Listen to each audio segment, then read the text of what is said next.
May we now have a moment of silent prayer and meditation.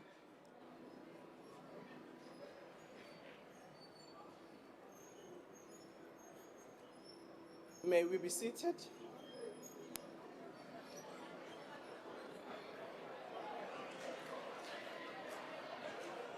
Order. Birthday, dear Speaker. Happy birthday to you. Meaning old are you now? How old are you? How old are you now? How old are you now? Hip, hip, hooray! Una 10. Happy birthday, Madam Speaker. Thank you very much, honorable members. That was a real honor. And I'm sure this is a celebration for all of us who were born between January and June, so that if none of you were ever given a birthday message, I give it to you. Happy birthday to all babies from January to June 2026. Honorable members, today we've got the budget day of the presidency, vote 1. I will now ask the secretary to read the first order. Debate on vote number 1, the Presidency Appropriation Bill. Thank you very much. I now call upon the Honorable President to open the debate. Ngicela ukwamukela umongameli welizwe laseNingizimu Afrika abeke uhlahlomali oluphathelene nehhovisi elikhulu. Mongameli.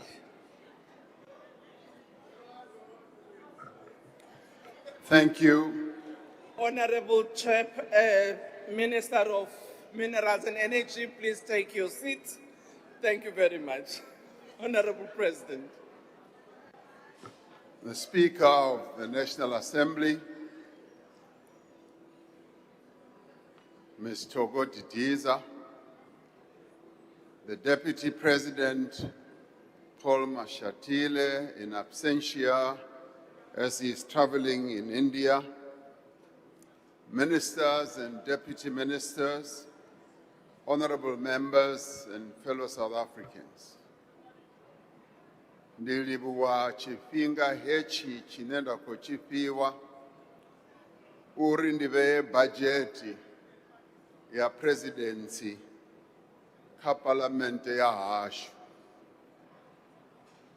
Honorable Speaker, 30 years ago, the people of South Africa adopted a constitution that transformed our country from a divided past into a democratic future. The Constitution remains our national covenant.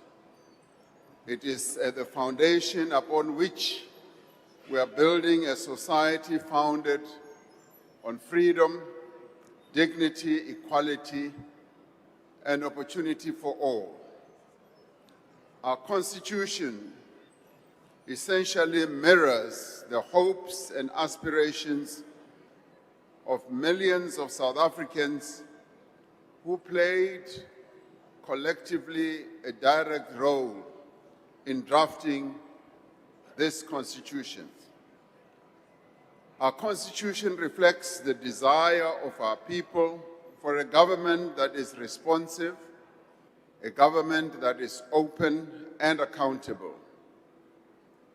This Constitution reflects our people's desire for a democracy where all 3 spheres of government serve the public interest, where power is exercised in accordance with the law, where those entrusted with authority are subject to scrutiny and oversight.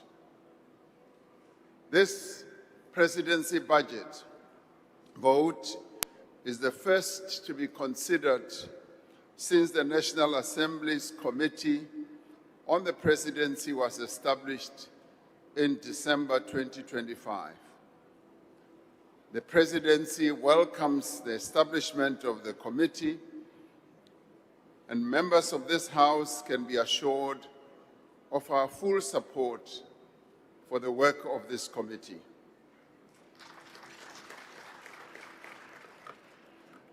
Strengthening parliamentary oversight is good for transparency, accountability, and also for our democracy.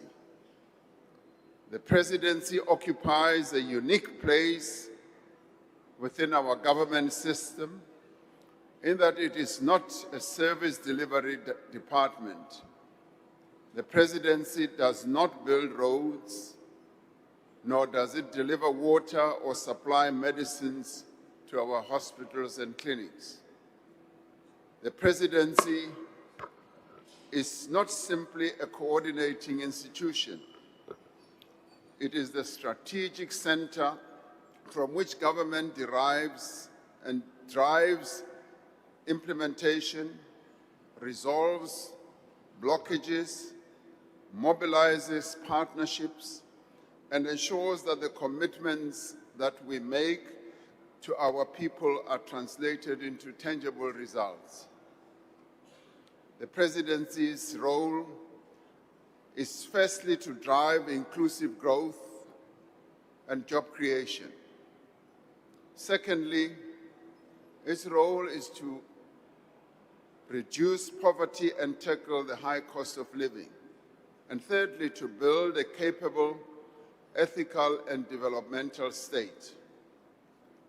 So the Presidency ensures that the efforts of departments, our provinces and municipalities and social partners are coordinated, are focused, and are directed towards the achievement of our developmental objectives. Because the Presidency's role is strategic rather than operational, its budget necessarily differs from those of frontline departments. Unlike frontline departments whose budgets are primarily directed towards service delivery, the Presidency's mandate is to provide strategic leadership across the entire state.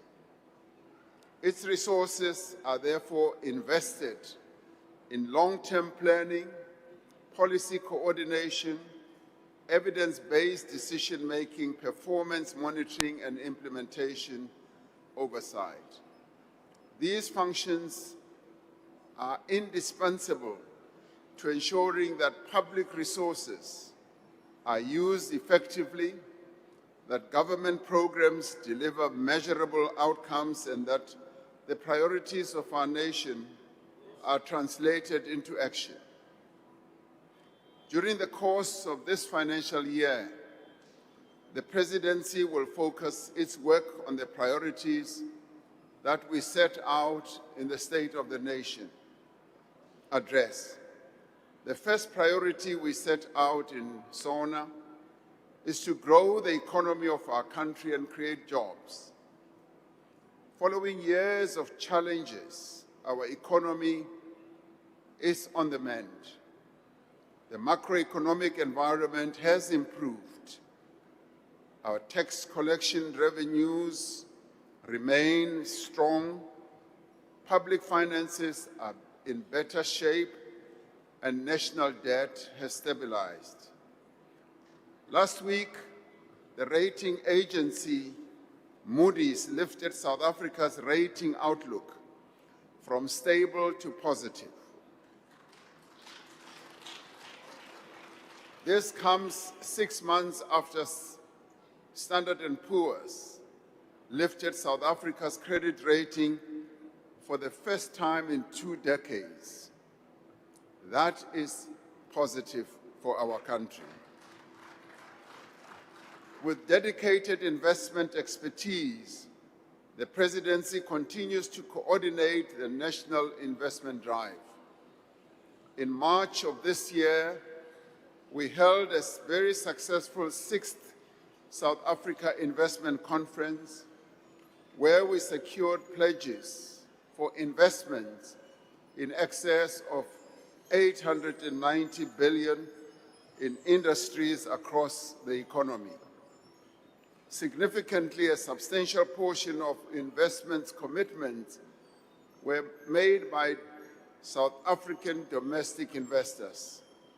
When local investors show confidence in the prospects of the economy of our country, international investors follow suit.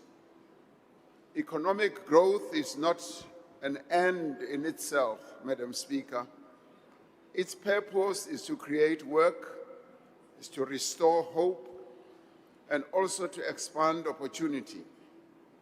Every investment secured, every infrastructure built and completed, and every reform implemented must ultimately improve the lives of ordinary South Africans. The Presidency is also working with the relevant department to protect jobs in the auto industry, in the cement, in steel, and other distressed sectors of our economy. We have embarked on the largest infrastructure build in South Africa's history. Over the next 3 years, the state, as we have said before, will be investing up to 1 trillion rand in building and refurbishing roads, dams, schools, hospitals, clinics, as well as energy, logistics, and transportation infrastructure. Our office is coordinating efforts to broaden markets for South African goods. We continue to strengthen our trade relations with our main trading partners, including a number of countries on our continent, the European Union, the United States, and China, while expanding the diversity and volume of our exports to other parts of the world. For close to 2 decades, load shedding was one of the single largest constraints to our country's economic growth and to social development. Through the National Energy Crisis Committee, and thanks to the efforts of Eskom, government departments, and social partners, the country has recorded more than a year without load shedding. That is something that should be applauded. Eskom has returned to financial and operational viability. New capacity continues to be added to the national grid, including from renewable energy sources. We are now working to bring load reduction that is experienced by our communities in many municipalities to an end. Through the focused work of Transnet, supported by the National Logistics Crisis Committee, the performance of our railways and ports is improving. More tonnage is being transported and also being exported. This is helping to ease long-standing bottlenecks across key economic sectors like mining, agriculture, and manufacturing. We are also seeing progress in other economic sectors. For example, between January and March this year, agriculture recorded an 11% increase in export earnings compared to the same period last year. South Africa is now the largest exporter of citrus by volume in the whole world, and that is something that should be applauded.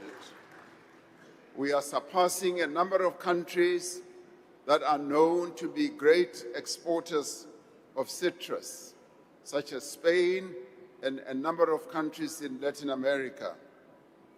Access to productive land is essential to further grow our agricultural output, to create jobs, and lift people out of poverty. Over time, government has acquired around 2.5 million hectares of land under the proactive land acquisition strategy. This land has generally been leased to beneficiaries on a short-term basis, which limits their ability to borrow money and use the land as collateral. It limits their ability to invest in the land, to grow agricultural production, and to contribute to the rural economy. As part of our efforts to revitalize rural economies, to strengthen land rights, and to support the inclusion, particularly of Black farmers in commercial agriculture, we have embarked on a concerted effort and program to release this land with title deeds to deserving beneficiaries. Recently, I was in Northwest, where we were handing out land, and the quest of our people was largely that the land must now be handed over to them in title deeds rather than in leaseholds. And we are going to respond to this. The Minister of Land Reform and Rural Development will outline the details of the program to convert agricultural leases to title deeds. In other areas of the economy, such as tourism, there is significant growth. South Africa recorded 10.5 million international tourist arrivals last year, which is the highest number of visitors on record in our country. And in the first quarter of this year, tourist arrivals were up by more than 12% compared to the same period last year. These are some of the indicators of progress in pursuit of inclusive growth that creates jobs. They are the building blocks upon which investments are being secured and opportunities are being created for the people of our country. Even while there is clear progress, events from far from our shores are threatening to slow our emerging economic recovery. The attack by the United States and Israel on Iran and the conflict that has now engulfed much of the region has set off a global oil crisis. The effects of the surge in oil prices and other critical supplies like fertilizer are likely to undermine much of the progress that we had made in bringing down inflation and the cost of living. Together with disruptions to the global economy, these developments are likely in the immediate term to slow down our economic growth and to hamper our efforts to create jobs. We should anticipate that conditions will be difficult for the next while for our economy. Now, these developments are unfolding as the latest employment figures from Stats SA show a decline in employment in the last quarter. We know from experience that it often takes time for investment to translate into economic growth and for the growth to translate into jobs. But we must still be deeply concerned about the decline in employment because it is about people's lives and their livelihoods. These difficulties underline the urgency of the work that we are doing. We must move faster and with greater focus to implement our priority actions. Another of the priorities we identified in the State of the Nation address is to fight crime and corruption. We continue to rebuild and strengthen our law enforcement agencies, the security services, the National Prosecuting Authority, and specialized anti-corruption bodies. A critical area of focus is the South African Police Service. We look forward to receiving the final report of the Commission of Inquiry into Criminality, Political Interference, and Corruption in the Criminal Justice System, which is chaired by Judge 𝐬𝐮𝐬𝐫𝐞𝐿. The findings and recommendations of the Commission are expected to bolster our efforts to strengthen the South African Police Service. The work of the Commission is already having an impact. Following the submission of the Commission's first interim report in December of last year, the South African Police Service, working with the National Prosecuting Authority, set up a special task team to investigate referrals arising from the Commission. Now, this task team has begun its work in earnest and has already brought a number of cases to court, following a number of arrests that have been effected. We must be unequivocal. Public office is a public trust. Those who abuse public resources for private gain betray our Constitution. They undermine development and steal from the poor in our country. There will be no tolerance for corruption, regardless of position, status, or political affiliation. The Presidency continues to oversee and coordinate the implementation of the recommendations of the State Capture Commission.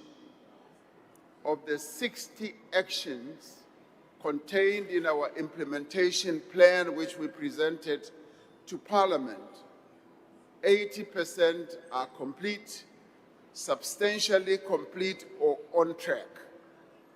The recoveries by law enforcement agencies linked to the work of the Commission now stand at over 17 billion rand of money that has been recovered from those who gained illegally.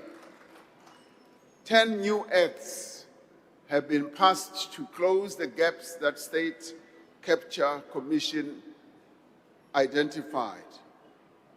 These include acts to enable prosecution-led investigation of corruption, reform of public procurement system, the professionalization of public administration, and the overhaul of our intelligence services. Cabinet recently approved for public comment a draft bill to amend the Protected Disclosures Act. This bill aims to strengthen the protection of whistleblowers and is a vital pillar of our fight against corruption. The Presidency is at the forefront of mobilizing South Africans from all walks of life behind the national effort to end gender-based violence against women and girls. It exercises stewardship over the implementation of the National Strategic Plan to combat gender-based violence and femicide.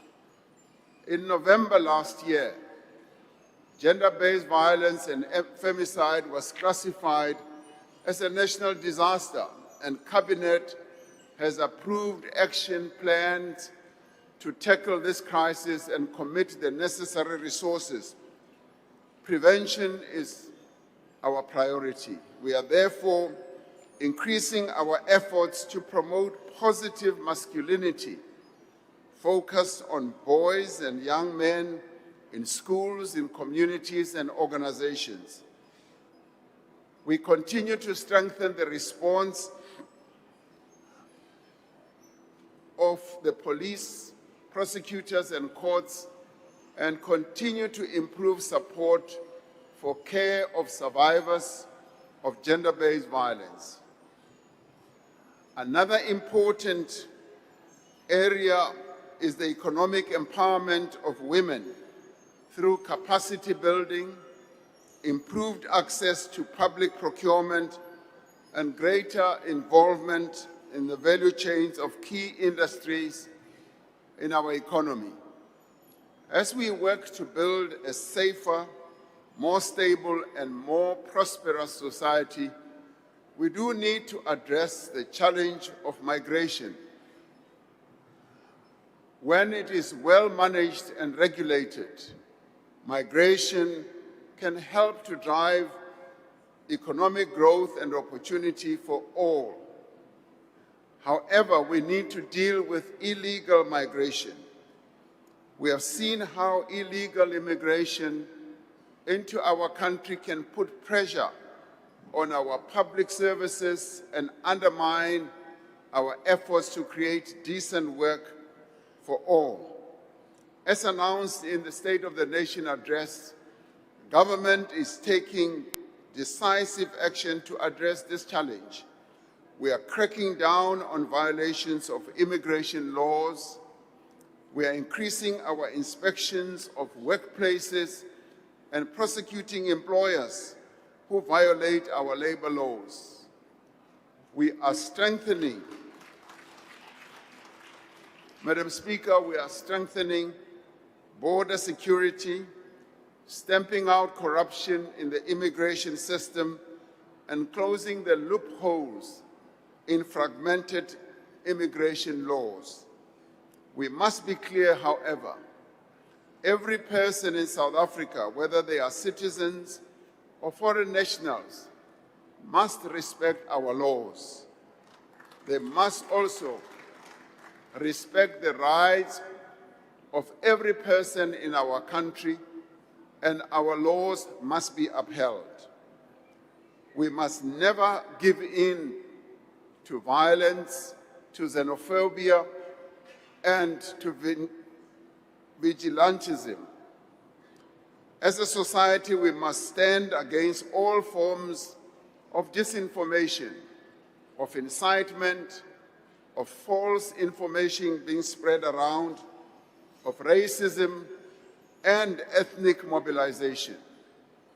We will continue to strengthen and enforce our laws while upholding the Constitution of the Republic and also respecting the human dignity of all. This will enable us to deal with illegal immigration without turning against one another. Another critical priority we outlined in the State of the Nation address is to urgently resolve the water crisis in our country that is affecting many parts of the Republic. Drawing on our experience in ending load shedding, we have established the National Water Crisis Committee. Coordinated from the center of government, the committee has begun the implementation of the National Water Action Plan to address the weaknesses in the management and delivery of water services. Through the plan, we are pursuing both immediate relief and lasting structural reforms.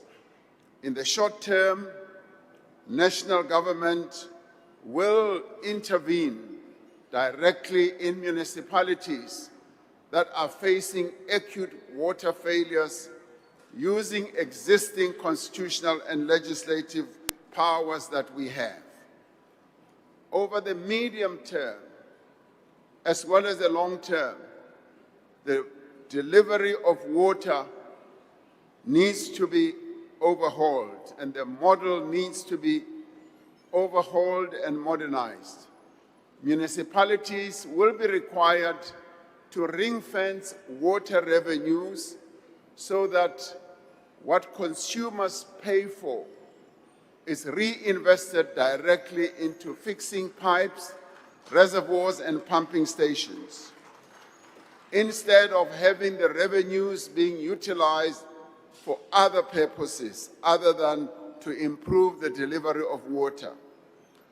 We are also working to overhaul local government so that it works for the people of our country.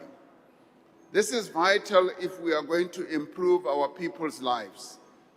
The true test of government is not what happens at the union buildings or in the houses of parliament.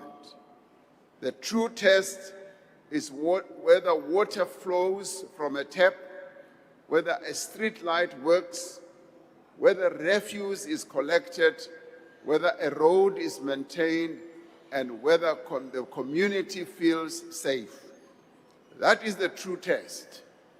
That is why fixing local government is amongst the most urgent priorities of this administration. It is vital to growing our economy and creating jobs. If the conditions for investment in our towns and cities are unfavorable, if there is a lack of electricity or water or poorly maintained infrastructure, investors will simply take their business and their money elsewhere, as we have seen in some of our towns. That is why we continue to prioritize the revitalization of local government and to support efforts towards finalizing the revised white paper on local government.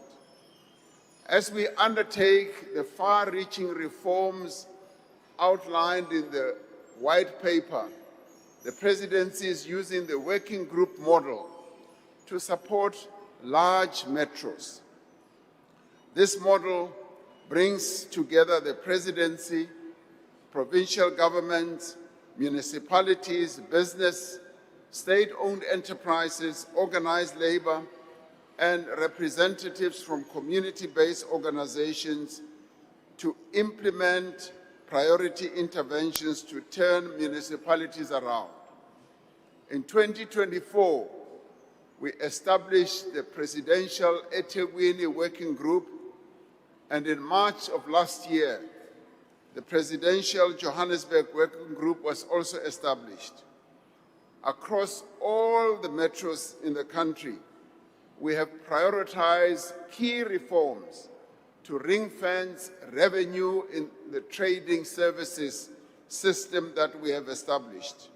Now, these reforms will enable greater investment in water, in energy, and waste management infrastructure to meet the growing service delivery demands in our towns and cities.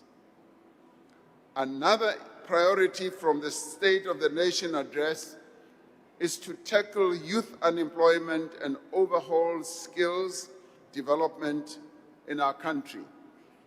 The Presidency is the coordinator of the Presidential Employment Stimulus and the Presidential Youth Employment Intervention. For the current financial year, we will be expanding the National Youth Service under the Presidential Youth Employment Intervention to 100,000 community youth employment opportunities. The Presidency also supports the Youth Employment Service initiative led by the private sector, which connects unemployed young people with work experience opportunities. The on-the-job training and skills development that beneficiaries receive through these programs improves their labor market prospects and prepares them for opportunities to become entrepreneurs. We are implementing the commitments that are made in the State of the Nation address to overhaul the skills system. We are working to transition our TVET colleges to offer occupational qualifications with embedded workplace experience, allowing more graduates to transition into employment upon the completion of their studies. We are also working to rationalize and reform the SETA system to strengthen industry ownership and reorient the levy grant incentive structure. Community education and training colleges are also being strengthened as pathways into livelihoods, micro-enterprise, and second chance education. We are focusing on outcomes-based funding by reforming our National Skills Fund and scaling up the Job Boost Outcomes Fund. Building a capable developmental state is both a state-of-the-nation priority and one of the 3 strategic priorities outlined in the medium-term development plan. A strong, capacitated, and professional presidency is the engine room of the capable, ethical, and increasingly digital developmental state that we are striving to build. We are undertaking a broad range of initiatives to strengthen accountability, to promote participatory democracy, and deepen intergovernmental coordination. We are also advancing participatory democracy through the various presidential imbizos that we hold through our provinces. Through the district development model, we are mobilizing all spheres of government and local stakeholders to coordinate planning, budgeting, and service delivery implementation in local government. The Presidency has a central role in advancing South Africa's global and continental agenda. The President and the Deputy President continue to participate in outward investment missions, together with our ministers, as well as various business forums that always accompany us on these outward investment missions. This is part of deepening economic diplomacy efforts to attract investment in key sectors such as agriculture, critical minerals, and manufacturing value chains. A central part of this work is the advancement of the Africa Continental Free Trade Area, which presents in many ways unprecedented opportunities for trade and investment, as well as industrialization for our economy across the continent. We continue to support key initiatives of South Africa's G20 presidency. These include the International Panel on Inequality, which is in the process of being formally established. This year, South Africa will be assuming the chairship of SADC and will focus on advancing stability, cooperation, and integration across our region. We will continue to be involved with diplomatic efforts in support of peace processes in areas such as Eastern DRC and South Sudan, as well as Sudan itself. We continue to use our membership of the G20, of BRICS, of the non-aligned movement, and other bodies to assert the primacy of international law and the centrality of the United Nations in global affairs. We remain convinced, Madam Speaker, that the right to sovereignty and self-determination should be extended to all people, including the people of Palestine, Western Sahara, and Cuba. the country will soon also be embarking on the next phase of the national dialogue as we strive to chart a new course for our country by getting our people to be involved in various dialogues that will be held across the country. These will include ward-based engagements, digital engagements, and sectoral dialogues. And I call on all South Africans to come together once more and be part of crafting a new vision for our country. Madam Speaker and honorable members, the State of the Nation address sets out the line of march for all of us. The budget process gives effect to government's plans and programs for the year ahead.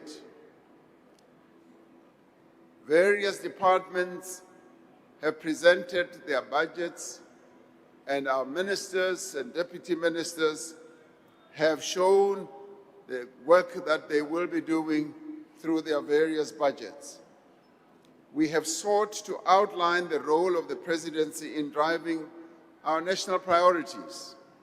We have sought to demonstrate the value of this strategic coordination, the progress that has been made, and how we plan to build on that progress in the year ahead. The progress we have made to date is not a product of chance. It is the result of deliberate state action to drive structural reform agenda across government, working together with our social partners. The progress we are witnessing owes much to strategic direction from the presidency, as well as our various departments and the work of our ministers and deputy ministers and directors general. Even as our economy is recovering, there is much still to be done. Local government must be fixed with urgency, and the state of service delivery must be turned around. Corruption must be uprooted, crime must be stamped out, and government must serve the people and treat them with respect and dignity. And work must continue in earnest. And all of us should ourselves never be deterred by distractions or political intrigue. The national executive, parliament, and our courts are mandated to serve the people of South Africa and give effect to the promise of our Constitution. This must be our overriding priority.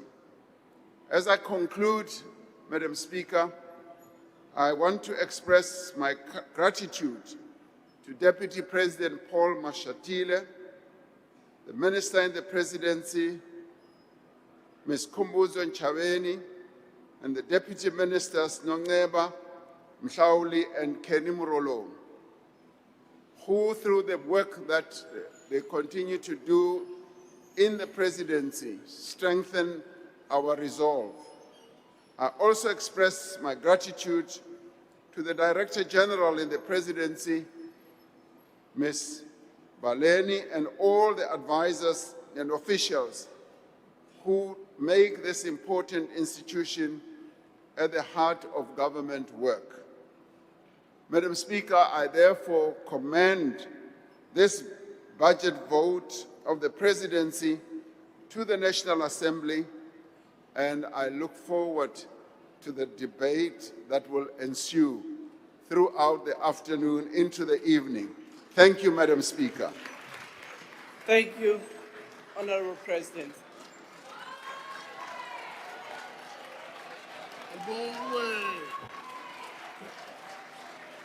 Thank you, honorable members. I will now ask the Honorable Chief Whip of the largest party.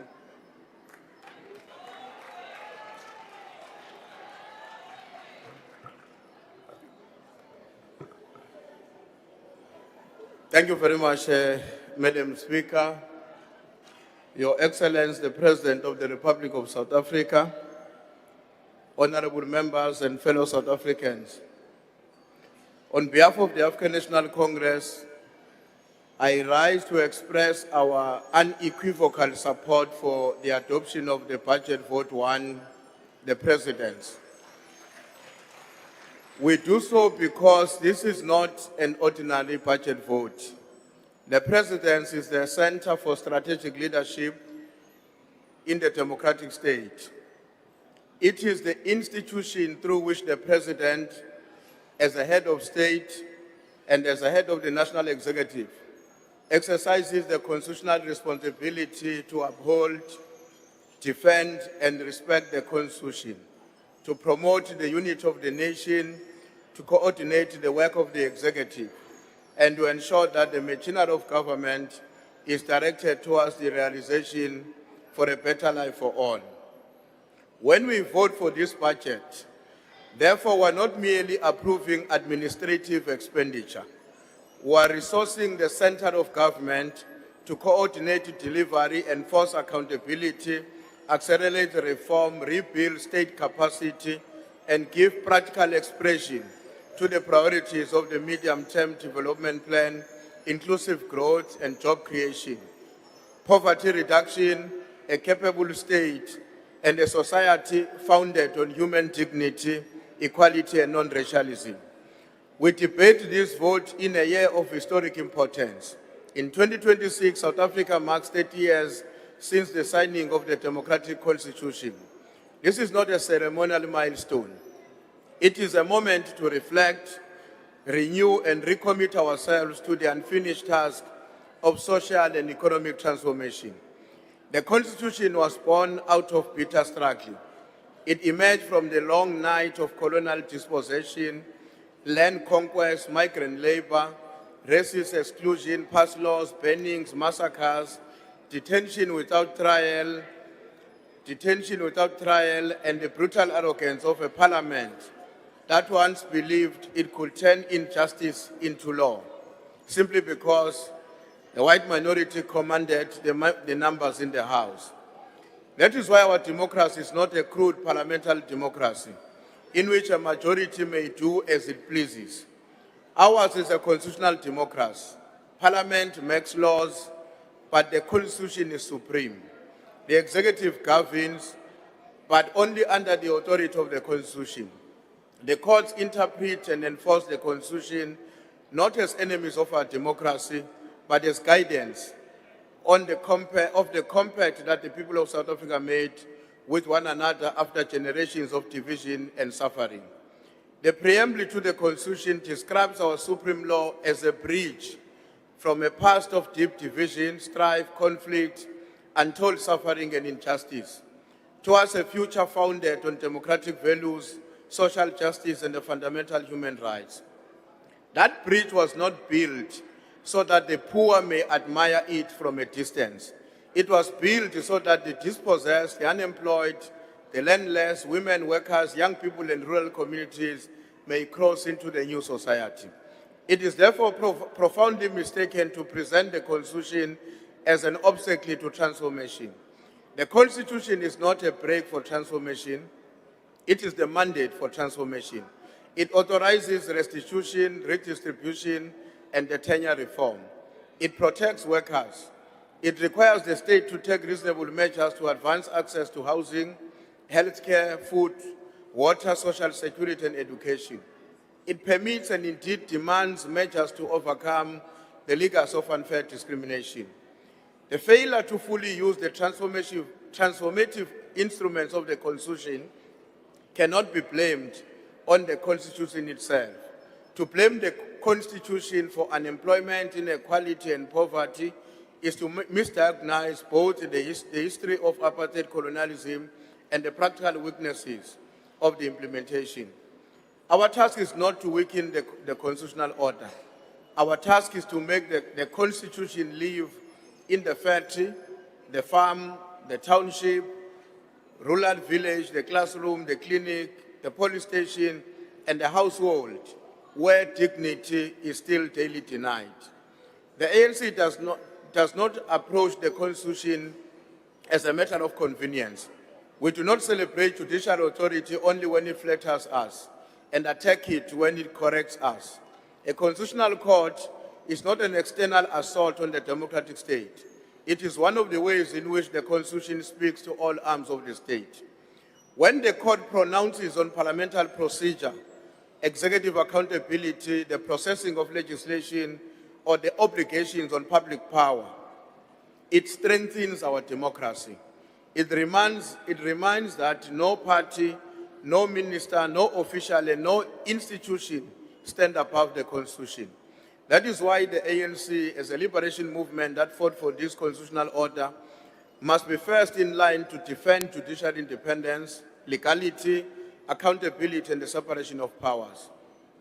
Of course, that does not mean there would be no instances where the movement or even the democratic state will disagree with certain positions adopted by courts.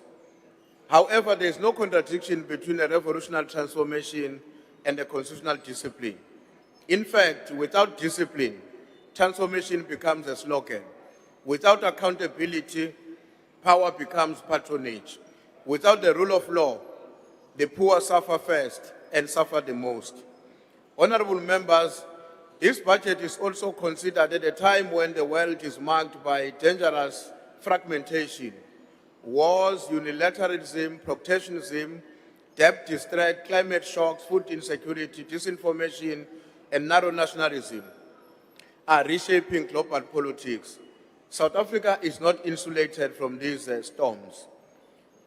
We have seen attempts, particularly from the right-wing quarters abroad and their local echo chambers, to distort South Africa's reality, to weaponize our internal challenges, and to punish our country for pursuing an independent international foreign policy. This includes hostilities towards South Africa's principled stance on the devastation in Gaza and the case we brought before the International Court of Justice regarding what South Africa has characterized as a genocidal conduct by the State of Israel. But South Africa must not be bullied into silence. The ANC-led government has placed our country on the side of the international law, human rights, multilateralism, and the right of all people to self-determination. This is consistent with the best traditions of our movement and with the Constitution's injunctions that South Africa should build a united democratic country able to take its rightful place as a sovereign state in the family of nations. The legacy of South Africa's G20 presidents under the theme of solidarity, equality, and sustainability must be understood in this context. We use that platform to lift the priorities of Africa and the global south: fair trade, debt sustainability, climate justice, development financing, food security, industrialization, and a more equitable world order. This budget ensures that the presidents can continue to coordinate that global work while strengthening the domestic foundation of our democracy. Our international role cannot be separated from our African responsibility. South Africa is an economic anchor of the Southern Africa. And because of the relative size and sophistication of our economy, our infrastructure, our financial system, and our labor market, we are a major receiving country for migrants from the region and the rest of the continent. This is not an accident. It is a product of history, geography, unequal regional development, and continental search by millions of African people for work, safety, and dignity. The ANC's position must be very clear and principled. We reject xenophobia. We reject vigilantism, as the president was indicating. But we reject the demonization of African migrants too. We also strongly condemn and reject the display of arrogance and contempt from some of our foreign nationals living in our country. No human being should be attacked, humiliated, or denied basic rights because of nationality. We must never confuse criminality with nationality. The criminal conduct of the few must never become the identity of the entire people. At the same time, Pan-Africanism cannot mean that South Africa alone carry every social, administrative, and security consequences of regional underdevelopment or an irregular migration. Neighborliness is not a one-sided duty. Sister African governments also have responsibilities towards their citizens who live in our country, who live, work, and trade in South Africa. They have a responsibility to cooperate on documentation, consular support, law enforcement, voluntary return where appropriate, skills partnership, reintegration, and conduct of their nationals abroad. We therefore urge all our brothers and sisters on the African continent not to be hasty to condemn South Africa, as though the actions of a few define the whole nation. Such an approach risks deepening suspicion, fragmentation in the continent, and isolation of South Africa from the very African solidarity that we all need. Equally, we urge all South Africans not to surrender to anger, prejudice, and vigilantism. The answer is a capable state, lawful migration management, regional cooperation, decent work, secure communities, and the rebuilding of local communities. We must also speak plainly about the role and the actions of the private sector. It is too easy for business to lament instability while avoiding its own responsibility for investment, decent employment, and compliance with labor law. There are employers who have exploited the desperation of vulnerable migrants, including undocumented workers, to depress wages, evade benefits, and avoid bargaining obligations, and weaken the position of the South African workers. They then pass the social cost of this conduct to government and municipalities, as well as poor communities. Mr. President, this conduct by some within the business community is entirely unpatriotic. It is economically reckless. A country cannot build social cohesion when desperate people are set against one another in the race to the bottom. The ANC has always insisted that the dignity of labor is indivisible. A worker is not less worthy because she was born beyond our borders. But neither must migration be abused to undermine South African workers, trade unions, wage standards, and lawful employment. Corporate South Africa must also answer a larger question. At the same time, when communities are desperate for jobs, industrial renewal, and local procurement, non-financial companies have been holding historically high levels of deposits. Liquidity must become fertile. Machinery, skills, logistics, capacity, township enterprises, agro-processing, renewable energy components, rail rolling stock, water infrastructure, and export industry. The government cannot do the work that is expected alone, but it requires the participation of the private sector. We have a resilient constitution, we have a democratic institution that will stand the serious test. We have a president that must coordinate the rebuilding of the state, the acceleration of reform and scaling of employment programs, the defense of the rule of law, and repositioning of South Africa as a confident African state. By supporting the budget vote 1, we choose constitutionalism over chaos, transformation over cynicism, delivery over empty slogans, Pan-African solidarity over xenophobia, lawful migration management over vigilantism, and the dignity of work over the despair and the unemployed in our country. The ANC support budget vote 1, the President. Thank you very much. Thank you, Honorable Ntuli. Honorable Dr. 𝐾𝐨𝐧'𝐭.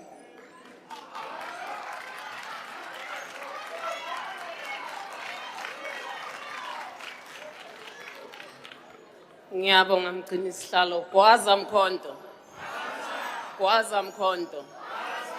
Sibulise emakhaya, sibulise nakumongameli we-MK Party, President 𝐦𝐨𝐫𝐞 Zuma, nabaphulaphula emakhaya.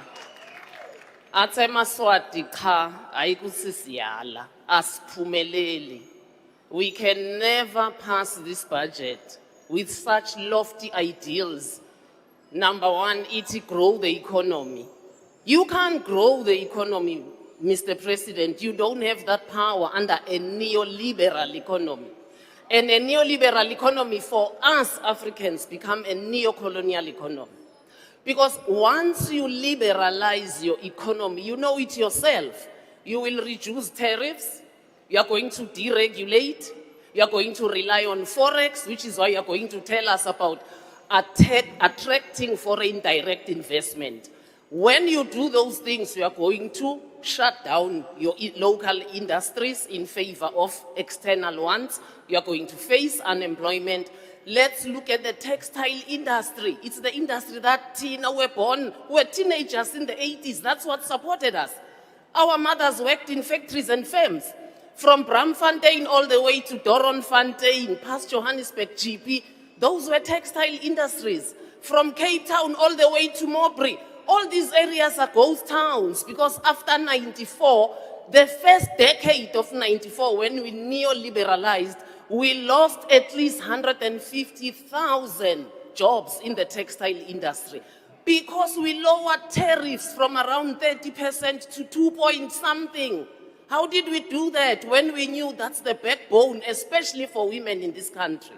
Now, I want to give you two 36-year-olds. One is now 38, Thomas Sankara and Captain Traore. If you really want us to affirm this budget with the proviso that it will grow the economy, throw off the yoke of neoliberalism. Put South Africans first in terms of the economy. Sankara has a phrase. He says, we choose between champagne for all and water for few. Or champagne for few and water for all. I had to ask the young people in my party. Clearly, the ace of spades has been flowing in high echelons in this country. Because we can't provide water for all. And even the water we provide has no quality. It breaks your heart to go to a municipal level. And you see how drinking water is mixing with sewage. And we don't even have a plan to clean that water. We've done the worst under your 2 terms, actually. Even this bottled water is scary for me because the South African Bureau of Standards role has been shrinking and shrinking. We don't know how much plastic we are drinking in this water. So you moved us from water that was deemed the best in 94. Tourists who came here said, South Africans, why drink bottled water? You have the best water, it is clean. We are now reliant on bottled water, which is not even properly checked if it is up to standard in terms of the plastic that's melting into the water. Now, look at infrastructure. And there's nothing you can do about it, really. You can give us lofty promises. I don't know if we should even call it infrastructure. We've become a country of potholes. In big cities like Johannesburg and Pretoria, so how does the rural area look? If that's how it looks there. Unemployment. I'm only looking at one category of young people. 24 to 34. It's sitting at 40%. And then you are telling us you're going to grow the economy. How? Because though we are reliant on borrowing and we are reliant on foreign direct investment, when they come here to invest, they give you conditions that suit them, that do not suit us, which is why we have such a high rising unemployment of young people. So how will you grow this economy? Another quotation that I like by Sankara still. Sankara says Africa is not developing because Africans are not mad enough. Well, I'm looking at you. I don't think we are mad enough to deliver the growth of this economy. Your 2 terms have not assured me that you will because you refuse to decouple yourself from neoliberalism. You still want to believe in macroeconomics. Like we are told now that the GDP is growing, actually amongst its highest. We are told inflation is steady, actually amongst its lowest. See the dilemma of a macroeconomic economy, which is a neoliberal economy, is that it works for multinational corporations, not for the poor. Because despite that GDP and that inflation, the cost of living is high and it's escalating. Lord, in your tenure, Mr. President, you have managed to do the impossible. You shut down Vilakazi Street. It's a ghost town. Township economy is at a grinding halt. People don't have money. So these small and medium businesses are dying at the expense of transnational cooperations. How are you going to grow the economy when you are championing a neoliberal agenda? The two don't mix. Look at the fiscal policy that we champion. Sure, see the contradictions. That's the law of neoliberalism. It is riddled with contradictions for the poor. We are told that our personal income tax system is one of the most progressive ones in the world. But it relies on regressive taxation. Regressive taxation are taxes that continue to tax the poor more while the rich are getting richer. Like VAT, like fuel levy, taxing alcohol, taxing cigarettes. The people are so poor, you're punishing them for the little comfort they are trying to get. Taxing sugar, while multinationals are doing what? Tax evasion. They are transferring their profits abroad without us taxing them adequately. They are price misinvoicing. We are not building the SARS structure that taxes corporates adequately. We are focusing on building the SARS structure that's taxing individuals. So to work in South Africa is a crime because you bear the brunt of taxation. We lose annually, Mr. President, from illicit financial flows. This loose corporate tax system we are running, an estimate of at least 100 billion rands. And that's in the cigarette industry. Only I'm not talking the other areas. Imagine if we halved that, how much difference it would make in the tax brackets of ordinary people. We will lower taxation. You want MK to confirm this budget? Talk to us about lowering taxation of individuals. Talk to us about lowering personal income tax and taxing multinationals. Then we shall stand here and say, oh, the African in the African National Congress is alive. It has come back. So we'll support you. At the moment you are running a national Congress, the African is dead.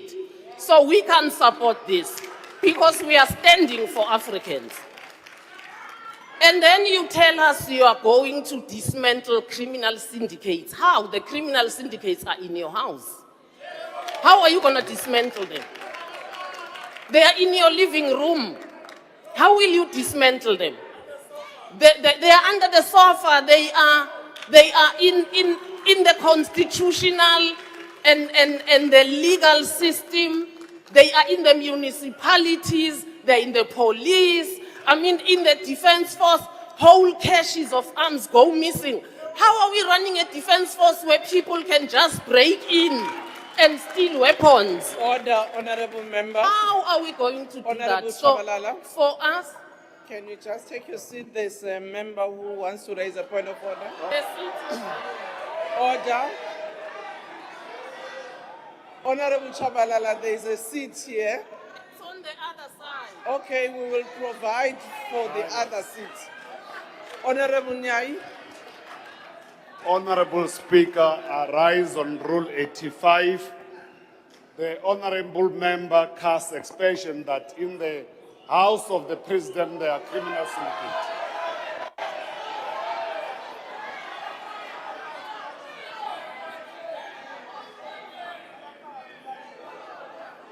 Honorable member, thank you very much. I've noted your point of order, but my understanding, and that can be checked, is that the you was in reference not to an individual, but generally. Honorable member, you can continue. Thank you very much, Honorable Speaker. You know, these interruptions do not actually tamper with my trail of thought because it's not me speaking, it's ancestors. So let's continue. Mr. President, if you really want us as MK Party to support this budget, Africanize it. Get in touch with your Afrocentric side. I know you lost it long ago, but it's not a lost cause. You can still get it back. Gwaza mkhonto gwaza. Gwaza mkhonto gwaza. Vote MK Party, vote. Vote MK Party, vote. Amandla Progressive Alliance, Amandla. Amandla. Thank you, Honorable Member. Honorable Leader of the Democratic Alliance, Honorable Michalakis.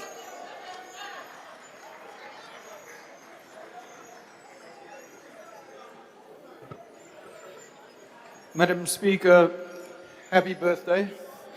Madam Speaker, Mr. President, the first duty of any democratic government is not merely to govern, but to protect. It is to create the conditions in which citizens may live freely, pursue opportunity, and enjoy the rights guaranteed to them by the Constitution. Freedom is precious, yet no society can exist where every individual exercises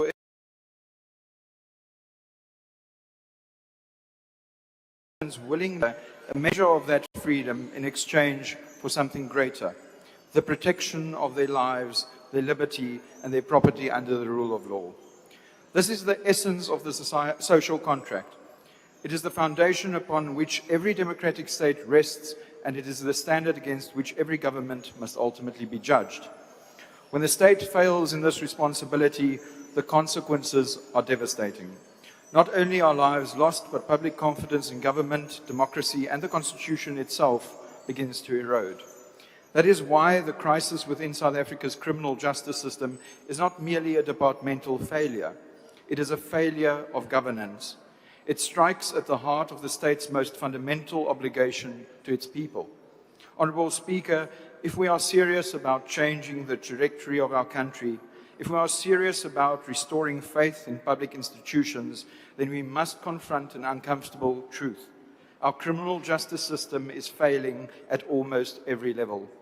On average, 58 South Africans lost their lives every day to violence and are still losing their lives. Behind every statistic is a human story, a child whose future has been stolen, a parent who will never return home, a family permanently shattered. Yet while communities live in fear, we are confronted by a police service whose senior leadership has repeatedly been tainted by allegations of corruption and misconduct. At station level, officers often lack the most basic resources required to perform their duties effectively. Cases that do make it to court are too frequently hampered by incomplete investigations, inadequate prosecution capacity, and overwhelming case backlogs. Beyond this lies a correctional services system unable to account for more than 28,000 parolees, while many offenders emerge from incarceration more dangerous than when they entered. The result is a criminal justice chain that is breaking at every link, from investigation to prosecution to incarceration and ultimately to rehabilitation. This is not merely an administrative concern, Mr. President, it's a profound constitutional failure. When the President says he is prepared to face the mothers who have lost children to gang violence, he makes a serious statement. But the question before us is not whether he can face them. The question is whether the state has done everything within its power to prevent those losses in the first place. Can any of us honestly say that it has? Every day that passes, another 58 South Africans lose their lives. These are not abstract figures on a spreadsheet.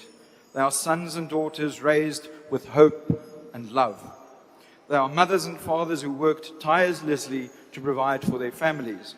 They are elderly citizens who spent a lifetime contributing to society. They are vulnerable children who fall prey to predators because the state has failed to shield them from exploitation and violence. They relied upon government to keep them safe. And that is why this matter is inherently political, not in the narrow partisan sense, but in the truest sense of public responsibility.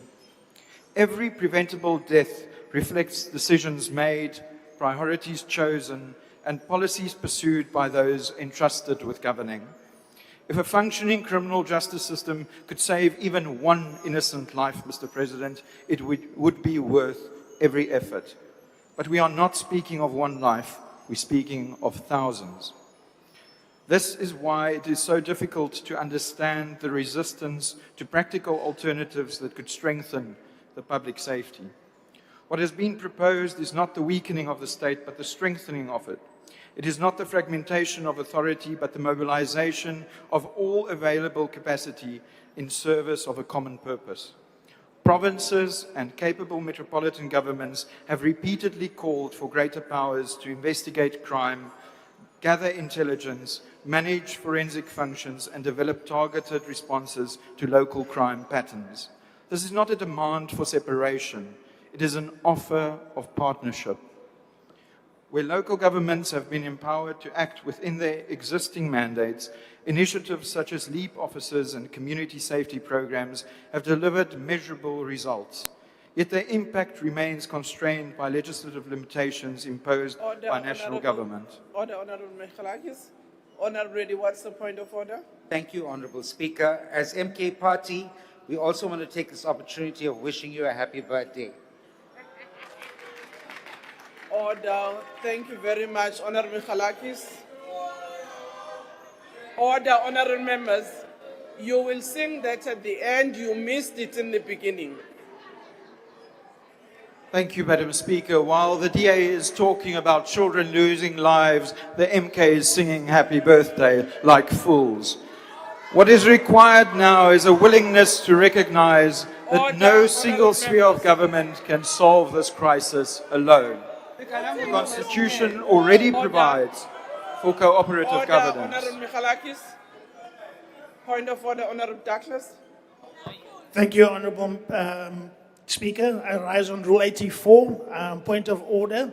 The members using unbecoming and parliamentary language in violation of Rule 84 by calling us fools as members of Parliament. I would like him to withdraw. Thank you, Honorable Speaker. Thank you. Order is sustained. Honorable 𝐬𝐻𝐫𝐾𝐭, please withdraw that statement.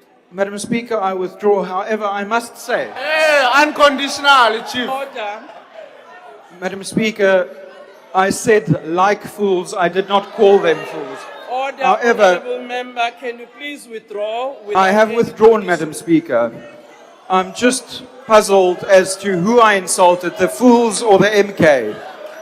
Order, honorable 𝐬𝐻𝐫𝐾𝐭. I think let's just withdraw and you proceed with I your withdraw, speech. Madam Speaker. Thank you. The Constitution already provides for cooperative governance. What is needed is the political will to give political effect to that principle. The reforms required, Mr. President, do not demand constitutional amendments. They require legislative changes and a simple recognition that every capable institution of government should be empowered to contribute to protecting South Africans. If the President truly believes that this issue should rise above politics, then let us engage these proposals on the merits. Let us ask one simple question: will they save lives? Because that is the measure by which history will judge us. If I were entrusted with the responsibility of addressing this crisis, I would marshal every available resource, every sphere of government, every civil organization, and every capable stakeholder in pursuit of a single objective: reducing violent crime and saving lives. No party political consideration should outweigh the duty. No ideology should be more important than the life of a child. No loyalty should supersede accountability. And that accountability must extend to those whose actions or inactions have contributed to the weakening of our police service, our prosecuting authority, our specialized investigative units, our court, and our correctional system. South Africans deserve a government that confronts failure to not one that recycles it. Honourable Speaker, I do not believe that the President takes pleasure in the loss of a single South African life. I do not doubt that he shares in the grief felt by countless families across the nation. But compassion alone, Mr. President, is not enough. The office he occupies carries immense power and profound responsibility. Through decisive leadership, principled decision-making, and meaningful reform, lives can be saved. The people of South Africa deserve a government that can look them in the eye and say truthfully that it has done everything within its power to protect them. They deserve a government that treats every preventable death as a call to action.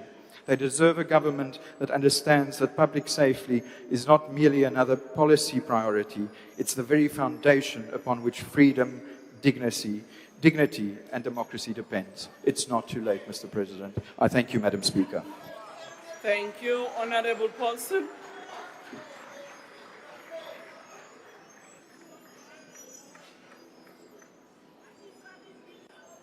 Thank you, Speaker, and many happy returns to you. Greetings to the Commander-in-Chief, the officials of the EFF, commissars, fighters, the members of the Congress of the Left, revolutionary forces across Africa. Speaker, vandag debatteer ons oor toesig oor die... Honorable Paulson, can you take a seat? Honorable Dagmo, what's the point of order? Thank you, Speaker. My point of order is the following, that the honourable member always greets the Commander-in-Chief, who is never in the House, but he still greets him. Honorable Dagmo, that's not the point of order. Thank you. You can proceed. Speaker, vandag debatteer ons oor toesig oor die presidentskap van Cyril Ramaphosa se administrasie, 'n administrasie wat fundamenteel losgemaak is van die nasionale krisisse van misdaad, xenofobie en verantwoordbaarheid. President, I just quickly want to go back to a previous life when I worked in my first job as an actuarial clerk at Southern Life. I was tasked to prepare the actuarial reports for the pension and provident funds for the National Union of Mine Workers.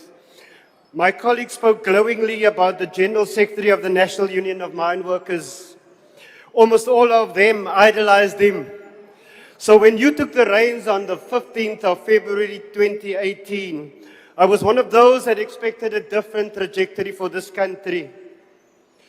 So today, Mr. President, I want to give a quick valuation of your presidency based on the committee reports. There are stark discrepancies between the core planning documents of the presidency, suggesting an administration in internal conflict. The annual performance plan lists a total budget of R0 for 2026-2027 financial year. In contrast, the budget report details a vote 1 allocation of 816.8 million.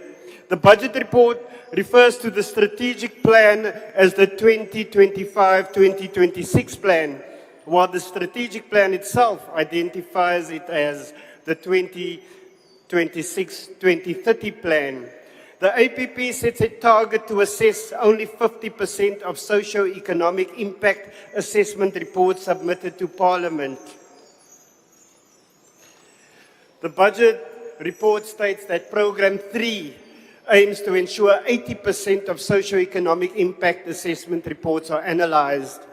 The APP targets 3 SONA tracking reports annually, but the budget report's recommendations specifically ask for biannual reports. These contradictions mirror the state of your presidency, Mr. Ramaphosa. It's a hot mess. Mr. President, we thought your greatest legacy would have been taking the apartheid state of Israel to the ICJ, but that boldness faded because you still haven't implemented this Parliament's resolution to expel the Israeli ambassador from South Africa. That motion was passed on the 21st of November 2023, 2.5 years ago. But that is the characterization of your leadership, one of shock and inaction, like a deer caught in the headlights. President Ramaphosa, your administration has an inability to diagnose the depth of national despair. On the 1st of May, you again expressed astonishment and confusion at the ANC's declining support. It's like the day in the Oval Office when Donald Trump played a video of the EFF's 10th anniversary.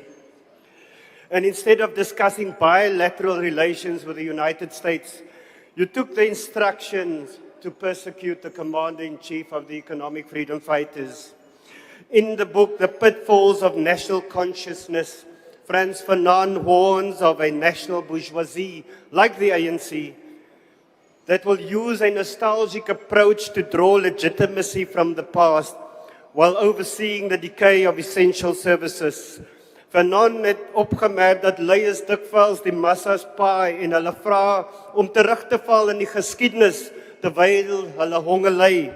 The ANC had an opportunity to attend the conference of the left and join all progressive forces in South Africa in coming up with a plan to build a viable socialist alternative to the current GNU. Just like the ANC was a late signatory to the Freedom Charter, a document they now claim to own, we remain hopeful that he will join the Council of the Left. The ANC did also not attend the Congress of the People in Kliptown in 1955. Jou administrasie se primêre reaksie op die bloedbad op die Kaapse vlakte waar 157 kinders oor 5 jaar in bende geweld vermoor is, was die herhaalde ontplooiing van die weermag onder operasie Prosper. Terwyl die regering geweld projekteer, lei misdaadsbrandpunte soos Mitchells Plain, Manenberg, Delft en Gugulethu onder massiewe hulpbron uitputting. Relying on soldiers to stem the increasing violence is like putting a plaster on a gaping gunshot wound. Die EFF se beroep op elke Suid-Afrikaner, jonk en oud, wat gebuk gaan onder hierdie GNU-regering, die toenemende werkloosheid, die gewelddadige en onveilige lewensomstandighede en die gebrek aan basiese dienste, soos skoon drinkwater en bekostigbare elektrisiteit, om seker te maak dat hulle geregistreer is om op die 4 November 2026 hierdie ANC uit elke munisipaliteit te stem. Baie dankie, Thank Speaker. you, Honorable Member. Your time is up. Honorable 𝐶𝐵𝐿𝐿.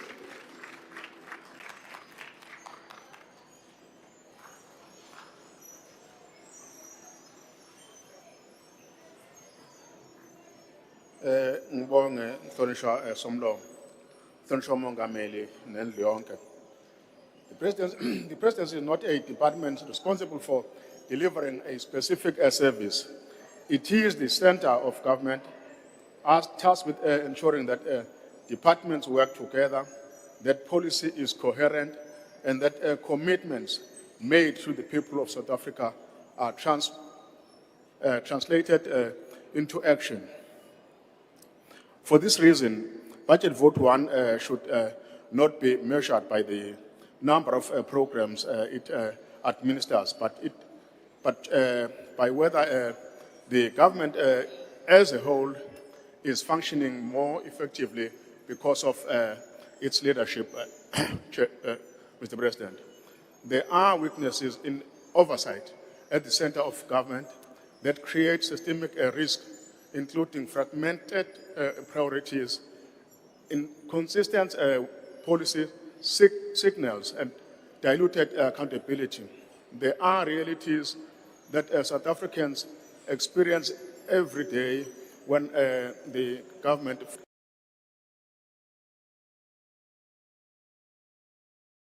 to strengthen executive coordination, improve policy coherence, and professionalize the public service.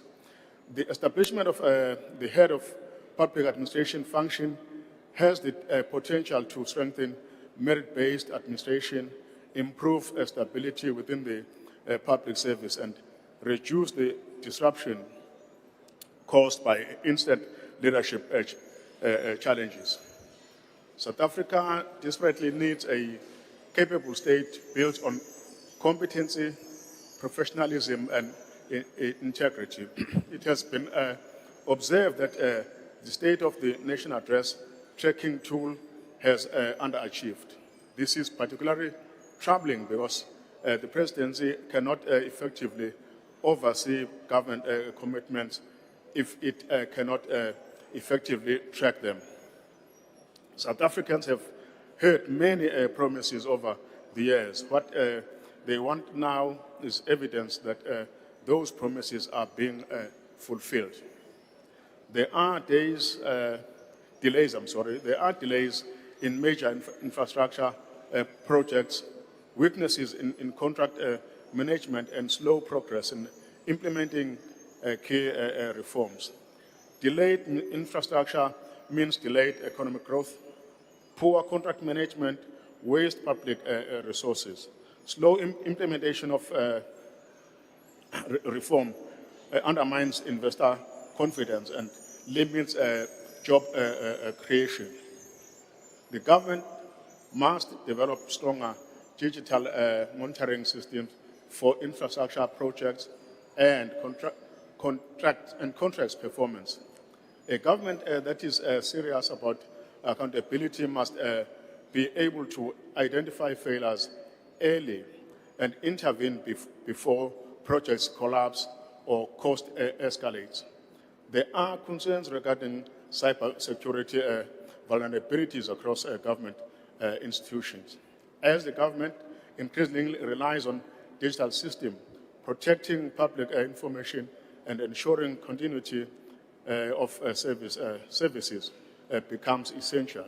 The presidency must play a stronger coordinating role in ensuring that departments are adequately prepared to respond to cyber threats and data breaches. The IFP is equally concerned about the slow pace of lifestyle audits and continuing questions surrounding ethical conduct in the public sector. South Africans are tired of hearing about corruption after the fact. They want a system that prevents corruption, detect misconduct early, and ensure swift consequences for those who abuse public office. The presidency has a responsibility to probe coherence and discipline within the executive and to ensure that the government communicates with clarity and purpose. There is a growing threat posed by the illicit economy. Illicit trade undermines legitimate business, reduces tax revenue, fuels organized crime, and destroys employment opportunities. We believe that this challenge requires a coordinated national response and that the presidency should play a leading role in ensuring that departments work together to combat this threat. The IFP will continue to hold the presidency accountable and ensure that it delivers on its mandate and that public resources produce measurable outcomes for the people of South Africa. On that basis, the IFP will support Budget Vote 1. Thank you. The next speaker is the Honourable Daniels.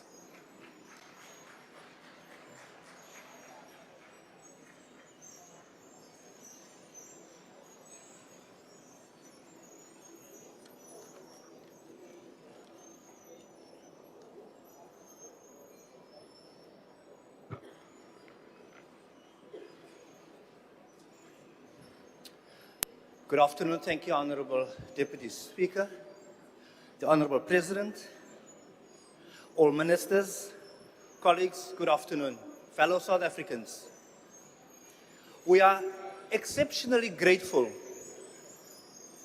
We are grateful and thankful, Honourable President, for dealing with our cry when it comes to illegal and undocumented foreigners.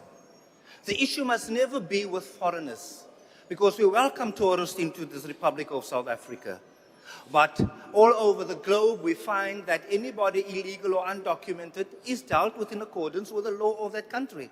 So there is absolutely nothing wrong in the Patriotic Alliance saying abahambe, in particularly to the undocumented and illegal foreigners.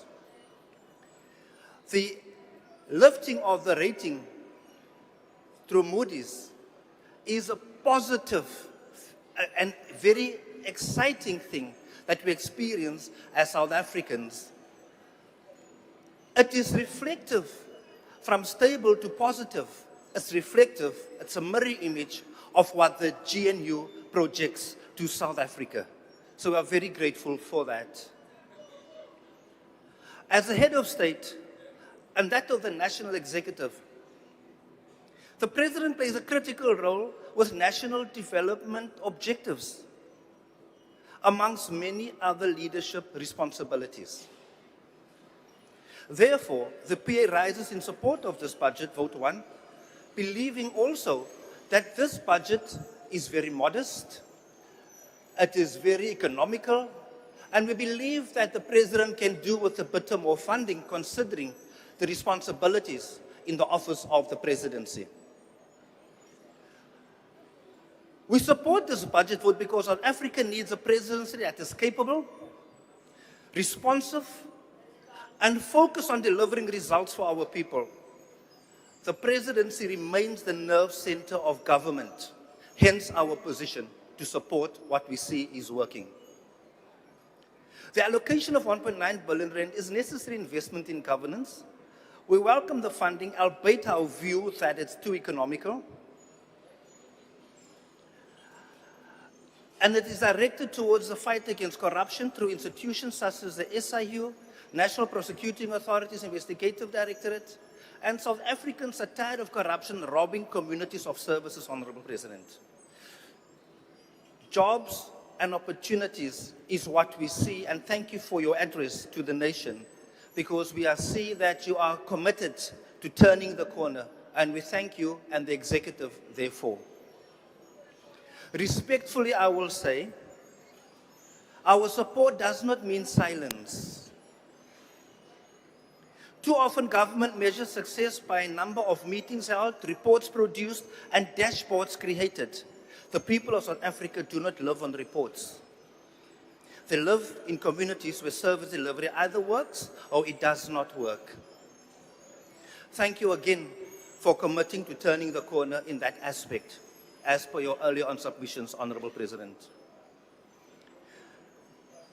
We thank the presidency, who's moved beyond monitoring and become this driving force for implementation.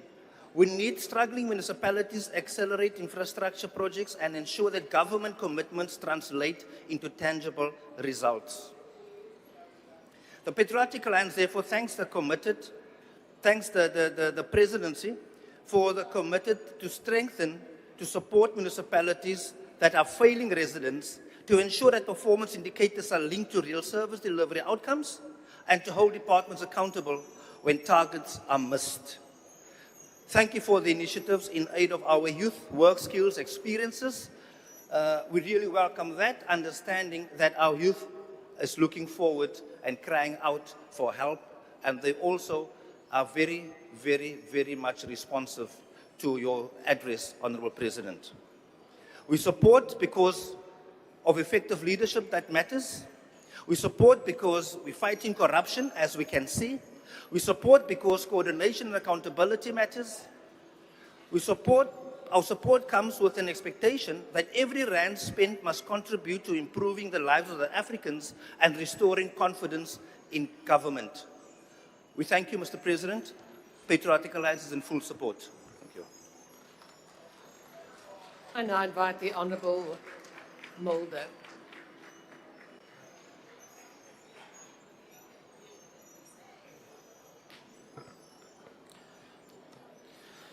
Honourable Madam Deputy Speaker, today we deal with Vote 1, the Presidency. Mr. President, it's common cause that you and your Presidency are currently under pressure. There are direct attempts to remove you as Head of State in terms of Section 89(1), while others pursue options in terms of Section 102(2) to pass a motion of no confidence.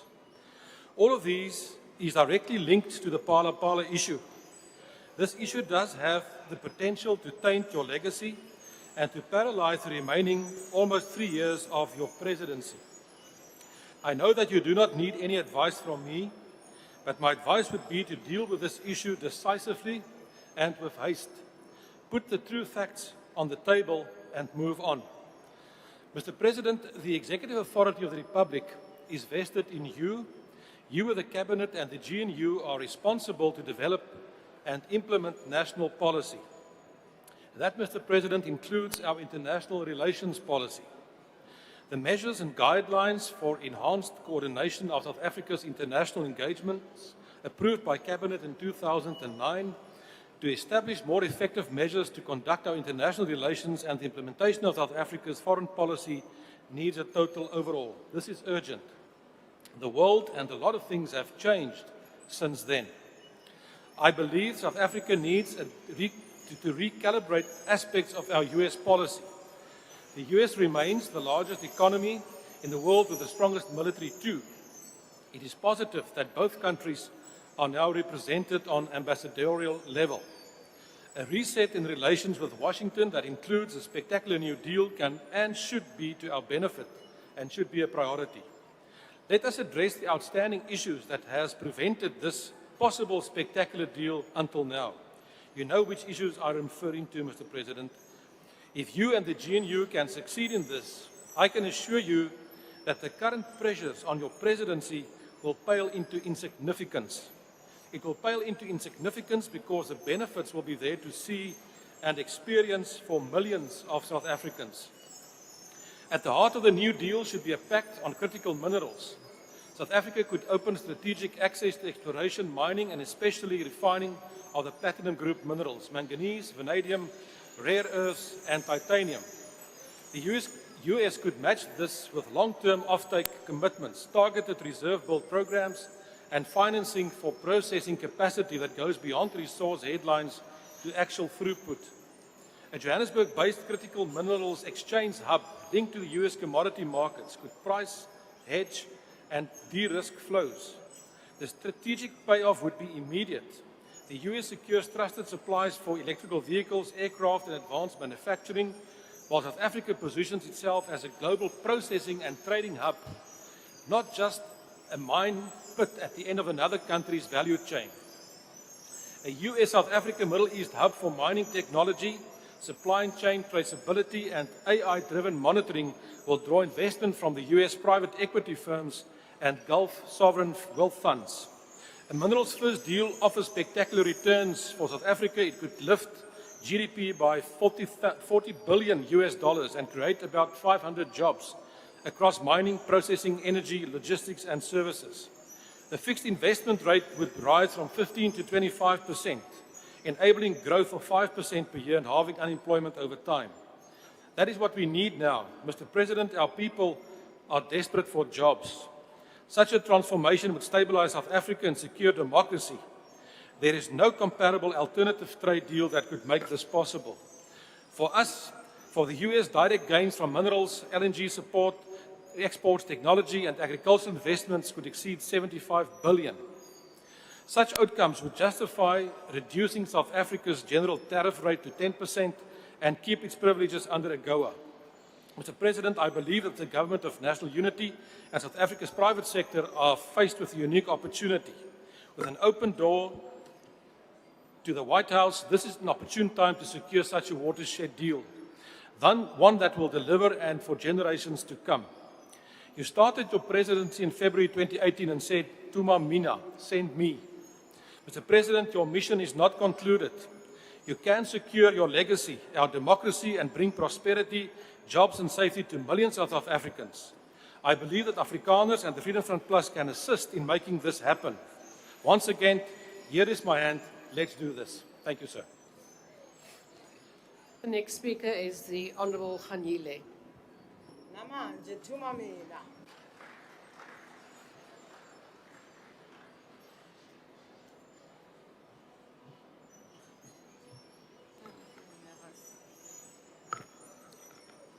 Honourable Deputy Speaker, honourable members, in the words of Kofi Annan, I quote, "Violence against women is perhaps the most shameful human rights violation.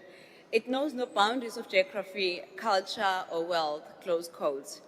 Deputy Speaker, for 2026-2027 financial year, the Department of Women, Youth and Persons with Disabilities received an overall budget allocation of just over 2.2 billion, of which 1.8 billion will be transferred to the National Youth Development Agency and 111.3 million to the Commission for Gender Equality. This will leave the department with approximately 288 million for its own operations for 2026-27. This is approximately 48 million more than 2025-2026 of the budget that was allocated previously. Honourable Deputy Speaker, the allocation of 288 million to the Department of Women, Youth and Persons with Disabilities must be viewed against the vast mandate it carries. The department is expected to advance the rights and empowerment of women, youth and persons with disabilities, and the LGBTQIA community, while coordinating government-wide efforts to achieve equality and inclusion.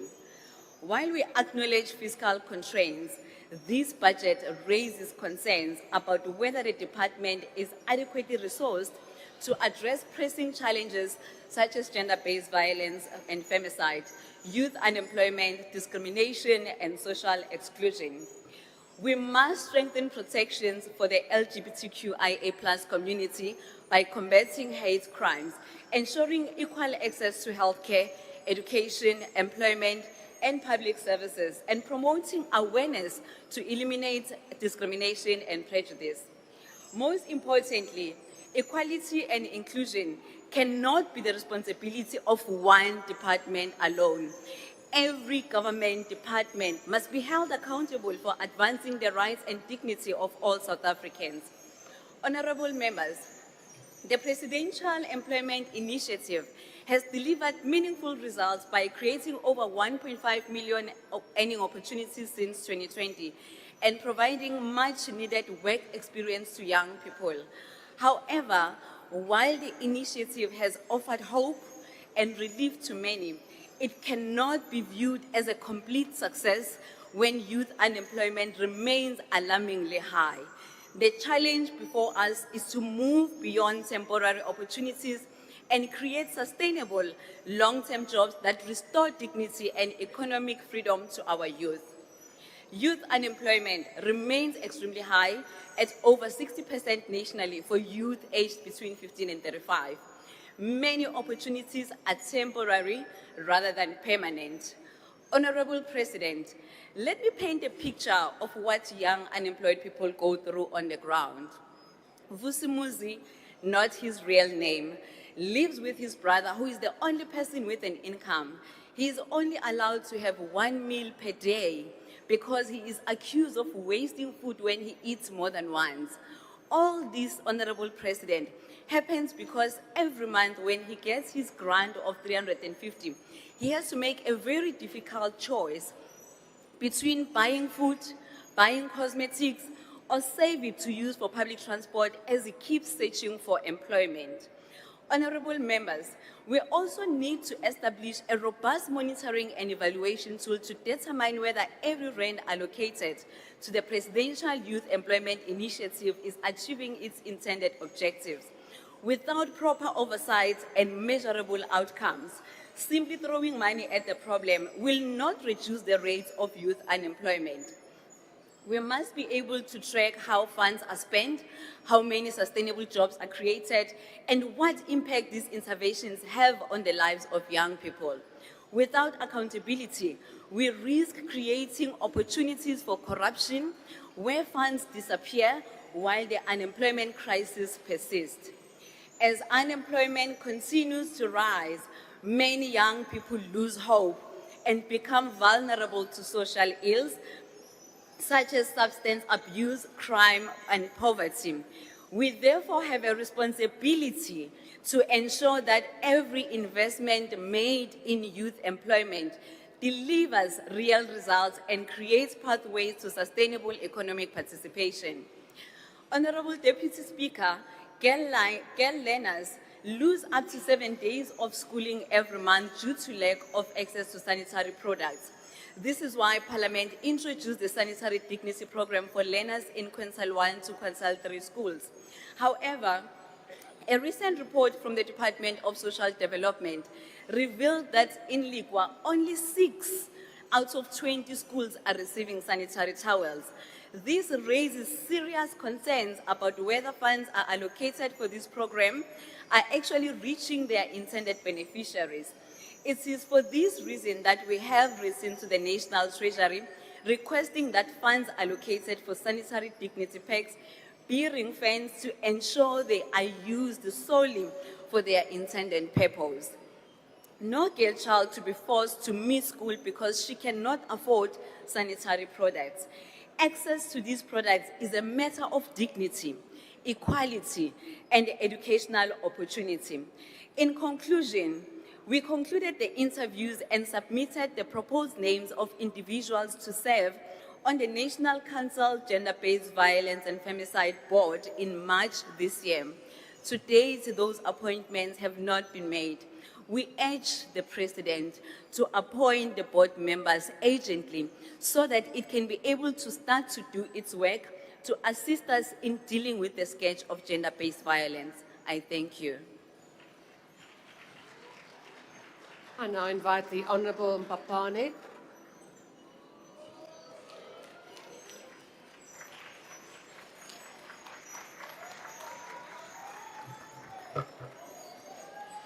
Thank you very much, Honorable Deputy Speaker, His Excellency the President and the Deputy President in absentia, Honorable Ministers, colleagues, our guests in the gallery, I greet you all.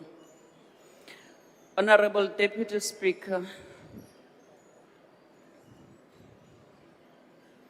Budget Vote 1 of the Presidency remains an important instrument of government aimed at supporting the continued constitutional responsibilities of nation building and freeing the potential of all South Africans.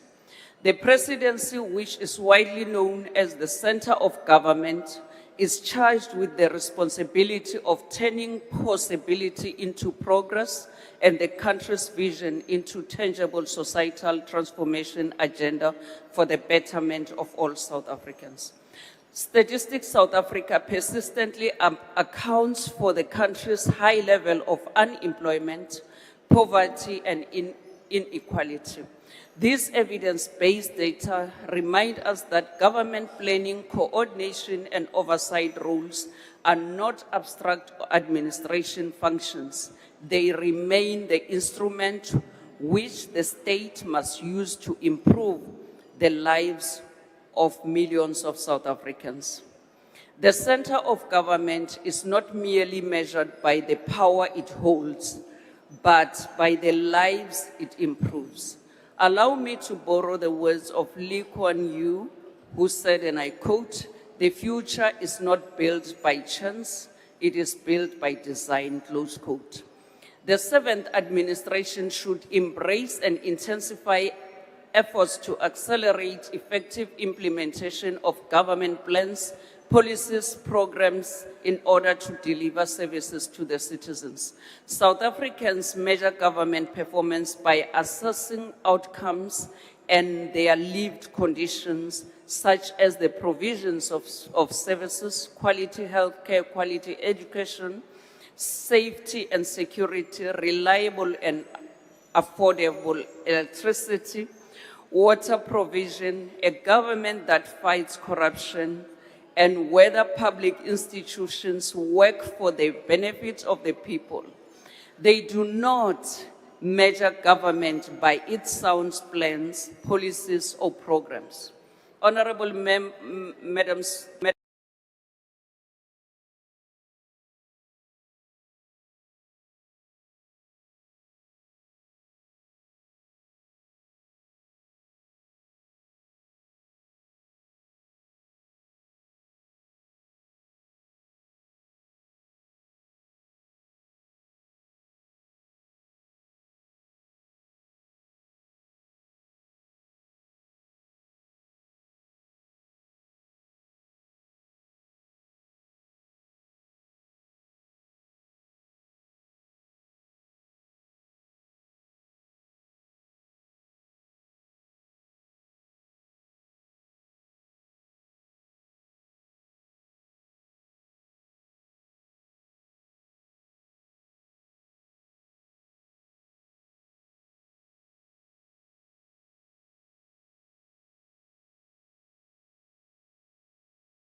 to achieve priority outcomes. To strengthen accountability and ensure the effective implementation of government commitments, we fully support the development of digital tracking tool in the form of a dashboard to monitor the implementation of all major projects and the MTDP. We call for the acceleration of the dashboard as part of enhancing monitoring and enabling agile intervention by the presidency. They will enable legislatures and members of the public to measure progress, promote transparency and accountability.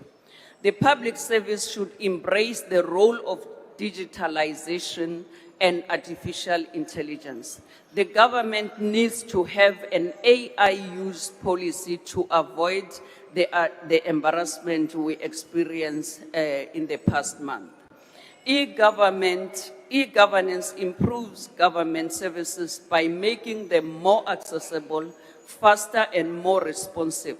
South Africans are ready to access government services online rather than traveling long distances to government offices, which are often characterized by long queues and administrative burdens. However, digital transformation must be accompanied by efforts to bridge the digital divide to ensure that rural communities, persons with disabilities, and vulnerable groups are not left behind. The rural network quality must be accelerated to ensure communities have access to reliable, affordable broadband connectivity. Your Excellency, the full benefits of the release of the spectrum are yet to be experienced in our schools and public facilities.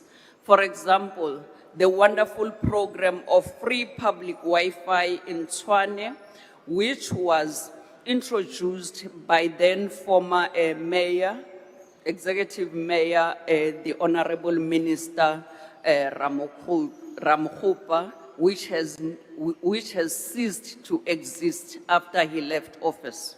We must re-examine the intervention and ensure all towns, cities, and villages have access to free public Wi-Fis. It is necessary to grow our digital economy and increase equitable opportunities for South Africans. Issues relating to cybersecurity vulnerabilities across the state institutions, many of which lack adequate response capabilities, require a more coordinated, rapid response. For example, it has been alleged that the city of Ekurhuleni lost approximately 2 billion rands due to a combination of cyber-enabled manipulation of its billing system, electricity meter tampering, and alleged insider collusion. The government must strengthen cybersecurity measures and investigative capabilities to avoid similar situations. Madam Deputy Speaker, one of the most important aspects of policy coordination concerns regulatory coherence. Operation Vulindlela is one of the most fundamental and impactful programs established under the stewardship of His Excellency President Ramaphosa through a collaboration between the Presidency and the National Treasury. Phase 1 of the program has indeed yielded significant improvements for the country. However, Parliament will ensure that the South Africans continue to experience tangible improvements in their daily lives by conducting effective oversight of the Operation Vulindlela program. South Africans have already noticed improvements resulting from the program, including the elimination of load shedding. Operation Vulindlela has strengthened energy security, increased tourism, expedited water rights release, and enhanced economic confidence under the leadership of the President and President Ramaphosa. We welcome your focus on fixing local government. The Presidential Working Group in 𝐬𝐻𝐵𝐻 and the Presidential Task Team in Joburg are critical measures for the Presidency to get our cities working. We are confident that the implementation of the trading services model will contribute to improving basic service provision. We support the process of the review of the white paper on local government, and we believe that a restructured local government fiscal framework will contribute to improving municipal performance and impact through increased capital investment. The program has demonstrated the importance of removing structural barriers that inhibit economic growth and undermine investor confidence.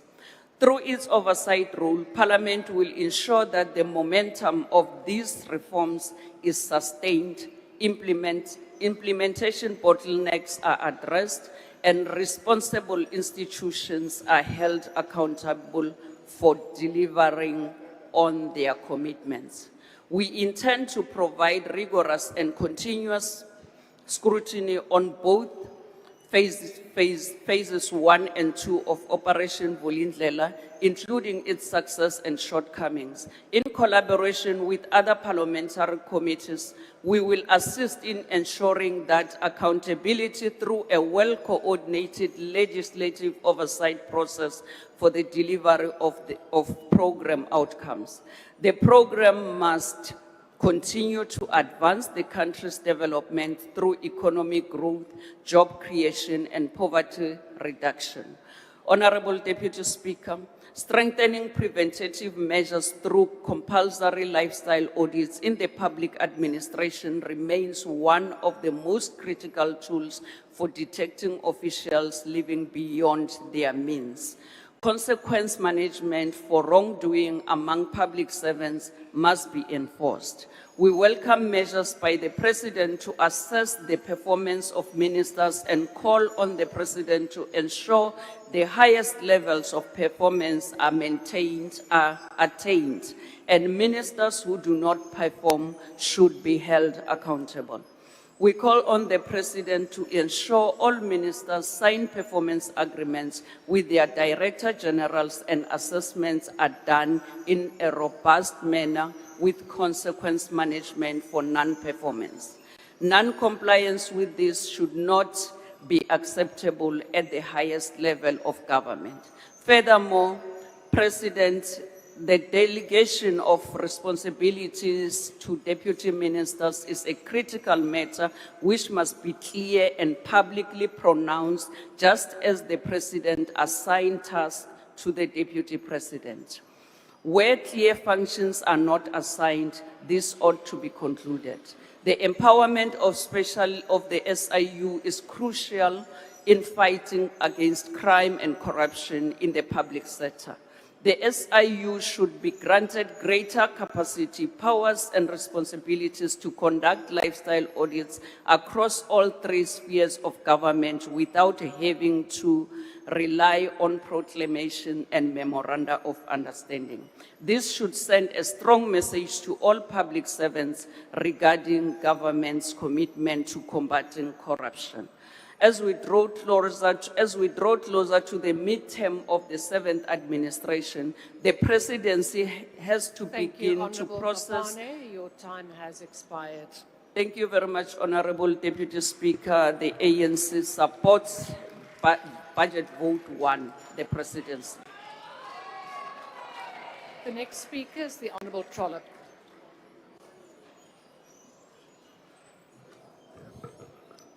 Honourable Deputy Speaker, the Presidency describes itself as the centre of government, responsible for coordination, implementation of monitoring and oversight, but coordination is not an outcome in itself. South Africans judge government on job creation, water in their taps, safety in their neighbourhoods, functioning municipalities and a growing economy. You say these things are improving. Public sentiment and the numbers speak of something different. The report expresses concern about the manifestation of SONA promises and tracking of progress. I'll be generous, Honourable President, and I won't question your flights of fantasy this year. But where's the smart city? Where's the bullet train? And where's Tinswalo's job? Your promises have been exposed as venal and empty. Last Parliament has established an oversight committee of the Presidency. Now we can have a proper debate. The report notes weak oversight of the Presidency creates risks such as fragmented priorities, inconsistency policy signals, and diluted accountability. For example, the lifestyle audits you promised yet have not materialized. The Presidency tells us the system is being developed. The Emperor has no clothes. Why did the ANC oppose this committee for so long? Even former DGs who admitted opposing its establishment now recognize its importance. Mr. President, you read out a long list of people to thank for their support in the Presidency. Deputy President, multiple ministers and deputy ministers whose responsibility is to monitor and oversight performance of government. They've clearly failed their responsibility. Your vote is responsible for the performance of our Chapter 9 institutions created to protect our constitutional democracy. Let's evaluate some of them. The South African Human Rights Council is facing 24,000 signatures calling for their dissolution. The Public Protector is involved with more public controversy than protection, including your own controversy. The IEC, whose independence and dependability are called more and more into question every election. The Auditor General faces and continues an uphill struggle to enforce accountability. All of these institutions are faced with declining trust levels. Chapter 10 institutions deal with public administration and the principles of good governance, yet report acknowledges inconsistent performance, weak recruitment practices, and skills shortages. Administrators guilty of gross misconduct, gross dishonesty, move seamlessly from one institution to the other. You yourself, Honourable President, went to Nelson Mandela Bay and praised the Mayor of Nelson Mandela Bay, yet in this Parliament in the same week, she was castigated for maladministration and poor management. The Presidency is responsible for driving the implementation of the MDP and the MTDP that should focus on jobs and growth creation, poverty reduction, and capable developmental state. Yet the illicit economy and illegal immigration are allowed to negatively impact employment, revenue collection, investor confidence, and economic growth. The question is why? You, Mr. President, are responsible for coordinating strategic infrastructure through the Presidential Coordinating Commission. We still face load reduction. Our taps are running dry, not because there's no water, but there's no maintenance of our infrastructure. And municipal collapse, which is no better on display than in Johannesburg, where water outages prevail despite the Vaal River water system flooding. If your presidency is the center of government, sir, then you must accept responsibility, not only for coordinating plans, but for delivering results. South Africans cannot eat coordination or drink oversight and cannot find jobs in strategy documents. They need jobs that you so flippantly refer to amidst record unemployment in our country. You cannot talk about a growing economy and job creation when you look at the statistics that represent the lived realities of South Africans. If you do that without concern of those realities, it means you actually care less about the realities of those figures. Action SA will not be supporting this budget. Thank you. I now invite the Honourable Meshwe.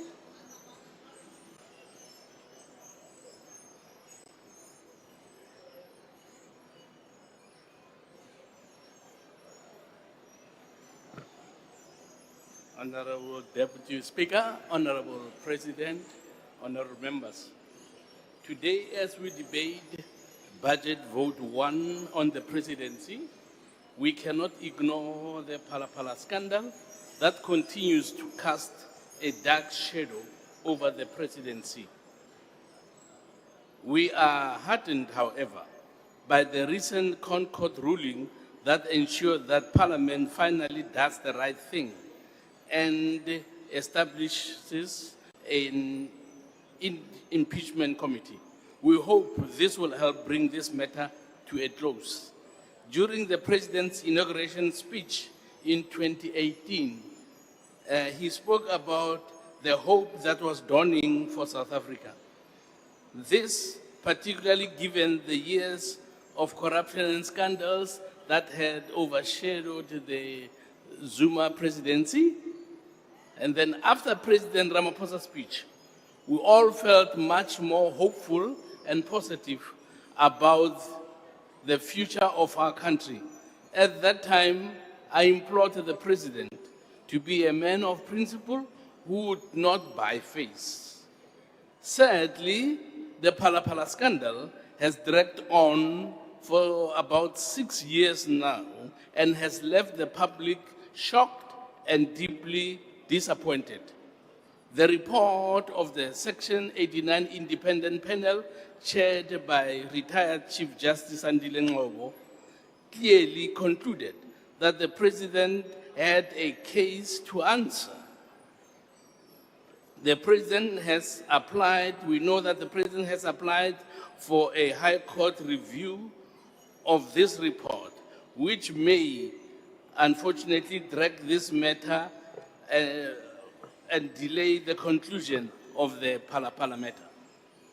In the meantime, I want to urge the President to answer 2 questions, simple ones, that members of the public are always asking us for answers. And the first question is, who brought and hid the money on the farm? And the second one is, if the money was from the proceeds of the sale of animals or buffaloes in particular, as we have been told, why was it necessary to hide it in the sofa where it was later discovered? Answers to these questions will go a long way to help ease the Can we outrage. focus on budget?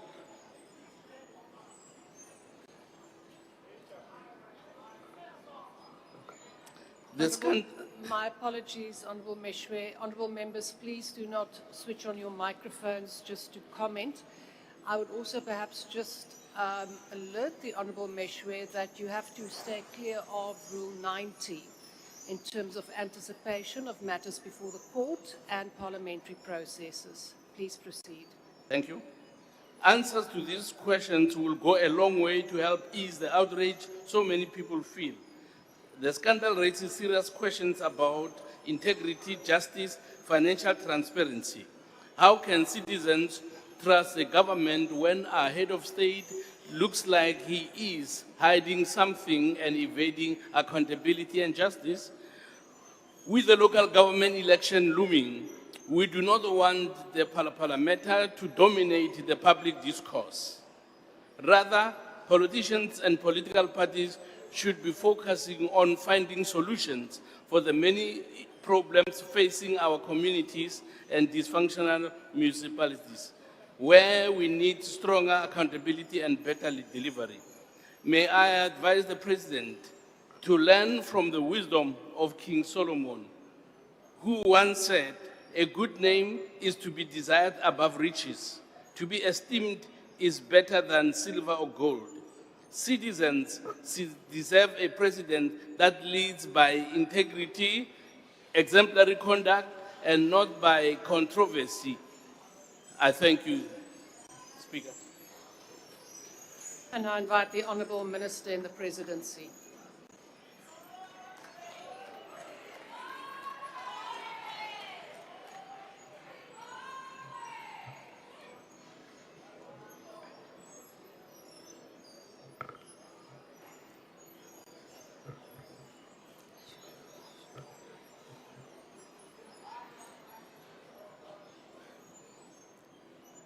Chanda cha mudzulaxitulo wa nnḓu ya Bhutan ya lushaka, murangaphanḓa wa shango Vho Cyril Matamela Ramaphosa, mudzulaxitulo wa portfolio committee ya presidency, dzi colleague dzanga dzi minister na dzi deputy ministers, chief whip of the largest party, miraḓo ya nnḓu ya Bhutan ya lushaka, Deputy Speaker, the budget votes are not simple statements of expenditure. They are policy statements and key instruments for transparency, accountability, and parliamentary oversight. I rise to present the details of Budget Vote 1 of the Presidency. For the financial year 2026-27, the Presidency's allocation is 816.8 million within the MTF budget of 2.3 billion. The APP also reflects a staff count of 534 in 2026-27, increasing to 594 by 28-29, as institutional capacity and capability is strengthened. This represents an increase of 7.1% from the previous financial year. This increase ensures that we have the necessary capacity to drive the ambitious reforms agenda, specifically capacitating our policy and research services, as well as the Project Management Office. This allocation will be used to support the work of the Presidency across 3 core programs: administration, executive support, and policy and research services. The strategic plan, Honorable Pulse, is 2026 to 2030 because it's a medium-term plan. And the APP is 1 year because it's an annual performance plan. Honorable members, the progress that South Africa is making, albeit the challenges still confronting us, is a result of deliberate and coordinated efforts. And the task of the Presidency is to ensure that government priorities do not remain just intentions. They must become funded outputs, tracked commitments, resolved blockages, and measurable progress. The President has said the Presidency does not build every road, operate every clinic, repair every water system, as those responsibilities lie with line departments, provinces, municipalities, and public entities. However, the Presidency carries the responsibility to ensure that government functions and South Africa works. A working South Africa requires a capable state. Too often, government has been criticized for producing sound plans which are hamstrung by weaker implementation. It is for this reason that the Presidency is focused on ensuring disciplined execution. As the institutional mechanism through which cabinet priorities are turned into coordinated action across government departments and spheres of government, the Presidency will focus on tracking cabinet decisions to closure, maintaining decentralized records of implementation, ensuring that departments provide to cabinet credible evidence of implementation. To achieve this, the Presidency will strengthen cabinet and committee processes, the cluster system, the Forum of South African Directors General, and the decision-taking mechanisms that ensure that cabinet decisions are implemented. This is part of our efforts to integrate cabinet decision-making, intergovernmental coordination, and monitoring systems to reduce the gap between commitment and delivery across government. Honorable Deputy Speaker, South Africa is dealing with complex and interconnected challenges of unemployment, water security, infrastructure backlogs, local government instability, organized crime, gender-based violence and femicide, public sector capacity constraints, and the need to sustain economic reform momentum. These challenges cannot be resolved by one department acting alone. They require coordinated state action, clear ownership, reliable reporting, and structured escalation. As highlighted by the President, Operation Vulindlela remains a key platform for reform coordination. Its purpose remains that of ensuring that reforms are implemented, tracked, and translated into economic impact.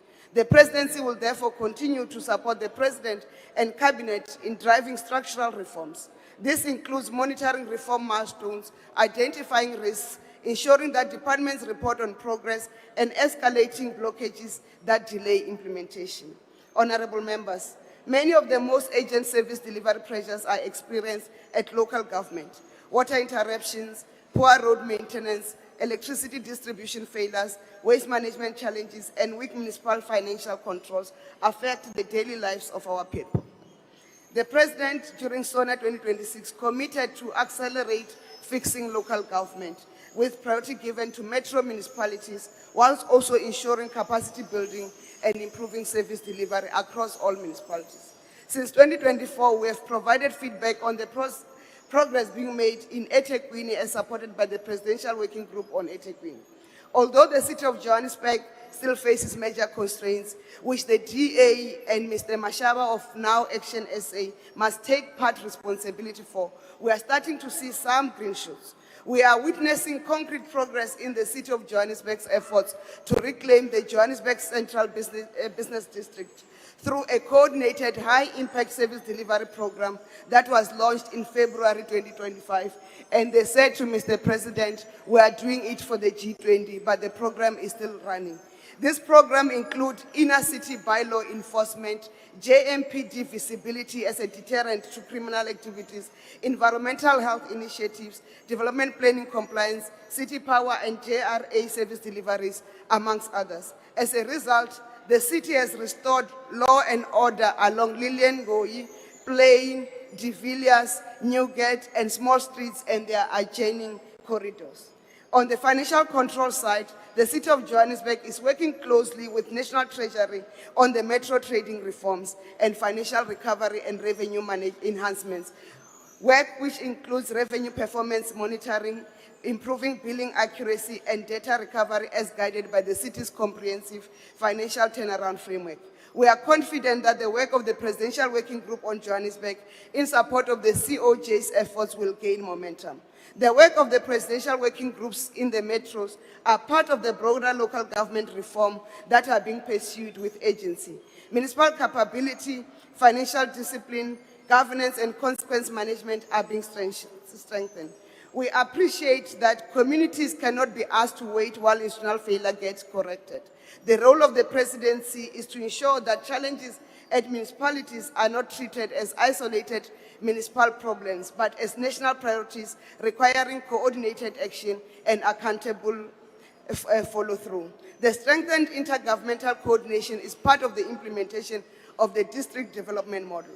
Honorable members, the focus on decontaminating the criminal justice system has been highlighted in the National Intelligence Estimates, and this can be read in the 2021-2024 NIE as published in 2025.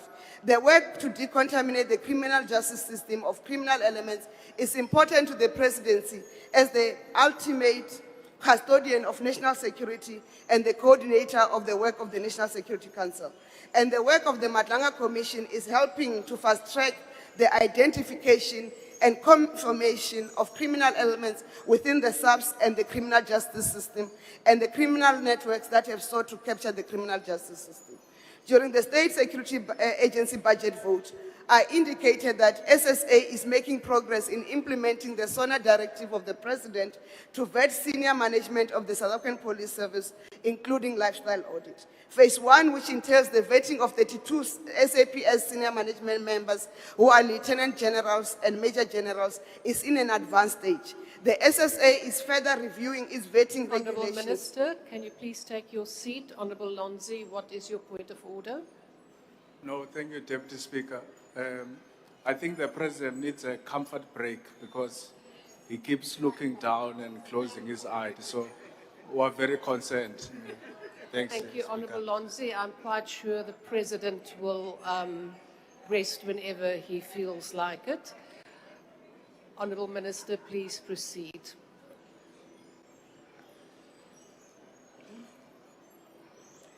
The SSA is reviewing its vetting regulations to ensure full compliance to the provisions of the National Strategic Intelligence Act that directs that vetting function includes in-depth lifestyle audit and reporting of criminal activities of auditees to law enforcement. We cannot allow also, ladies and gentlemen, the problem of illegal immigration to threaten national security and social cohesion. As the President has indicated that government has been implementing measures to deal with illegal immigration in South Africa and protect the economic rights and interests of South Africans. In addition to the increased workplace labor inspections, the President has mentioned additional measures include: 1, government in 2023 established the Border Management Authority to address the weaknesses in border management and make sure that our borders are not porous. 2, the Department of Home Affairs has been increasing the number of deportations of undocumented foreign nationals year on year since 2022, despite the capacity constraints. 3, the Cabinet approved the revised white paper on citizenship, immigration, and refugee protection in March 2026. At the relevant post-cabinet briefing, we clarified that the white paper improves the management of migrant reception arrangements and also provides for Section 22 of the Constitution in terms of economic rights of South Africans. 4, the Department of Employment and Labor has finalized the National Labor Migration Policy that introduces maximum quotas for documented foreign nationals and provides for the prosecution of employers hiring undocumented foreign nationals.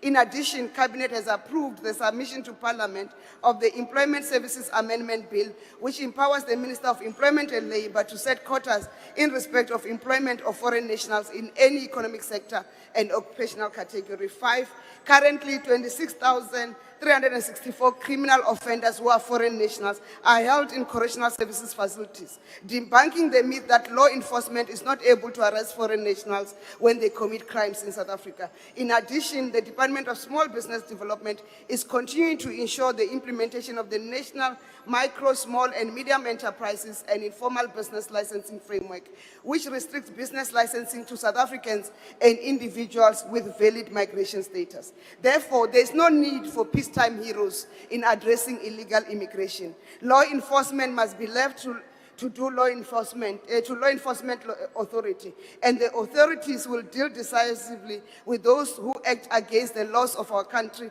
and the Constitution of our Republic. Honorable members, the Presidency's role must be clearly understood. The Presidency leads, coordinates, oversees, advises, communicates, and intervenes where necessary. This enables delivery across government. The Presidency will continue to track implementation of SONA and MTDP commitments, assess progress across clusters, and ensure that delivery failures requiring executive intervention are escalated. This work is not administrative, it is political and constitutional accountability in practice. Citizens must be able to see what government committed to, what has been done, what is delayed, and what corrective action is being tabled. Honorable members, the third apex priority of government is to build capable, ethical, and developmental states. The Presidency will continue to support the professionalization of the public service, performance management reform, ethical governance, and consequence management. Corruption and weak governance undermine delivery. They drain resources, damage public trust, and weaken the legitimacy of the state. The Presidency will continue to monitor and report to Parliament on the implementation of the National Anti-Corruption Strategy, the State Capture Commission response actions, the SIU reports and referral processes. Our quest is to move from culture of delayed consequences to a culture of visible accountability. The public must know that government takes seriously the responsibility to protect public resources and to act against wrongdoing. Delivery in the modern state requires reliable information systems. A center of government cannot coordinate effectively if it depends on fragmented reporting, manual processes, weak records, and delayed information. The Presidency will therefore prioritize digital transformation, decision-taking system, information integrity, cyber security, and modernized internal system. Internal modernization is not an administrative luxury. It is a delivery requirement. When systems function, coordination improves. When reporting is accurate, escalation is credible. When records are reliable, accountability is strengthened. Honorable members, South Africa's international engagement must reinforce domestic development. The Presidency will support the President and the Deputy President in advancing South Africa's national interest on the international stage, including through the BRICS, SADC, the African Union, and other multilateral platforms. The APP highlights the need for stronger alignment between foreign policy position and domestic reform objectives, including through a consolidated international relations position framework. This means that international agreements, partnerships, and engagements must be tracked for outcomes. They must support investment, trade development, infrastructure, skills, and South Africa's strategic interests. Our international work must not stand apart from our domestic priorities. It must help advance them. Honorable Deputy Speaker, Public confidence depends not only on what government does, but also on how honestly and clearly government communicates. The Presidency continues to oversee communication strategy implementation through the Government Communication and Information System and support coherent national messaging, stakeholder engagement, transparency, and public access to information. Government must speak clearly to citizens, but it must also listen to its citizens. The work of communication is therefore not propaganda, it is democratic accountability. Honorable Deputy Speaker, 2026-27 is the year of acceleration. Acceleration requires focus. We do this in a year of profound national significance. Our country marks 70 years since the historic 1956 Women's March to the Union Buildings.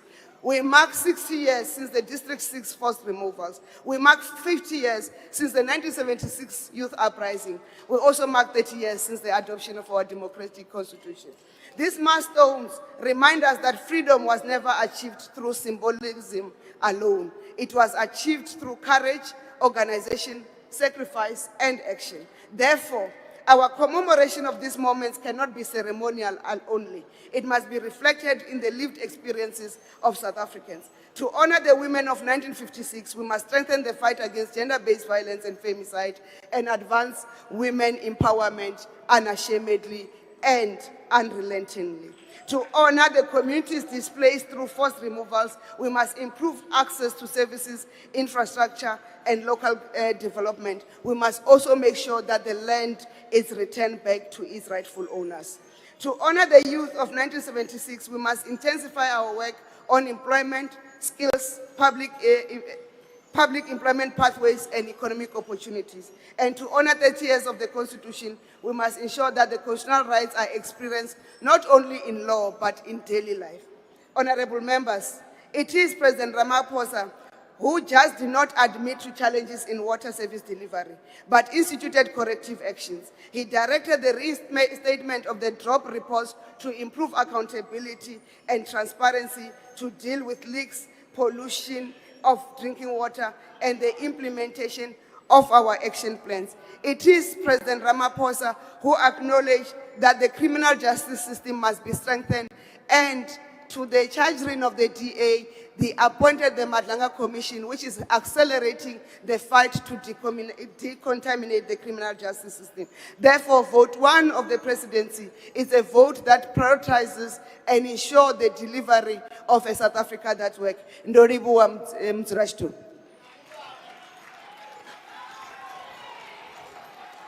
I now invite the Honourable �𝐭𝐿.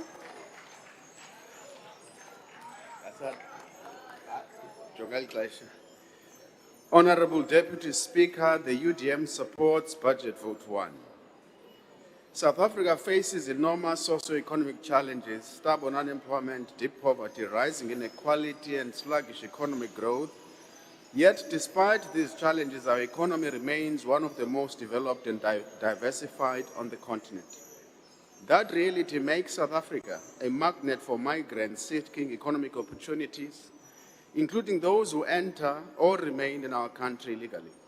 President, we want to make it categorically clear that on the issue of illegal immigration, we stand with South Africans who are calling for the lawful enforcement of our immigration laws. President, no country in the world is expected to simply look the other way when faced with illegal and undocumented migration. No country is told that enforcing its laws is somewhat immoral. Yet in South Africa, whenever the issue is raised, we are immediately subjected to lectures, labels, and moral grandstanding. South Africans are told that they must not complain, they must not ask questions, they must not expect their laws to be enforced. They must simply absorb the consequences and remain silent. What is even more remarkable, President, is the persistent attempt to reduce this complex issue to race. We are constantly told by those who are intellectually lazy that white undocumented foreigners are not targeted. Well, if they were competing for jobs in Gugulethu, in Tanzania, in 𝐾𝐨𝐧'𝐭, 𝐾𝐴mashu, and Soweto, if they were concentrated in township economies, petrol stations, restaurants, and informal businesses, if they were directly competing for some opportunities and limited resources that millions of poor South Africans rely on, they too would be part of this debate. The reality is that the issue is not primarily about race, it's about economics, it's about opportunity, unemployment, competition for scarce resources. Pretending otherwise may be politically convenient for some, but it does nothing to address the legitimate concerns of South Africans who live with these realities on a daily basis. But apparently pointing out this obvious fact has somehow become controversial. President, we are also Pan-Africanists, but we are not naive. We reject this term version of Pan-Africanism that appears only when South Africa is expected to make sacrifices. We are told that South Africans must carry the burden of poor leadership and governance failures elsewhere on the continent. We are told that South Africans must never complain. We are told that South Africans must never ask difficult questions. I therefore want to ask a number of questions which are important. Where is this Pan-Africanism when African leaders are bought by the West and Morocco to vote against African interests in international forums such as the IPU? Where is this Pan-Africanism when South Africa came under fire under sustained verbal attacks from the US during your G20 presidency? Lastly, and perhaps more importantly, where was Pan-Africanism when 14 South African soldiers paid with their lives in pursuit of peace and stability on the continent, 14 lives lost, families shattered, coffins draped in South African flag? What happened afterwards? The DRC and the US signed agreements giving American companies priority access to the DRC's mineral wealth. America secured the deal. We buried our soldiers. Too often, solidarity is demanded from South Africa but barely reciprocated. Solidarity, President, without reciprocity is exploitation. Partnership without mutual benefit is dependency. And the Pan-Africanism without accountability is a scam and merely a slogan, and we reject it with the contempt it deserves. We therefore support the enforcement of South Africa's immigration laws. At the same time, we reject violence, intimidation, and attacks against foreign nationals. The rule of law must prevail. Ke a leboga. The next speaker is the Honourable Milam.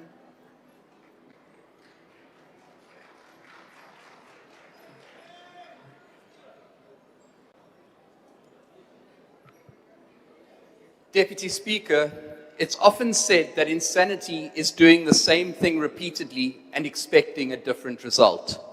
In South Africa, we call that energy policy. For 17 years, the ANC has promised to fix electricity. 17 years, Mr. President, of war rooms, 17 years of emergency plans, 17 years of presidential announcements. And still, the same broken machine remains. Monopoly thinking, political delay, municipal collapse, Eskom failure, and consumers paying more for less. This is Budget Vote 1. This is the presidency. Responsibility cannot be outsourced. President Ramaphosa promised reform. Minister Ramaphosa promised pace. Operation Vulindlela promised delivery. What we got was reform by press release. PowerPoint reform, not power sector reform. Yes, load shedding has eased.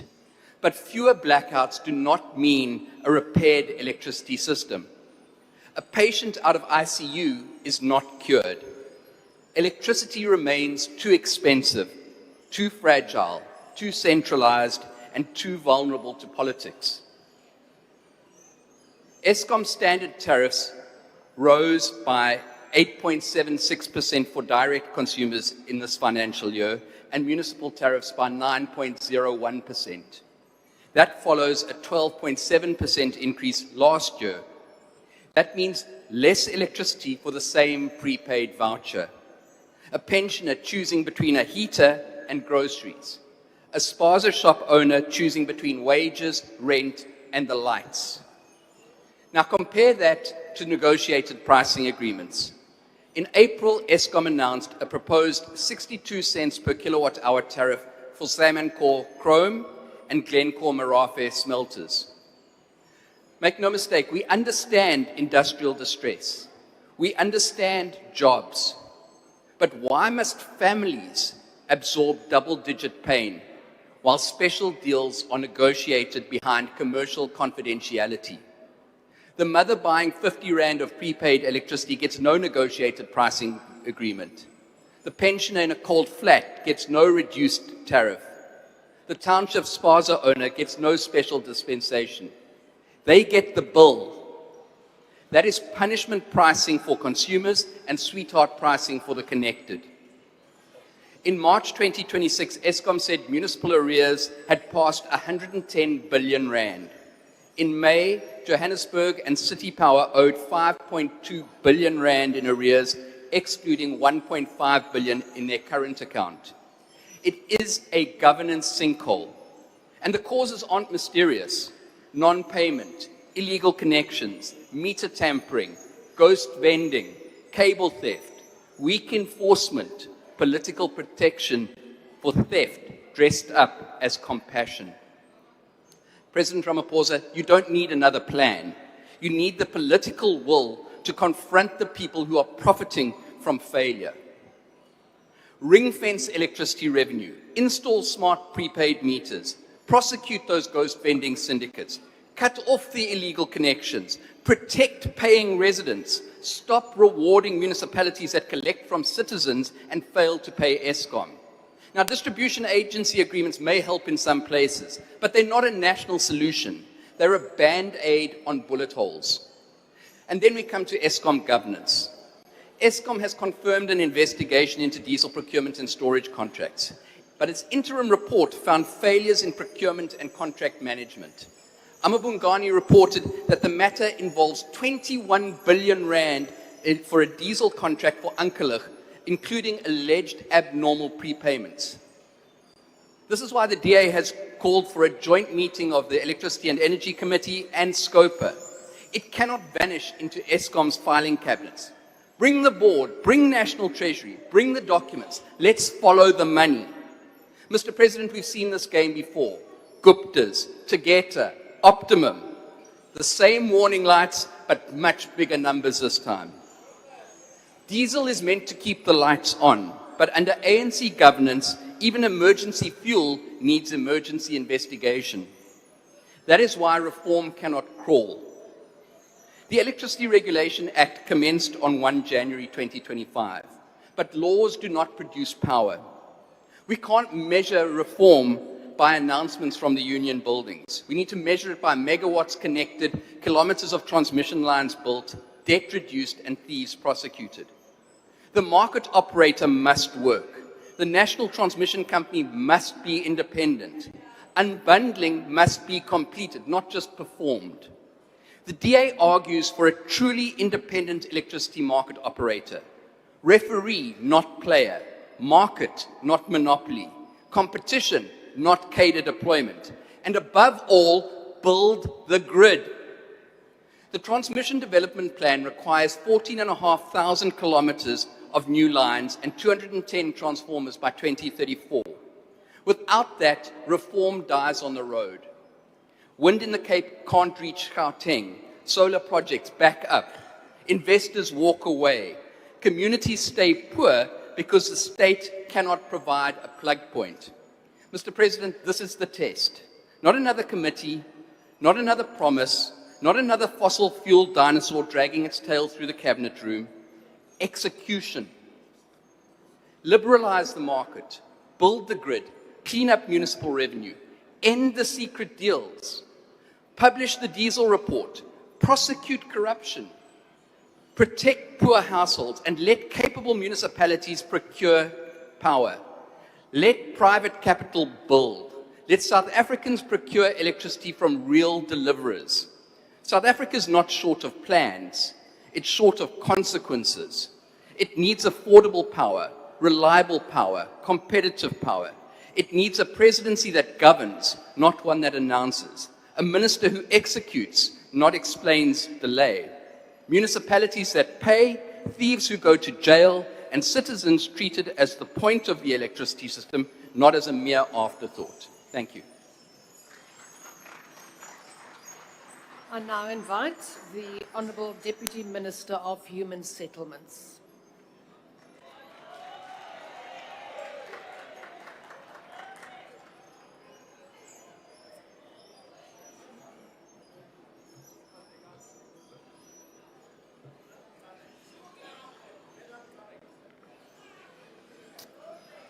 Thank you, Madam Deputy Speaker. The Commander-in-Chief of the Armed Forces of the Republic of South Africa, Honorable President Cyril Ramaphosa. Allow me to stand on the protocols that are already established.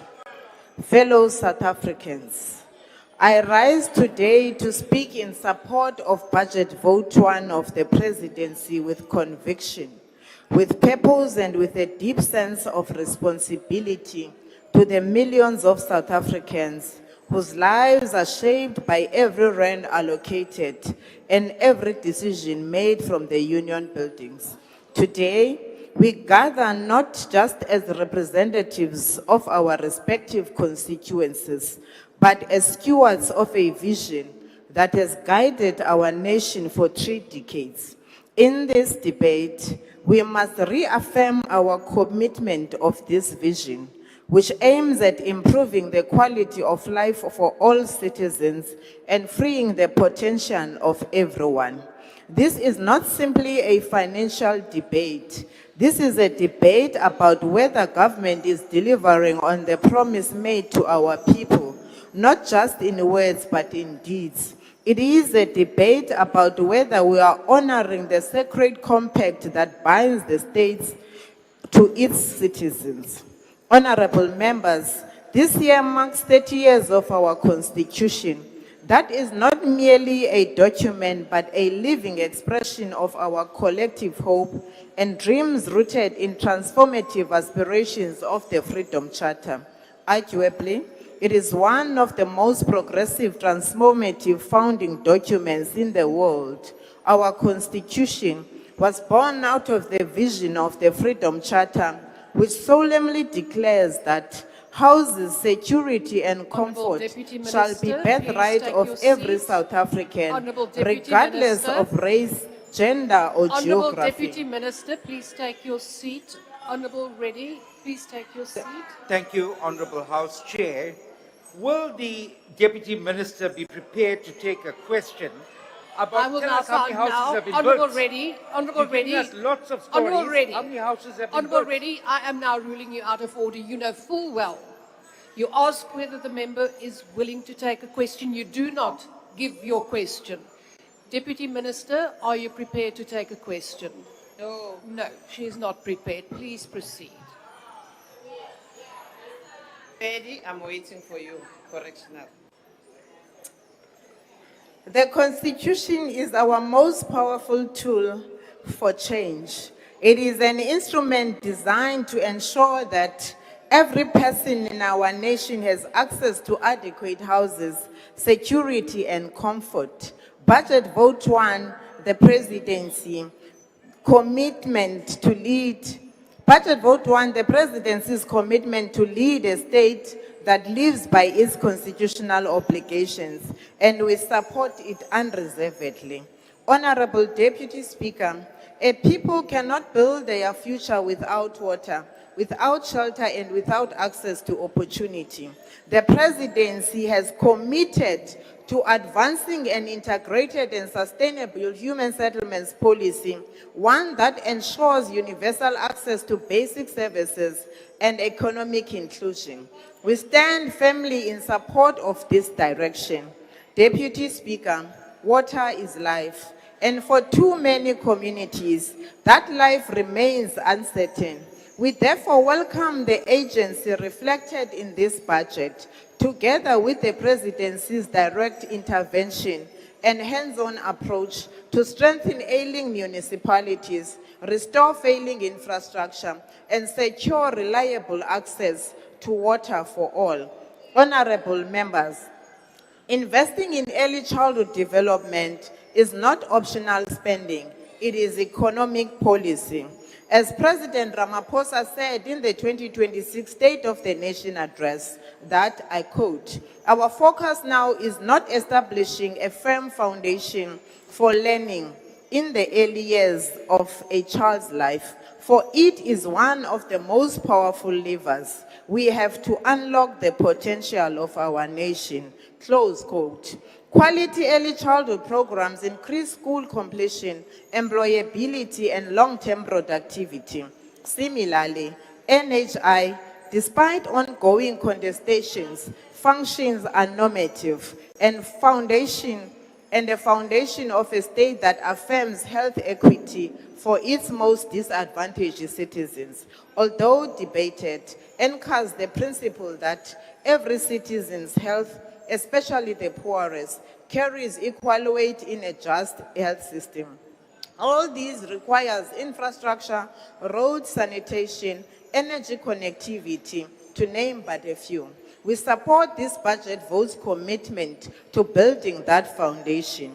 Honorable Deputy Speaker, freedom finds its fullest expression in dignity. We therefore continue to invest in dignified housing, the upgrading of the informal settlements and support for military veterans who help secure our democracy. Every home delivered, every title deed issued, and every settlement upgraded brings us closer to the constitutional promise of South Africa that belongs to all who live in it. Yet, the journey is not complete, and that the pace of delivery continues to accelerate. More needs to be done. Honorable members, the storms of KwaZulu-Natal, the floods that displaced thousands in the Eastern Cape and Limpopo, the wildfires in the Western Cape, these are not distant threats. They present realities. Climate change does not discriminate, but it hits hardest those who have the least resources to recover. Through the emergency housing program, the government continues to provide temporary accommodation, relocation support, and restoration of damaged structures, going beyond emergency response to address the root of vulnerability.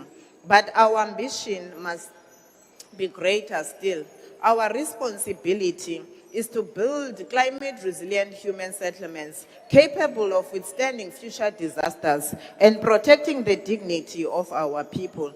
Honorable President, this is precisely where innovative building technologies become not just relevant, but essential. The Department of Human Settlements is embracing faster, safer, and more sustainable methods of construction. The recent Presidential IBT Summit confirmed the watershed moment. These technologies are no longer experimental alternatives. They are necessary and permanent components of modern housing delivery.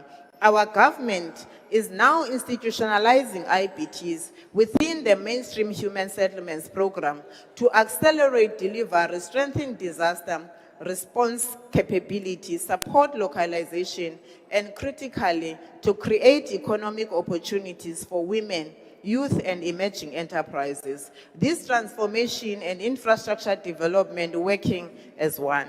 The proof of this concept is not theoretical, it is documented. In Limpopo, 2 IBT houses withstood severe disaster conditions that destroyed surrounding structures, standing firm while others fell, providing safety and protection to families sheltered within them.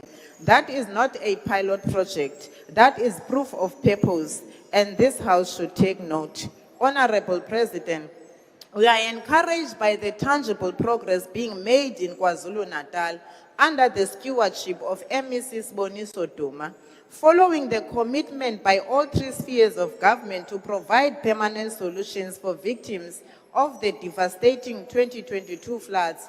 Progress is now being realized, not in promise, but in the keys handed over to qualifying beneficiaries. A few weeks ago, we witnessed the relocation of 113 households from transitional emergency accommodation into permanent homes in Konobia. These are families who endured years of hardship and uncertainty following the 2022 floods. Today, they have a place to call home. Plans are further underway to complete an additional 450 houses in Konobia by March 2027. We applaud this project and urge that momentum be maintained. To further reduce over-resilience on the private sector in disaster response, the department, through the Housing Development Agency, has acquired the Transnet-owned Montclair Lodge facility. Its refurbishment and operationalization will provide dignified emergency accommodation while strengthening the province's preparedness in the face of increasingly unpredictable weather patterns. This is the kind of proactive, state-led innovation this moment demands. As we commend KwaZulu-Natal's national response, we say clearly and without hesitation to the Western Cape Provincial Government, follow suit. Recent flood victims in the Western Cape deserve the same agency, the same commitment, and the same permanent shelter. The people of the Western Cape are not secondary class citizens and must not be treated as such. Honorable Deputy Speaker, land reform remains equally important. It needs ongoing political commitment and leadership. Recent interventions through the upgrading of land tenure program, land distribution and restoration program have extended ownership, security and opportunity to thousands of South Africans. Section 25 of the Constitution is mandatory directive for the state to redress past dispossessions and inequality, not just an idea. The executive committed is essential for meaningful land reform in South Africa, yet must recognize that the struggle for land ownership and economic justice is inseparable from the struggles for women emancipation. Thomas Sankara articulated this truth powerfully when he said, I quote, "The revolution and women's liberation go together. We do not talk of women's emancipation as an act of charity or out of search of human compassion. It is a necessity for the revolution to triumph. Women hold up the other half of the sky." Close quote. Honorable members, few days ago, the President launched the 3 land reforms programs directly in communities awaiting for justice. The 𝐬𝐮𝐬𝐫𝐞 Communal Property Association, which has 4,996 beneficiaries, of whom 1,257 are women-headed households, received 12 title deeds covering 4,187 hectares, with over 20 million in post-settlement support, including 300 cattle and farming machineries. The Barolong Barapulana CPA received 3 title deeds covering 411 hectares as part of the process that has restored 26,066 hectares at a total settlement value of 312 million, with 40 million development programs underway.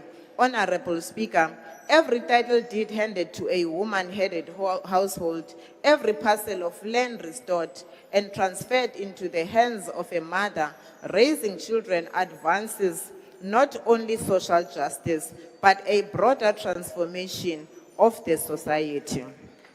We support Budget Vote 1 because we believe in a South Africa where every child has clean water, every family has a roof with title deed attached, every city dismantled the geographic of exclusion, and every citizen from the Cape Flats to the hillsides of Limpopo can say, this government works for me.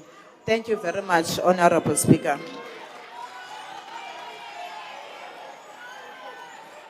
Honourable members,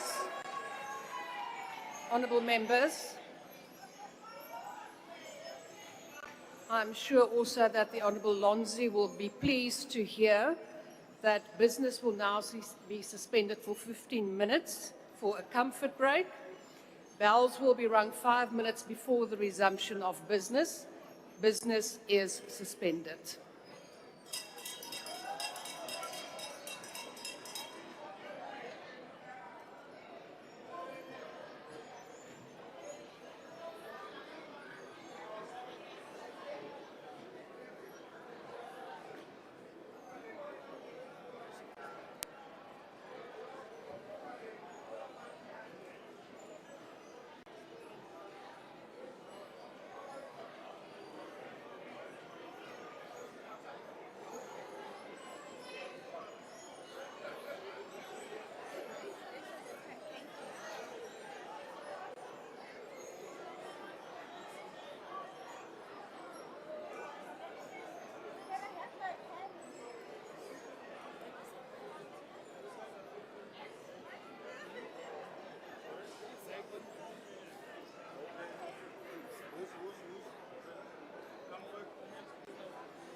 Don't have money.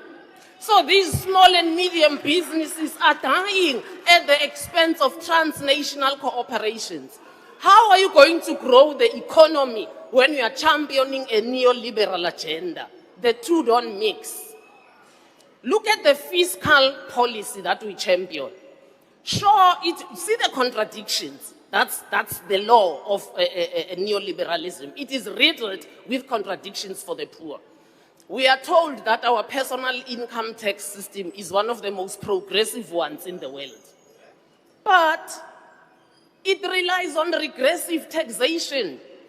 Regressive taxation are taxes that continue to tax the poor more while the rich are getting richer. Like VAT, like fuel levy, taxing alcohol, taxing cigarettes. The people are so poor, you're punishing them for the little comfort they're trying to get. Taxing sugar, while multinationals are doing what?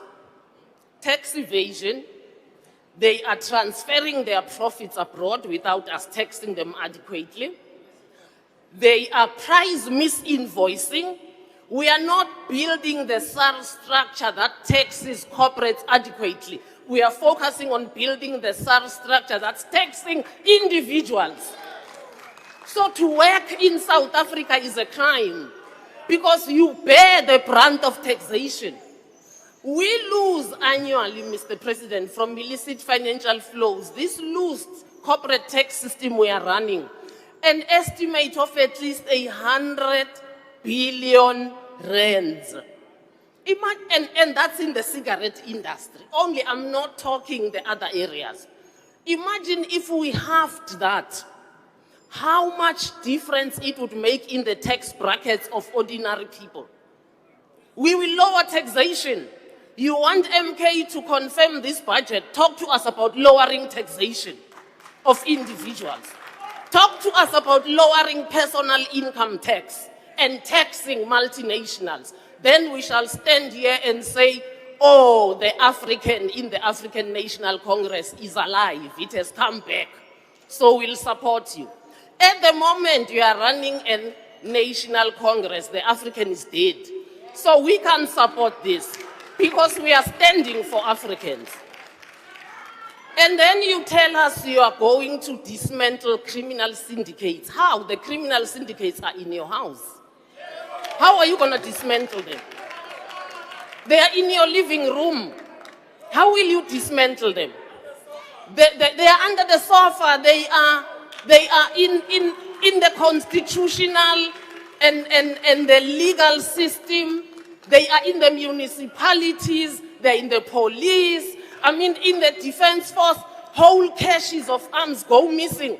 How are we running a defense force where people can just break in and steal weapons? Order, honorable member. How are we going to do Honorable that? So, Chabalala, for us, can you just take your seat? There's a member who wants to raise a point of order. Order.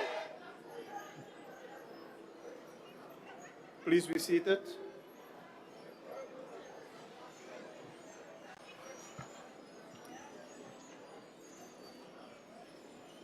Honorable members, we will now proceed with the debate on vote number 1, the presidency. And I want to recognize the Honorable Sela Molela.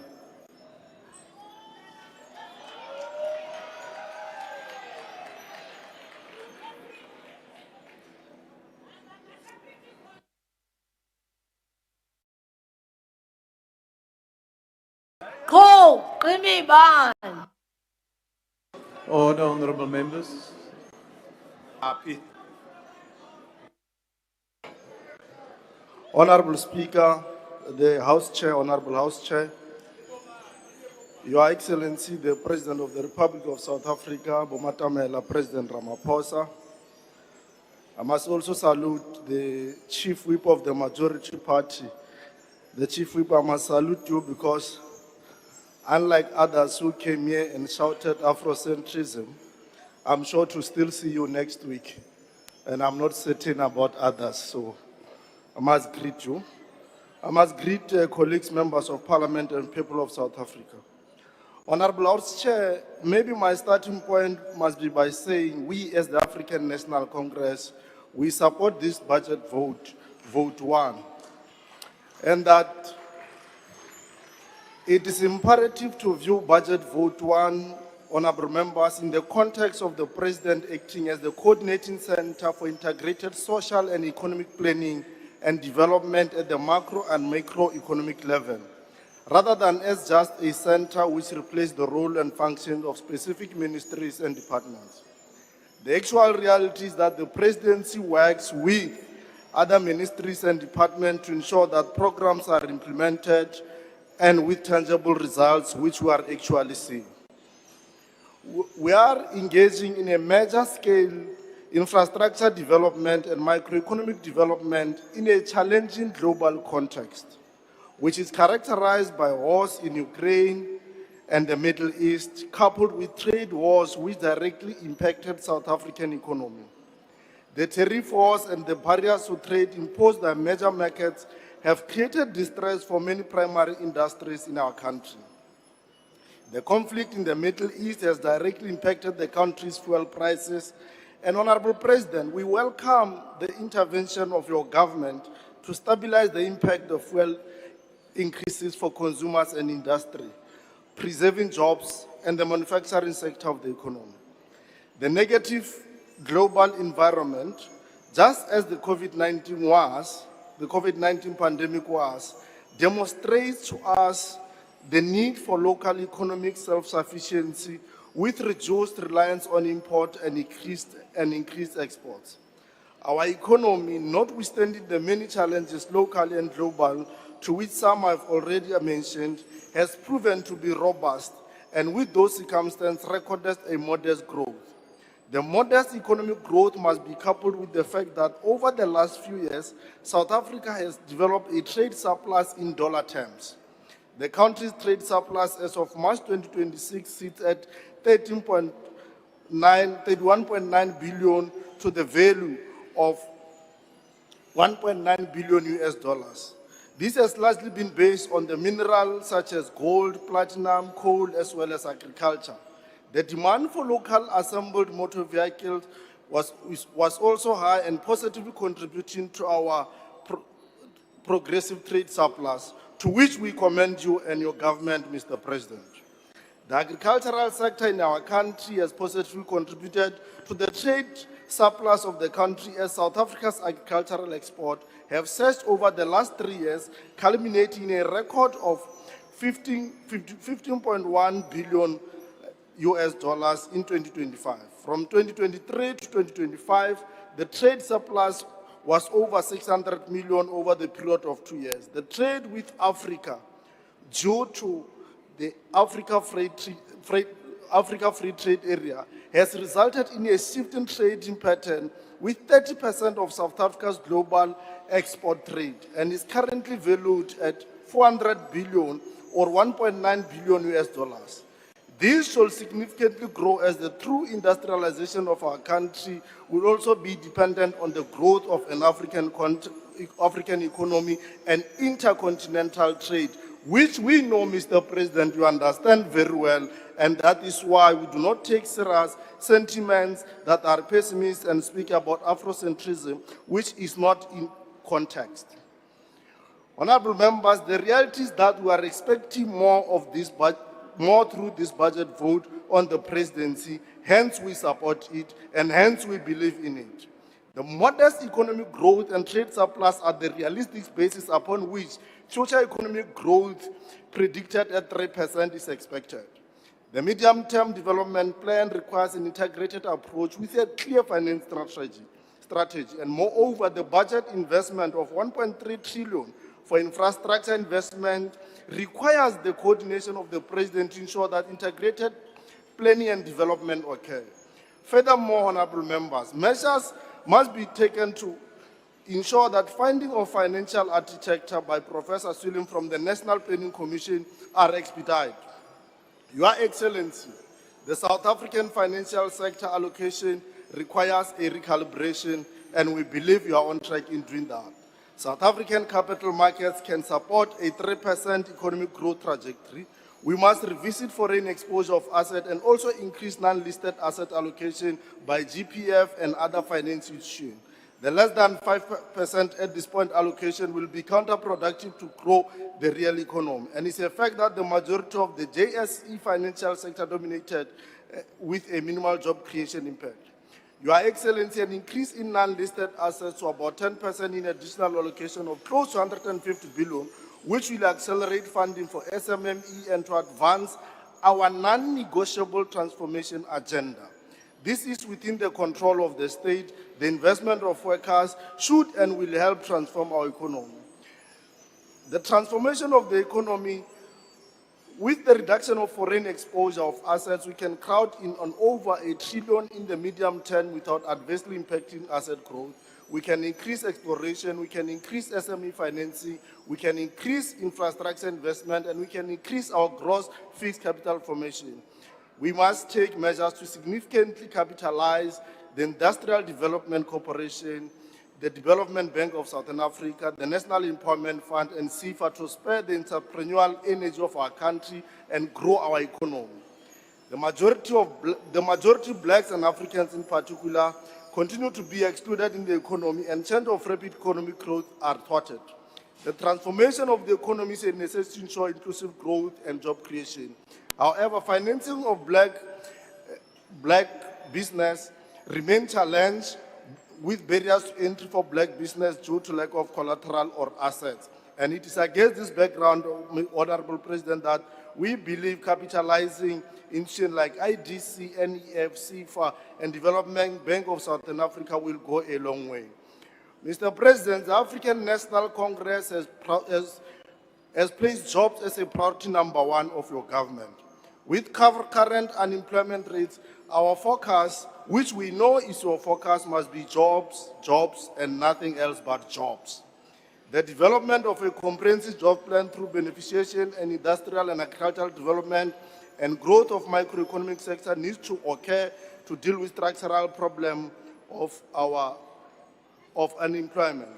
In order to grow the economy, we must continue to attract both foreign and domestic investment.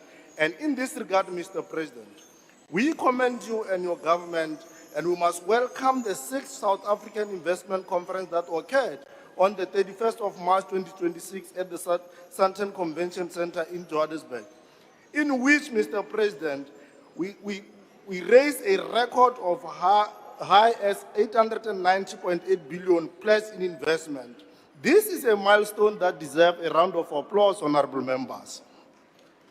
The pledge are part of a new 5-year investment drive targeting 2 trillion by 2030. Our emphasis on support for budget vote 1 is not on the success achieved thus far, but also to ensure that the target of 2 trillion investment by 2030 is achieved, and we are confident it will be achieved. The Presidency has led progressive Operation Vulindlela, and this has made strides to reduce red tape and ease the process of doing business in our country. We must welcome and salute these strides of Operation Vulindlela in network industries such as electricity. You may not be aware that we do not have load shedding at this particular point, which is as a result of some of this intervention we are speaking about, where through the implementation of Energy Action Plan led by the African National Congress, load shedding has ended for more than 365 days, where we have 365 days without load shedding. And no load shedding is expected for your ears in winter with increased demand, something that we deserve to give a round of applause as a nation and as a people. The reserve capacity which is generated by 𝐬𝐻Com has been made available at a preferential tariff to primary industries in distress. We must commend this progress. The increase in generation capacity now means that the economy is able to grow at 2% per annum.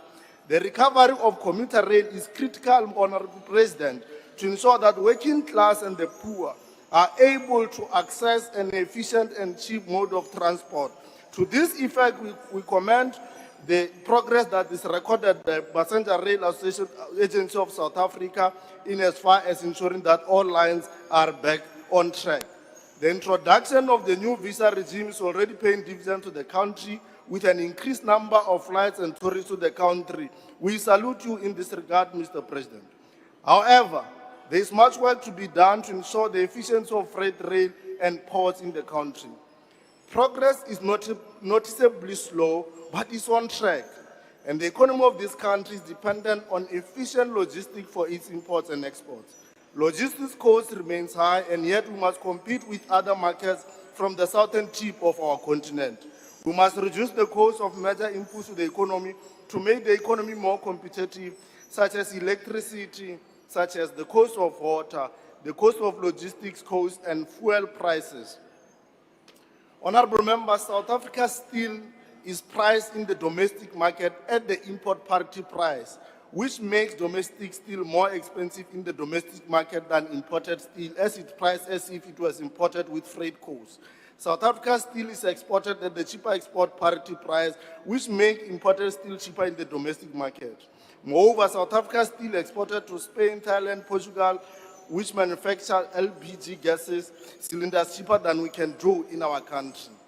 To the high import parity of domestic steel, this must be reviewed through Operation Vulindlela to increase the competitiveness and efficiency of our economy. Regulated pricing is creating structural inflation and making the country's economy uncompetitive for investment in comparison to other investment destinations. And this is the margin to the formulas over rewarding in this margin without any investment. We must further propose, in addition, that the review of regulated pricing, which are critical economic inputs such as electricity, water, fuel, logistics, to reduce structural inflation. Implementation of the National Freight Logistics Roadmap must continue and be implemented, Honorable President. The Presidential SOE Council must be commended for it has played a critical role in repositioning the development of SOEs. SOEs reform should enhance their role. Most OCOE are going concern and need to grow the operation and balance sheet to ensure that public and private partnership can become a reality without eroding strategic ownership of the state. A capitalization strategy for SOE is required to place them on a growth trajectory and to create the required decent job. We have no doubt as the African National Congress that the hands are on deck, that you have put everything, you have spared no energy to make this thing work, and South Africa will work. President, you are leading us well. We salute you. Thanks very much. We support the... Thank you, Honourable Member. Honourable Members, I want to remind you that the use of cell phones to take calls here in the Assembly is not allowed. I had to send service officers to at least 2 members who were on phone calls while the debate is taking place. Please, if you need to make a call, please go outside and do it there. Honourable Members, the next speaker is the Honourable 𝐬𝐿𝐫𝐿𝐫𝐢𝐻𝐻.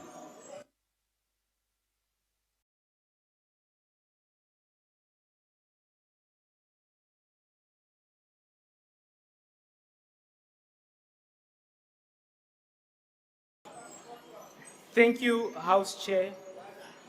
I bring you revolutionary greetings from our revolutionary movement, 𝐼𝐻𝐻𝐿𝐫𝐻𝐻. I also want to send my greetings to the president of our movement, 𝐿𝐿𝐫𝐿𝐫𝐻𝐻. I stand to reject this budget vote. Mr. Ramaphosa, you can no longer hide behind the courts instead of serving the people. You can do the simple thing by resigning. You are hiding behind the law whilst being a constitutional delinquent. But resigning is unfortunately not in your decision. We all know that you occupy that position by virtue of the R1 billion bribe from the Stellenbosch mafia. You are president of Stellenbosch. The same funders who gave you R1 billion are the funders of the chairperson of the impeachment committee. This whole thing is being rigged. But we are here, we are watching, and we won't allow the Stellenbosch mafia agenda to succeed. We see you, Mr. Ramaphosa. The courts can't protect you anymore from public scrutiny. It shall not be the repeat of the concealment of the R1 billion bribe money you received from Stellenbosch, which was concealed by the judiciary. Mr. Ramaphosa, you have a long history of wrongdoing against the people of South Africa. Your call for a concomitant action against the Marikana workers shall never be forgotten. Those who elected you have their hands, with your hands dripping in blood, also must take responsibility. To remind you, Mr. Ramaphosa, those workers died. Honorable member. You take your seat. What is the point of order, honorable member? Thank you very much, Chairperson. Chairperson, I would like you to rule on whether it is parliamentary for a member to intimate that the president received 1 billion rand bribed money. Is this not casting aspersion? Thank you very much. Yes, no, thank you, honorable member. Honorable members, I would request you that when you follow the debate and a statement is made, that you immediately take a point of order so that I can rule on it. However, in terms of this one, I will request the honorable member to withdraw that statement.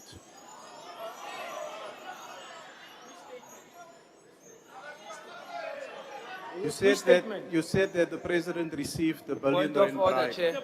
No, I'm dealing with this point of order. You will withdraw that statement, please. You're casting aspersions on the office of the president and the president in person. Okay, for progress' sake, I will withdraw. Thank you. You may order. You may proceed, honorable member. Yes, but the workers of Marikana died because they wanted nothing but a living wage. They wanted education for their children. There were no criminals. You called the police on them and they were massacred. That seemed to be your thing, sir. What happened to the CR17 alleged money launderer lawyer? Order, honorable member. Will you take your seat? What's the point of order, honorable member? Thank you, Chair. Chair, would you please rule on the statements that the honourable member has made in the light of the fact that there has been a commission of inquiry into Marikana and there were not findings made against President Ramaphosa as per the speech of this member, casting aspersions. Honorable members, I listen to a point of order and I make a ruling, right?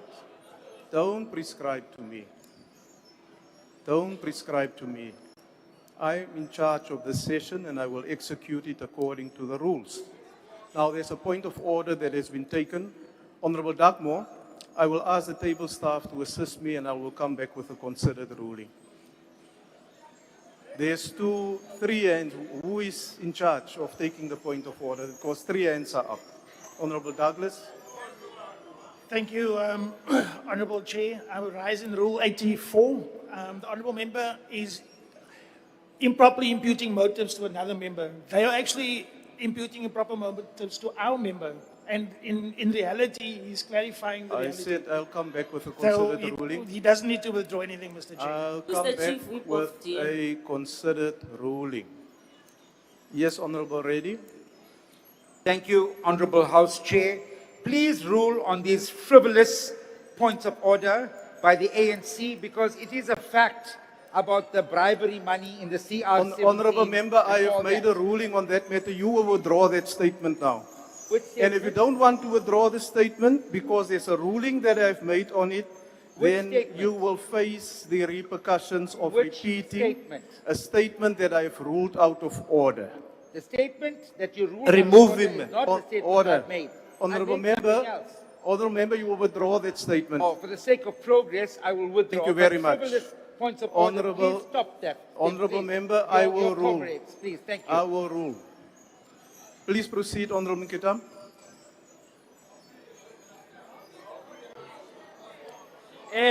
President, what happened to your CR17 alleged money launderer lawyer, 𝐬𝐮𝐬𝐫𝐿, who has allegedly died in his sleep? 𝐬𝐫𝐿's law firm is allegedly to have received the Bosasa 500,000 on your behalf. The lawyer died mysteriously and hurriedly buried. We also have questions about the death of the Bosasa boss, 𝐬𝐮𝐬𝐫𝐿, a billionaire who died in a 𝐾𝐨𝐧'𝐭. The list is long, Mr. Ramaphosa. We remind the nation of the mysterious death of Deputy Commissioner of the Police, Crime Detection. will you take your seat, please? There's somewhere that somebody asked to be recognized. There at the back. There was a hand right at the back. Thank you very much, Chairperson. I rise on Rule 257. And this would speak to the chief whip of the opposition party, which is the MKP. We know that the MKP chief whip has been arrested. Just want to find Mr. out Chair, how this will affect Honourable the member. operation of Point of parliamentary order. This is proceedings. completely out of As I order. took note that they left the proceeding Honourable when our member. president Please ask her was to be speaking. removed from the And perhaps they Honourable were not member, given please directive take as to your how to seat. behave and conduct themselves Honourable in member, today's please session. take your Thank you seat. very much. Honourable order. No, we want point of order, Mr. Chair. Order. Honourable Douglas, will you just relax, please? Honourable member, you asked to rise on a point of order and you raised Rule 257. There is absolutely no relevance to the discussion that is currently taking place. Let me tell you what it deals with. It deals with the composition of the Chief Whip's Forum. And then you raise other issues that has absolutely nothing to do with that rule. Honourable members, please let us treat this debate with the necessary decorum and also with the seriousness that it demands from us. It doesn't help to throw insults at one another. It doesn't enhance the quality of your input. In fact, it degenerates to something else. But while I am on this point and a point of order has been raised, Honourable Ntjintama, I've been informed by the table, and they've assisted me, that you said, and I quote, your hands, and this is in reference to the President, your hands are dripping in blood. You called the police on them and they were massacred. This casts serious aspersions on the President in terms of the matter that you've raised. It's in violation of Rule 85, and you must withdraw that statement. Order, honourable members. The Marikana workers were... Honourable member, you must massacred. withdraw the statement. I withdraw the statement. Thank you. Please proceed. Okay. The list is long, Mr. Ramaphosa. We remind the nation of the mysterious death of Deputy Commissioner of Police, Crime Detection, Lieutenant General 𝐬𝐮𝐬𝐫𝐿 Mfazi, who was at the time of his death, amongst others, seized with the investigation of the Phala scandal. Honourable Ntjintama, will you take your seat, please? Honourable member, why do you want to be recognized? Chairperson, there is continuing imputation on the part of the member on the podium against the person of the President, and I submit that in terms of Rules 92 and 93, you rule him out of order because he's continuing along that path endlessly. Honourable And- member, Thank you. I cannot silence the member.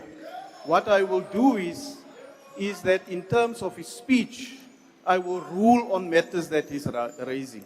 And then at this particular point, in terms of the rules, I can take a decision. So I'm listening to what the member is saying.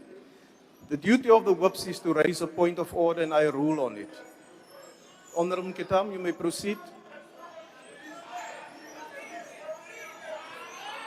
Order, honourable members. The MK party supports the petition named Justice for Lieutenant General Mfazi. Please Google it and support it. Justice for General Lieutenant Mfazi. Mr. Ramaphosa, how many more must die in the massive cover-up of your wrongdoing? Death and corruption follow you, say. The workers of Marikana died. Honourable Ntjintama, will you please take your seat, please? Honourable 𝐷𝐿𝐺𝐻. Thank you, Chairperson. Chairperson, once again, the Speaker is placing... Order, honourable members. Order. Order. Is abusing the rules which say that you cannot impugn the integrity without a substantive motion. If there are allegations, a substantive motion must be brought. But this is an ongoing attempt to defame the President, counter to the rules which we have about a substantive motion. Thank you. Order, honorable members. Order, wait, Honorable Nkita. Honorable Douglas, why do you want to be recognized? I want to be recognized for you to please protect our speakers under Rule 92 of the National Assembly rules. Members may not disrupt proceedings by raising points of order that do not comply with this rule. There's complete frivolous points of order to try and disrupt our member, and this is because they are guilty. Honorable member, you So, are now... because they are guilty, they must accept that. Honorable Douglas, you are now imputing motives and acquisitions to the other members by saying they are guilty. Guilty from what? Right? Honorable members, Honorable Kitam, you have continued on this trend. I've made a ruling in terms of a number of matters that you refer to the President. Remove him. And if you continue in this vein, I will unfortunately have to ask you to leave the podium. This is now your final warning. You can howl and scream at me, honorable members. It's not going to change my mind. I apply the rules of the Assembly, and you are not going to run the proceedings of this session from where you're sitting. There's rules in this House. Why do you want to be recognized, honorable member? Ngithokoze Mgcinisihlalo. Mgcinisihlalo, Honorable 𝐿𝐷𝐿 akakhoti any rule here. Ukhuluma ngendlela afuna ngayo and uyamlisa azenzele into afuna ukuyenza and thina masithi siyakhuluma ufuna ama rules. Honorable member, that's not a point of order. No, Chair. That is not a point of order. I suggest that you go through the rules, and if you have a point of order, you rise. The number of points of order that has been raised against this speaker pertains to the very same rule that has been referred to. I have asked the member on 2 occasions to withdraw the statements that he has made, and he has done so. However, if we continue in this vein and the member continue to violate the rule, I will have to ask him to leave the podium. Please continue, honorable member. Thank you, Chair. Okay, let us turn to Palapala. So, it is alleged that the phantom buyer dropped the money and didn't pick up his uncles. President, you must still tell the nation, how did American dollars arrive in the country? Through the O.R. Tambo International Airport, or they jumped the Limpopo River on the back of a crocodile? Mr. Ramaphosa, you are likely involved in criminal expanse. Honorable Nkita. Allegedly. Honorable Nkita. Will you just take your seat? I want to recognize the Honorable Skosana. No, thank you very much, Honorable Chair. I'm rising on Rule 90, on the rule of anticipation, because the matter that the member is quoting, there is a committee of Parliament that has been established to look at it. So the member can't make reflection on that particular matter because there's a special committee that has been established by Parliament to look at it. Thanks, Chair. Honorable member, if you read Rule 90 in terms of the rule of anticipation, it refers to a matter appearing on the order paper or agreed upon by the programming committee for scheduling. That matter is in front of a committee. It hasn't started its deliberations yet, and it's not on the order paper at the moment. Also the rule order, although the rule of anticipation apply when a committee has completed their work and it is placed on the order paper for debate and for discussion.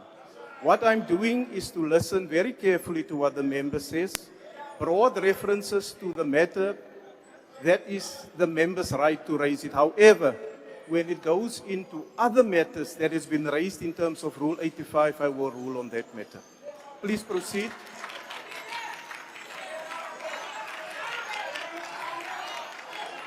Order. Mr. Ramaphosa, you will not survive the impeachment committee.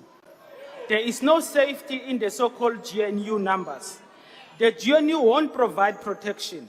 It will be you standing alone before the impeachment committee. You will have to answer for all the wrongdoings in your name. The judiciary is not a forest to hide criminals. No, there shall be no repeat of the concealment of your donor scandal by the judiciary. Mr. Ramaphosa, the lives of our people have worsened under your rule. Unemployment is a national crisis. Our youth are abandoned to drugs, alcohol abuse, and economic marginalization. Over 50% are unemployed. What stops you to call a youth unemployment a national disaster so that extraordinary measures can be taken to assist our youth? South Africa is raising a generation of 𝐬𝐿𝐫𝐽𝐿 addicts. Why can't you declare that all graduates be employed on a compulsory basis as soon as they graduate? Our children graduate and languish under poverty and unemployment. The landless shall not receive land under your government. Your government shows its commitment to the land reform program through allocating less than 1% of the national budget. This year marks 50 years of the June 16 uprising. A president, to honor those young people, please declare youth unemployment a national disaster. Also, we move as some party that the spaza economy must be reserved only for South Africans. Your comrades in eThekwini, Comrade President, are involved in massive corruption. They are selling land to their friends and on inflated prices sometimes so that they can make money. They're literally privatizing state land instead of giving it to our landless people to address the housing and land question. Please pay attention to them. Okay, later on, the MK party is bringing to this house an amendment of Section 25 of the Constitution to make sure that land is given to our people. We are a black majority in this house.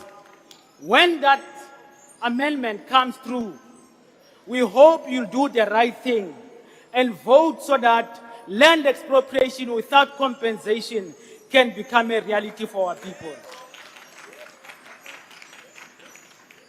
I do want to conclude by saying only the 𝐼𝐻𝐻 government shall address the massive problems faced by our people. 𝐼𝐻𝐻 is going to be in government, and 𝐼𝐻𝐻 is going to liberate our people.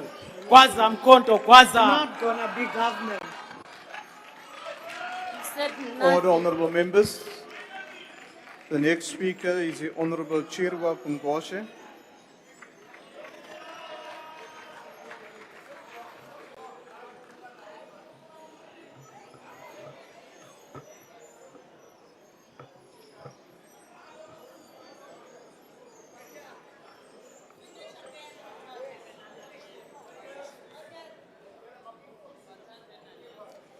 Greetings to the Commander-in-Chief of the EFF, Julius Sello Malema, fellow fighters, and progressive forces across our continent and the world.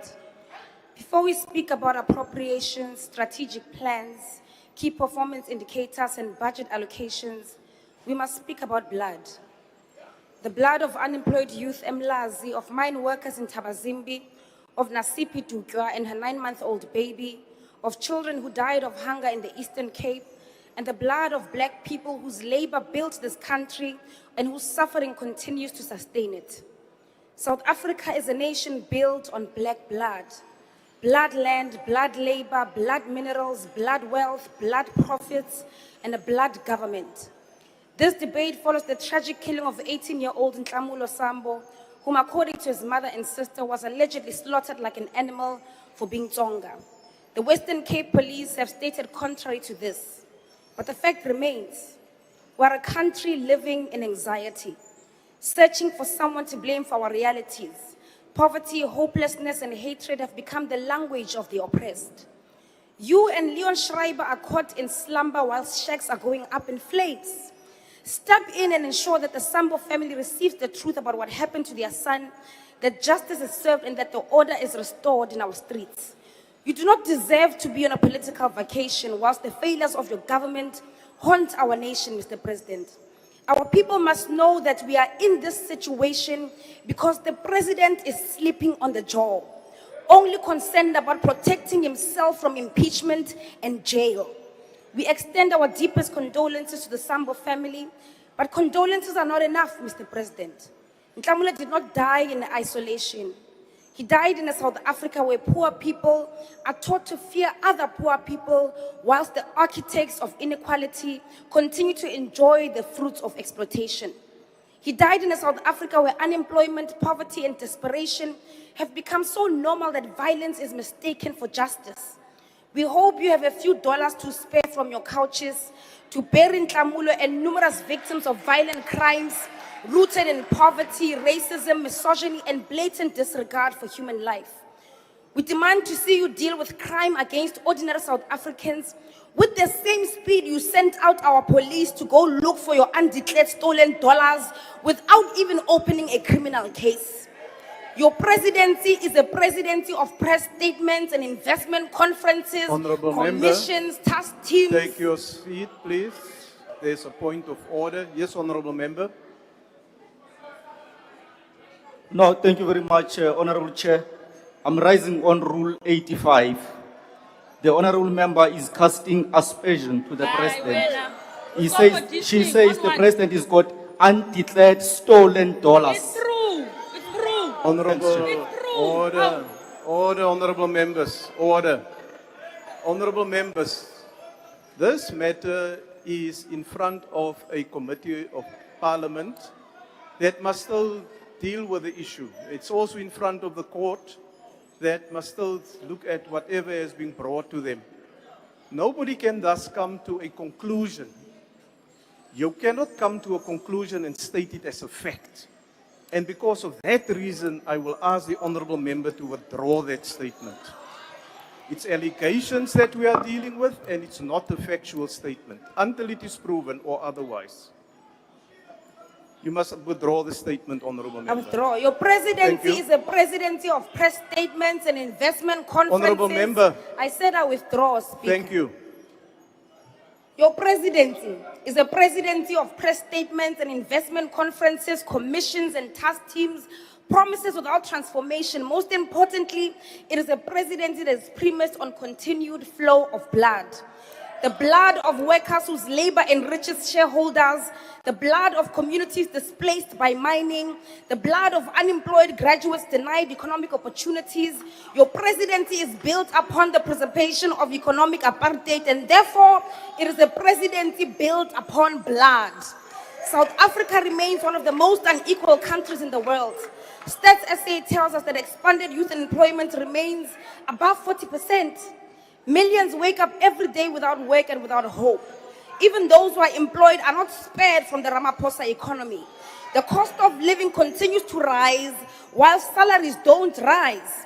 And more than 18 million people depend on social grants simply to survive. Yet we are expected to celebrate economic reforms and investment conferences with blood capitalists like BlackRock. We are expected to celebrate growth of barely 1%. I ask you, Mr. President, growth for who? Growth for who, Ntate Ramaphosa? Why must we celebrate a growth that means nothing to a graduate at home, to a mother unable to feed her children, to communities without water?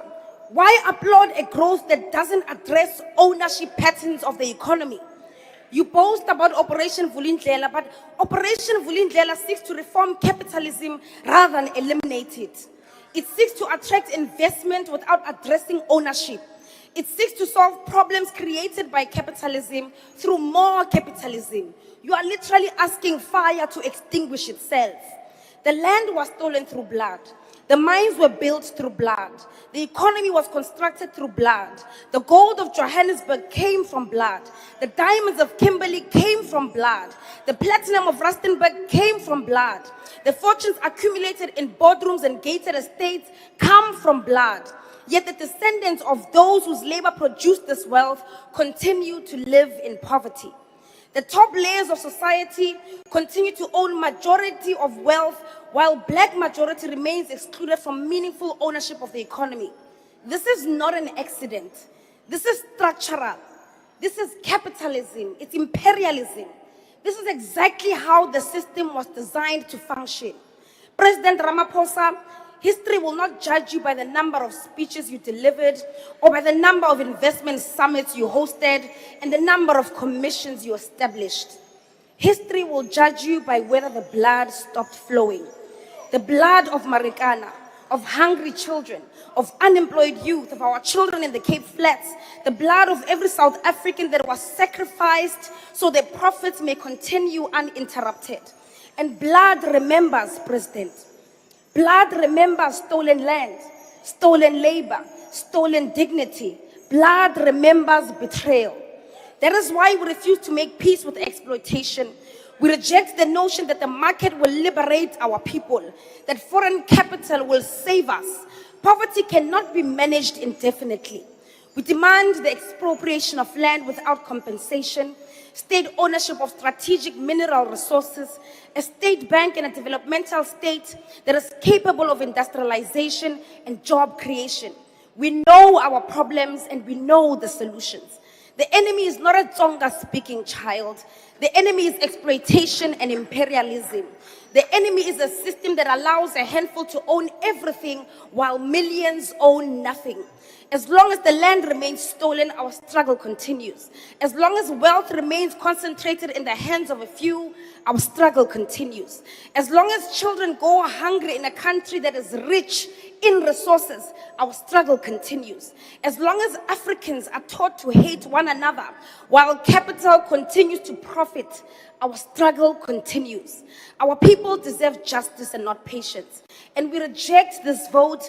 Economic freedom remains unfinished business in our liberation. We reject this vote because we reject you, Mr. President. The next speaker is the Honorable Bergman.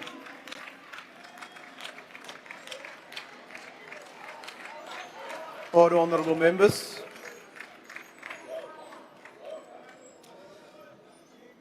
Chairperson, Mr. President, the Government of National Unity... Order, honorable members. They're very excited to hear you, Honorable Bergman. Yes. You may continue now. The Government of National Unity was born from the process of a democratic mandate from the people of South Africa, who told us clearly that no single party had done enough to govern alone. That is the context in which this presidency must operate, not just in name, but in unity and purpose. With collaboration comes accountability. Your legacy, Mr. President, as we spoke about last year, will be determined in part by the future of our state-owned enterprises. South African Airways has received close to 50 billion rand in bailouts. Eskom, by the end of this financial year, will have absorbed 496 billion rand in government support since 2008. Transnet, which dared to request the 61 billion rand bailout, was declined but quietly given a guarantee facility and billions more in structured support. Denel received nearly 9 billion rand.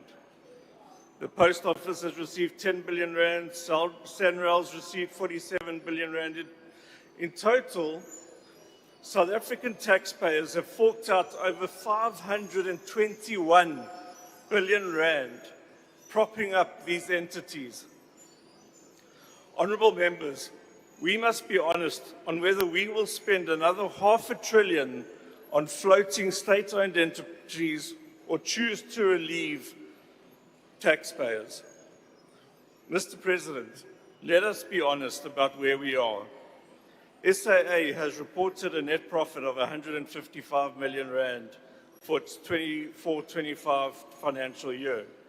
Now, on the surface, this is encouraging, but aviation analysts raise serious questions about the consistency of these figures, with concerns about 4 different profit numbers appearing in the same report and an audit opinion that Treasury itself would find alarming. A 30 million rand operating profit in an airline that received 50 billion rand from taxpayers is not yet a reason for a standing ovation. It is a reason for a vigilant oversight. Eskom's situation is more complicated. While its finances have stabilized marginally, Treasury has been explicit. Its finances remain weak and operational. Performance requires significant improvement. The 50 billion rand in restructured advances now replacing the original 70 billion rand debt relief package is not a gift, it is borrowed time. Eskom is expected to warn of potential renewed reliance on the National Treasury by 2028. The clock is ticking. Transnet continues to fall short, with its recovery plan described by Treasury as needing to move faster. With rail freight volumes declining and port inefficiency still bleeding billions from our export economy, this is not just a corporate problem. For every train that does not run, that is a mine that cannot export. Every container that sits on a quayside is a manufacturer losing a customer overseas. Then there are our water boards. By June of last year, municipal debt owed to South Africa's water boards had reached 25.1 billion rand. 21.9 billion rand in principal debt and a further 3.2 billion rand in accrued interest. This is a 151% increase over 5 years. 34 municipalities are currently in default. Boards like Machali's Water, Vaal Central Water have come close to complete collapse. Yet municipality after municipality, grants are being returned to the Treasury unspent. Treasury has now begun withholding equitable share allocations from defaulting municipalities, an intervention that is legally sound but administratively uncomfortable. The Presidency cannot stand apart from this. The Department of Planning, Monitoring and Evaluation sits within the Presidency. It was created to be the control tower of government, to watch the instruments, to read the trajectory, and to call out when we were heading for the mountains. Too often, it has indeed been an observation deck, a place from which we document with considerable academic precision the exact moment that things have already gone wrong, and then write a report about it. We then need that to change. When Transnet misses its recovery milestones, PME must not merely note it. When a water board is 3 quarters from insolvency, PME must escalate with consequences. The Presidency already has a joint oversight dashboard being piloted with the Department of Water and Sanitation and 𝐶𝐿 to track municipal debt settlements. That is a welcome development, but a dashboard is only useful if someone is authorized to act on it. When it shows monitoring without consequence is just watching things fail in real time. I urge the Presidency to ensure that planning, monitoring and evaluation has the mandate and teeth to ensure accountability. You cannot fix what you cannot measure, and you cannot measure what you have not counted. Statistics South Africa remains one of the most important yet underrated institutions in this country. The decision that business owners make about where to invest, the decisions municipalities should make about the infrastructure, the decisions that Parliament make about budget allocations, all of them rest on the reliability and accessibility of our national data. Statistic data should not be locked away in technical documents that only specialists can navigate.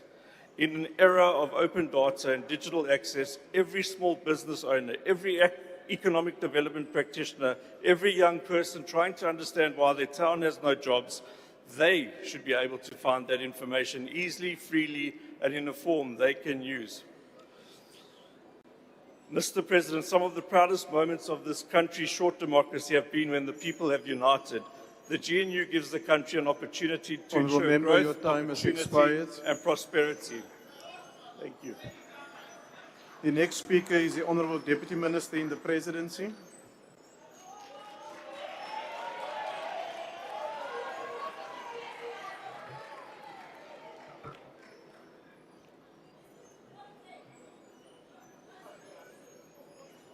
House Chairperson. Honourable Deputy Minister, my apologies for doing this to you.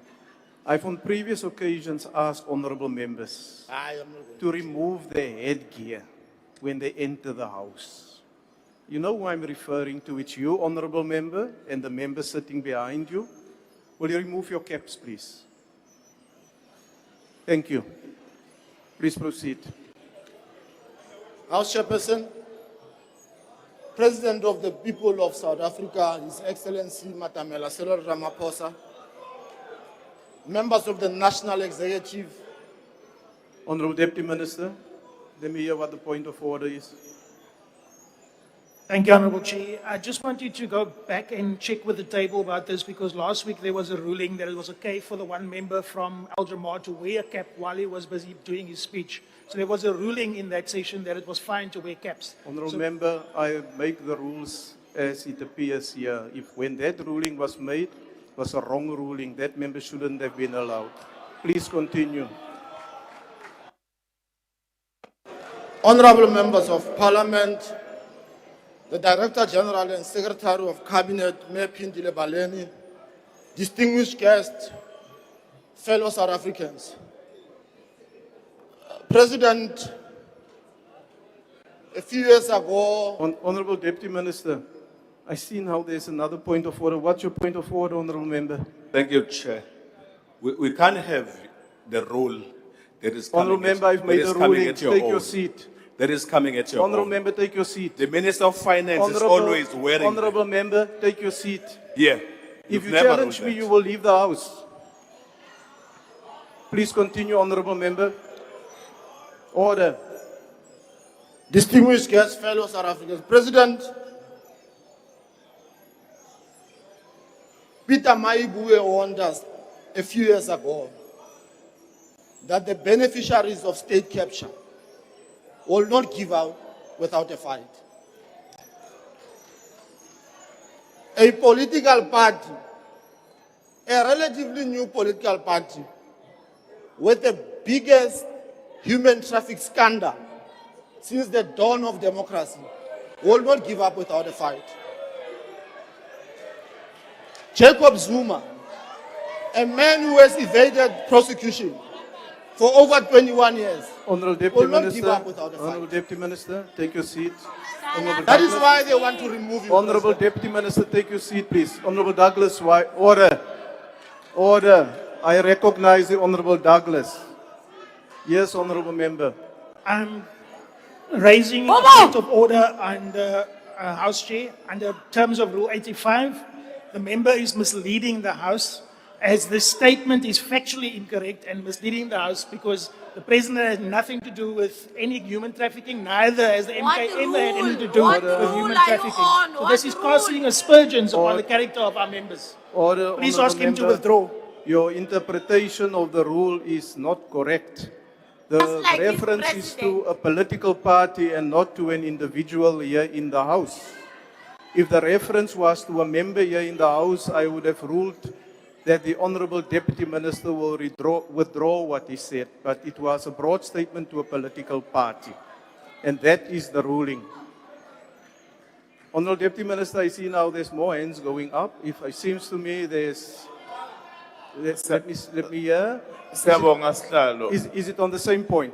No Sihlalo. Ngiyacheka Sihlalo ukuthi ukhethe iphele emasini ngoba ngibona nangu ugqoka isigqoko esimnyama uyadla futhi kwi-house. Abomkhonto kuphela fa bekhumula igqoko. Honourable members. Honourable members. Honourable members. Honourable member from 𝐿_𝐺𝐵𝐺, remove your cap. Please, don't behave like school children. I've made a ruling and it applies to everybody. Please. Continue, Honourable Deputy Minister.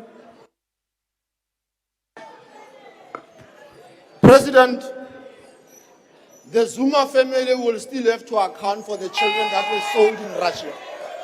We will make sure of it. Amen. Order, It is honorable indeed a members. privilege and an honor to rise in support Order, honorable of the members. President Order. and the Minister in the Presidency to present Honorable the Deputy Minister. 2026-2027 budget vote to this August House. Honorable Deputy Minister, please take your seat. Honorable Douglas.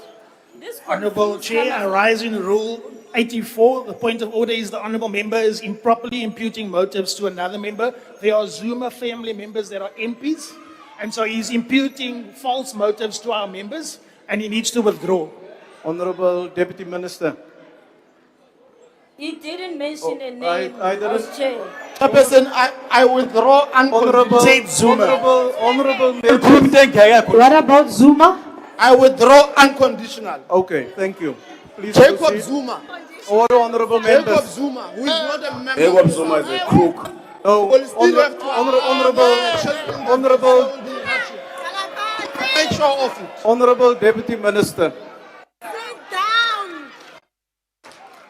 Honorable members, order, order, just calm down, just calm down.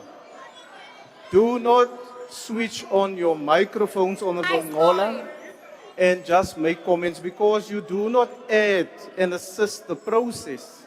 You are adding to the order, honorable members. You are adding to the disorderly behavior that is currently prevailing. And the Deputy Minister will now continue with his speech and let us observe the rules of Chair, the I've been House. saying point of order since. Please proceed. I've been, Chair, ufuna ukungibona makwenzenjani? Honorable Deputy Minister, honorable members, I want to remind you that just earlier this afternoon there were points raised on frivolous points of order. And it is covered in the rule. What is your point of order, honorable member? Ngiyabonga, Chair, ukuthi ungirecognize ekugcineni. Chair, Deputy Minister must not say 𝐬𝐮𝐬𝐜𝐫𝐷𝐿𝐿 Zuma. For now, His Excellency Jacob No, Zuma. take your seat, number one. honorable member. Take your seat. Chair, Honorable member, take your seat. ubaba Zuma akasabe uvule Honorable statement member, sakhe take your seat. Jacob Zuma. Akasabe uvule statement sakhe sasebhenki. Honorable member, take your seat. Jacob Zuma. Jacob Zuma, Wankanga, The only president that matters. We do so mindful of the solemn responsibilities vested in the Presidency as the center of Honorable government. members, honorable members, honorable members, honorable members.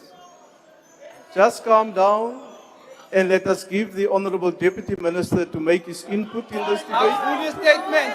Order, honorable members.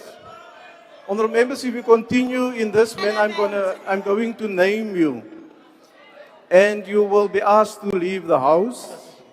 And then you will be referred to the Powers and Privileges Committee. That is the we're at that point now. Continue, Honorable Deputy Minister.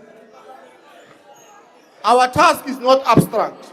It is to strengthen the unity of our people, improve the quality of governance, and advance the Republic of South Africa as a whole. The annual performance plan for 2026-2027 is clear. This is not a holding year. Perhaps it is useful to ground our Honorable debate Deputy today. Minister, just take your seat, please. Honorable member, why do you want to be recognized? Chair, I was not recognized because I'm at the back. Chair, you know we love you and we respect you. Ne? Honorable members, what is the point of order? We're not talking about feelings here. Good. Get to the point.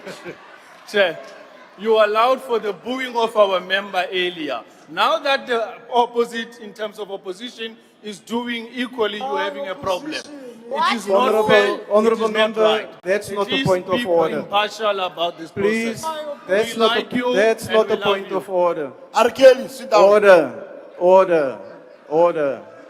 Thank you for the love that you are expressing, but it is not appropriate at this time, nor do I believe it will be appropriate in future. Please proceed, honorable member. Section 83 of the Constitution entrusts the President with the responsibility to promote the unity of the nation and that we should advance the Republic. This provision speaks not only to legal authority, but to constitutional purpose. They remind us that unity is not incidental to governance, but position it as one of the highest obligations of public power. The presidency as a center of government is mandated to drive policy coherence and collective accountability in pursuit of MDNtv priorities. Honorable members, it is for this reason that social cohesion and nation building should and must remain at the core of our work. South Africa is not united by homogeneity, but by a constitutional construct that calls upon all of us to turn on a painful inheritance of division into a democratic future grounded in dignity, equality, and belonging. Social cohesion is therefore not a sentimental aspiration. It is a practical work of building trust between citizens and institutions, of nurturing mutual respect across differences, and of ensuring that every community can recognize itself in a democratic national project underway. Our annual performance plan gives practical expression to this obligation through a program of action for nation building and social cohesion, with a target of 80% of implementation in 2026-2027, and through a program of action on strengthening partnership with social partners with a target of 90% implementation. These are not mere internal measures. They are instruments for rebuilding trust in the democratic state and furthering the construction of a truly united and diverse nation. In reflecting on these conditions that either strengthen or weaken cohesion, the work of complexity scientist Peter 𝐾𝐨𝐧'𝐭 offers a useful point of reflection. He uses the concept of immiseration to describe the erosion of economic security and social hope among broad sections of the population. His treatise plainly warns us that where exclusion deepens, trust declines, and social fracture becomes more likely. That insight is relevant to our own context. Cohesion cannot be separated from material condition. A society cannot be asked to hold together while too many are burdened by poverty, unemployment, insecurity, and exclusion. That is why our APP speaks directly to the pressures our people feel: stronger employment pathways, lower cost of living, safer communities, and a state that acts with fairness and competence. It asserts that the presidency as a center of government must coordinate the implementation of policy priorities that seeks to deliver on these priorities. In keeping with this coordination role, the presidency, Mr. President, has set itself the task of assessing SONA commitments for socio-economic impact so that delivery is not judged by announcements alone, but by its real effect on the people's life. House Chairperson, for government, this means cohesion must be built through visible action. It must be seen in a capable and ethical state, in institutions that are responsive and fair, in safer communities, in dignified access to services, and in a public administration that treats everyone with dignity and respect. That is why this budget vote supports execution discipline. Honorable members, citizens' engagement remains central to the work of the presidency through both mediated and unmediated platforms. The GCIS and its entities, Brand South Africa and MDDA, are therefore fully poised to support this engagement program. The GCIS is mandated to communicate the broad program of government and empower citizens through disseminating crucial information. In keeping with this mandate, Cabinet has approved the National Communication Strategic Framework to be driven by GCIS through the entire system of government. As a department reporting to the presidency, this work is done through full support of the ministry in the presidency. In this regard, we have started a series of consultations with SALGA and various provincial governments to socialize the national communication policy and align it for provincial implementation. We have already engaged with the Northwest Provincial Government. Free State is scheduled for next week, and plans to engage in Mpumalanga and others is continuing apace.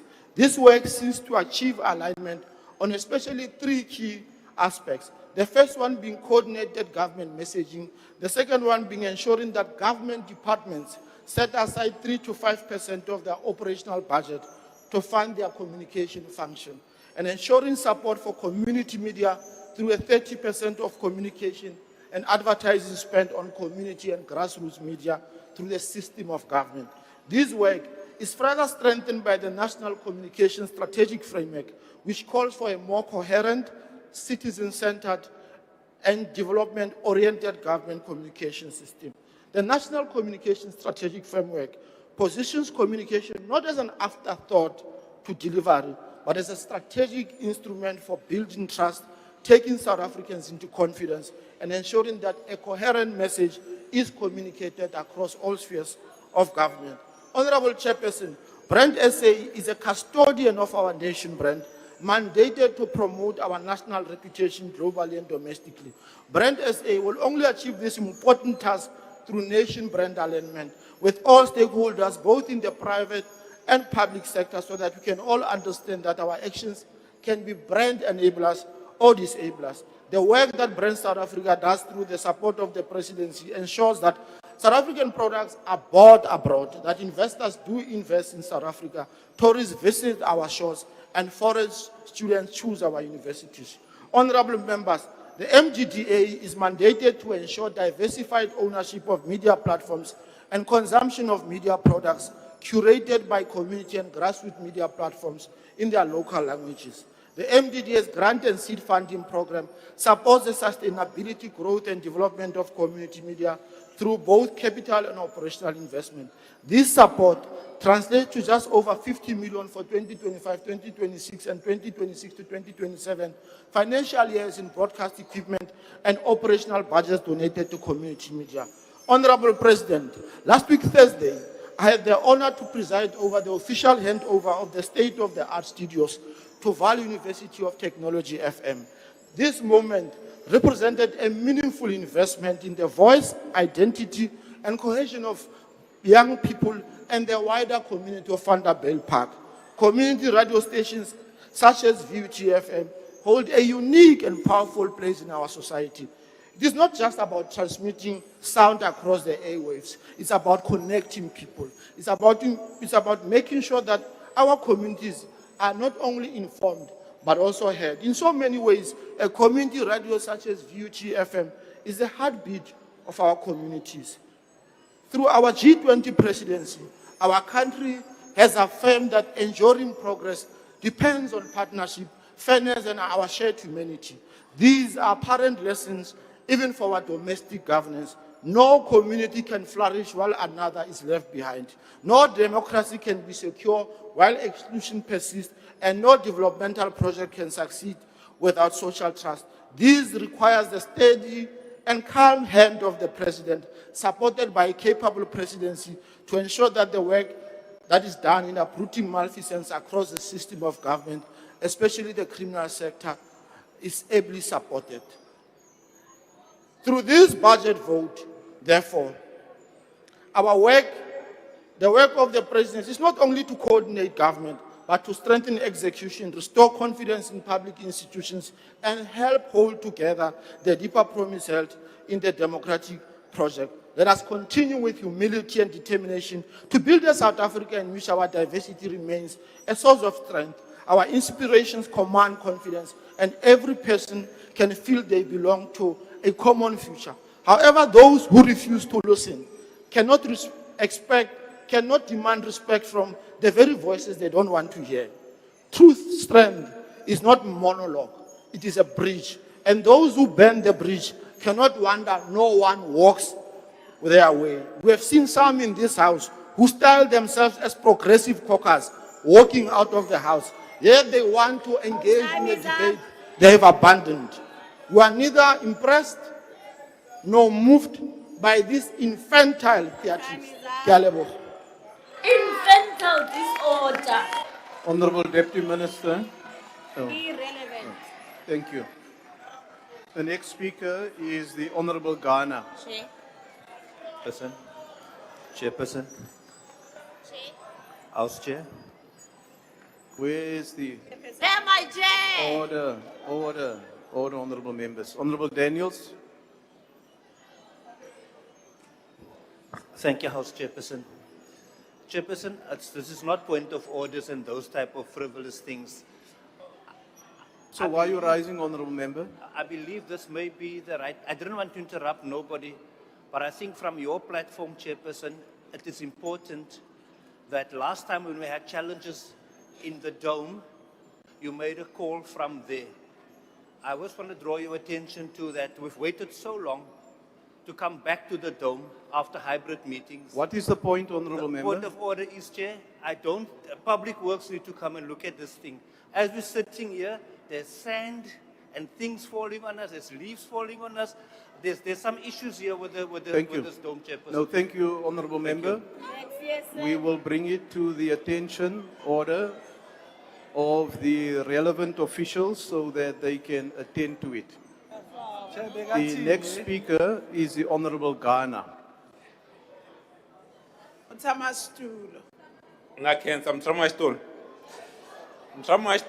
I would have wished for Honorable Hlope to be in the house so that I can shake his hand.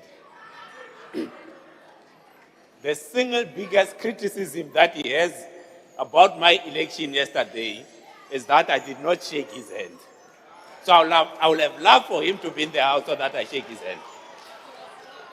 Na cancer, Msamashtul, Datana President, Lokom Rangeriwa Rise Mzansi, Telum Chamashtul wa Committee Scopa, Honorable Zivi, Abulabola, and Zaka Kubamshauriwile, Tani President.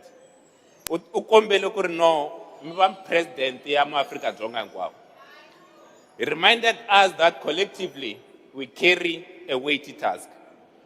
As a leader, yourself mandated to defend, to uphold and respect the Constitution, we believe you understand the weight of being a creature of statutes. Nameto loban hlawurile President. Nifanele landzelela nawu wa tiko. Nifanele landzelela vumbiwa bya tiko.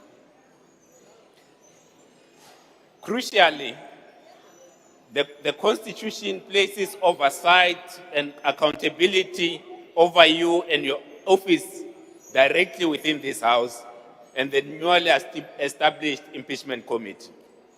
Whilst it is within your rights to take the independent panel report under judicial review, this House must be clear. The committee will proceed with its work until such time that the courts pronounces otherwise. Budget, please. We will do our work without fear, without favor, and without prejudice. Mintiro itabulabula. Budget, not politicking. Imintiro ingatabulabula. It is good, Mr. President, that you exercise your rights, but it must also be clear to South Africans that you will subject yourself to the impeachment committee if we get to that stage and you are called to appear before the committee. While appearing before a parliamentary committee is unprecedented for a president, even the late President Mandela appeared before a court of law when called, despite his personal irritation. This is the weight of leadership.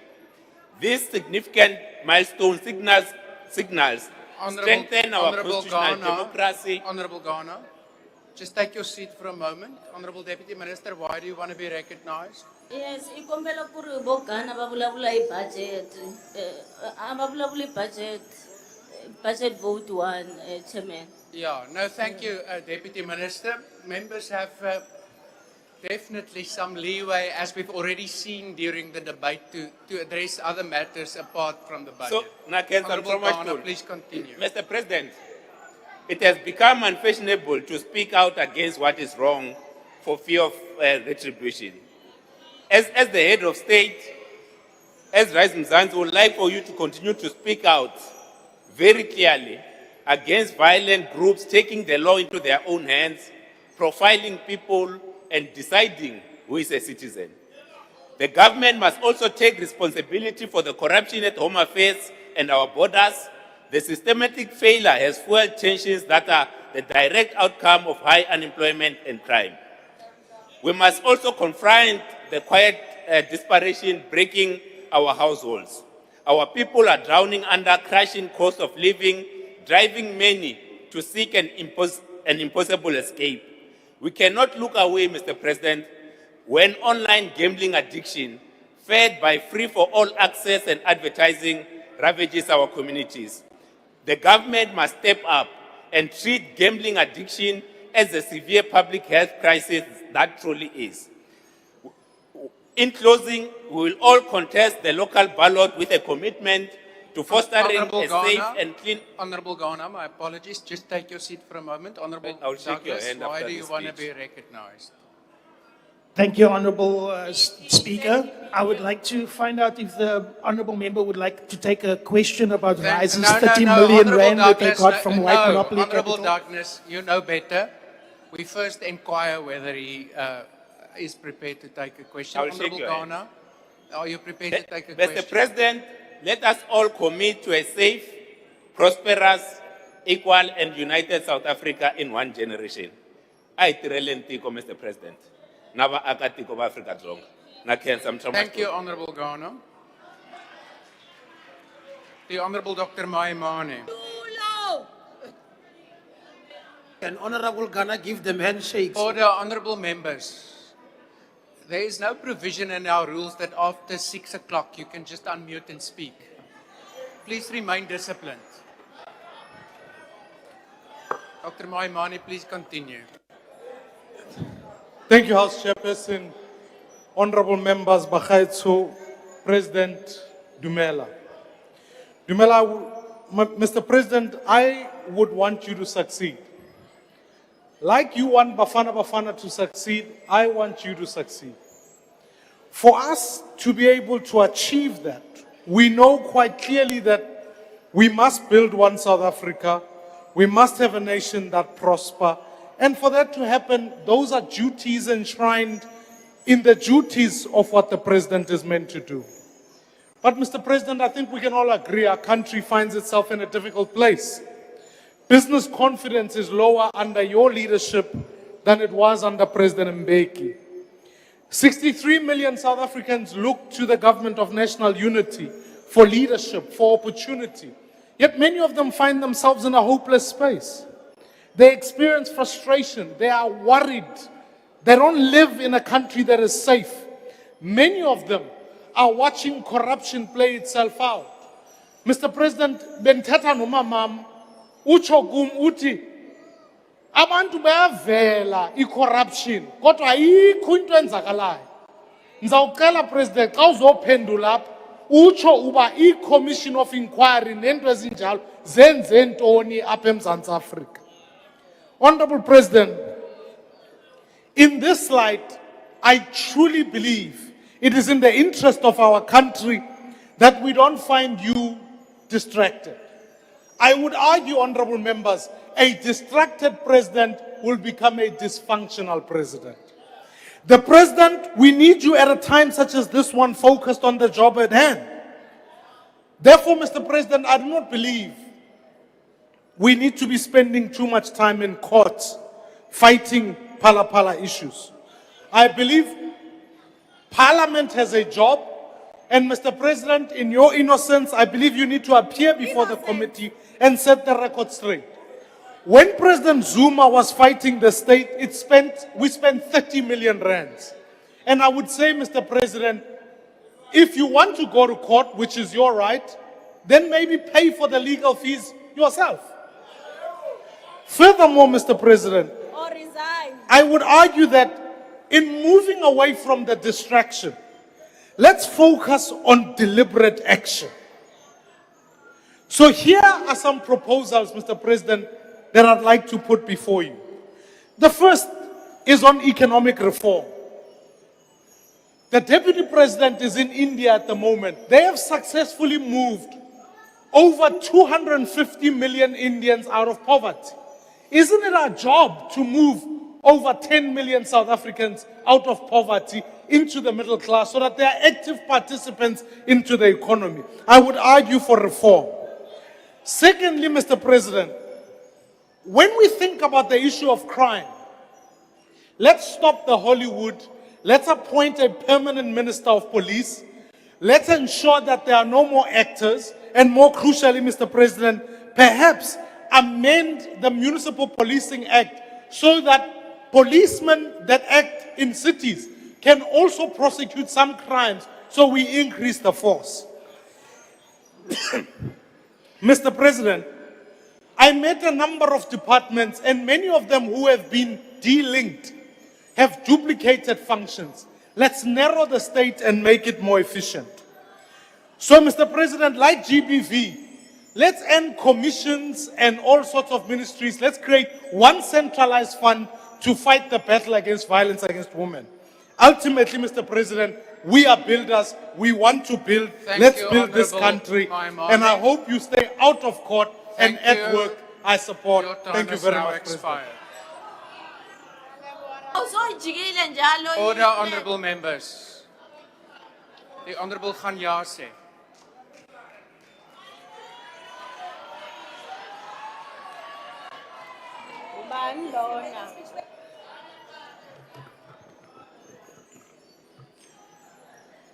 I extend greetings to you, Chair, Chief Whip of the Majority Party, Honorable Ntuli, President Ramaphosa, honorable members, and the people of South Africa. Honorable Chair, we gather here today as we begin the month of June, a month which we dedicate to honoring the strength, zeal, and fighting capacity of the youth. In this 50th Jubilee of the June 16 Youth Uprising, we acknowledge that the struggle continues. The youth of today may not burn tires and march on the streets every day. However, they are in a battle for inclusion in the economy and decision-making platforms, access to opportunities, to be heard, to be protected, and kept safe. Today in KwaZulu-Natal, the Department of Education was opening the newly built state-of-the-art Mbuso Bheka ICT, Engineering and Technology School of Excellence. This is progress in action. The youth are in schools, institutions of higher learning, skills centers, and programs. They are starting businesses in unfavorable conditions, leading research and innovations that offer South Africa new solutions. They are bold and clear that they want to be part of the solution, and they do this practically. We cannot forget about the youth who are not active anywhere, not in education, not working, not involved in any activity. As we honor the youth of 1976, we do so acknowledging that they laid the foundation for youth to own their power, know their strength, and dare to envision entering spaces that were taboo for them in the past. It is without a doubt that 32 years into democracy, a lot has been done to embitter the lives of the people of South Africa. However, today we face new challenges. Youth unemployment in South Africa has become a crisis, one that can no longer be ignored. The youth of this country suffer under open economic exclusion. This has led to the state of hopelessness, indignity, mental health challenges, drug abuse, and many other social ills. We raise this not in ignoring all the hard work that has been done in carrying out the transformative projects, but in cautioning the need for speed in implementation, the need to roll out all progressive initiatives to more areas in our country, including the deepest rural areas and townships. Honorable President, to whom much is given, much is expected. South Africa is a world-class country, and its potential has been demonstrated by the great strides that have been made to attempt to address the imbalances of the past. The bar has continued to be raised by different terms of government, and now it must be surpassed. Government must continue to act. There is capacity to act. Youth unemployment is linked to broader patterns of economic exclusion, access to quality education, skills development opportunities, financial resource, digital technologies, and entrepreneurial support remains unevenly distributed across South African society. These inequalities continue to reproduce historical patterns of disadvantage and limit economic mobility. Government has significantly expanded access to education through programs such as free fee education, higher education. Challenges remain. Concerns related to student indebtedness and the exclusion of the missing middle who do not qualify for full financial aid yet struggle to afford tertiary education. These barriers constrain opportunities for skill acquisition and labor market advancement. Government has sought to address these challenges through initiatives such as the One Country, One Skills Plan, the Human Resource Development Strategy, and the Master Skills Plan. These initiatives aim to improve alignment between education and labor market requisitions, while promoting skills relevant to the digital economy, technological innovation, and future employment opportunities. Entrepreneurship has emerged as a critical mechanism for addressing youth unemployment and promoting economic inclusion. Micro, small, medium enterprises play an important role in employment creation, innovation, and local economic development. Consequently, strengthening the youth entrepreneurship ecosystem should form a central component of South Africa's youth development strategy. There is increasing recognition that financial institutions, government agencies, and development finance institutions should expand support for youth-owned enterprises. Access to finance, business incubation, mentorship, market opportunities, and enterprise development support are essential components of a successful entrepreneurship ecosystem. The Department of Small Business Development 2026-2027 strategy focuses on building an integrated micro, small, medium enterprise support system through incubation, blended finance, innovation support, supplier development, and improved market access. Central to this approach is the implementation of the Public Procurement Act 28 of 2024, which seeks to expand procurement opportunities for youth-owned MSMEs and cooperatives through set-asides, subcontracting, and localization measures. These reforms are intended to advance inclusive economic transformation and translate political freedom into meaningful economic participation for South Africa's youth. Despite current challenges, significant opportunities exist within emerging sectors of the economy. Technological innovation, digital transformation, and the transition towards a greener economy are creating new employment pathways and entrepreneurial opportunities. The digital economy offers opportunities in fields such as artificial intelligence, software development, cybersecurity, digital services, fintech, e-commerce, and data analytics. Similarly, the green economy presents opportunities in renewable energy, sustainable agriculture, environmental management, and climate adaptation initiatives. These sectors are expected to play an increasingly important role in future economic growth and employment creation. Institutions such as the National Youth Development Agency, National Student Financial Aid Scheme, Small Enterprise Development and Finance Agency, SEDFA, and Sector Education and Training Authorities, SETAs, have contributed to improving opportunities for many young South Africans. These are intentional interventions aimed at supporting the development of the youth of South Africa. There is a long-term solution for strengthening of our economy, such as that we're able to implement all progressive policies of government to change the lives of all South Africans without worrying about fiscal constraints. That is through putting up export quotas, beneficiating our minerals locally in order to industrialize our economy and revive our secondary sectors. We can use our God-given mineral resources to create jobs and increase participation in the economy. Chairperson, despite the work that still needs to be done to get more young people skilled, working, and funded to start their own businesses, there are success stories.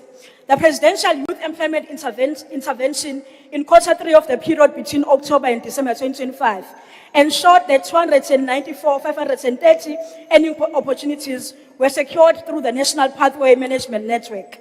The revitalized National Youth Service placed 132,784 young people in paid service opportunities. The National Youth Development Agency recently announced 100,000 National Youth Paid Service opportunities, which have been unlocked through the Phase 5 of the National Youth Service Program. The National Student Financial Aid Scheme for this year is funding over 1 million students who were recipients of social grants whilst in school are automatically approved to be funded by NEFSAS. The Small Enterprise Development Finance Agency, SEDFA, in the 2024-2025 financial year, has disbursed approximately 552 million to youth-owned enterprises. This should serve as restoring hope that help is on the way. The youth who have not yet benefited from these initiatives will eventually be reached. The youth must be unrelenting and uncompromising in demanding more and positioning themselves to receive these opportunities, armed with skills, qualifications, and innovative ideas. I support Budget 1. I thank you. Thank you. The Honorable Reddy.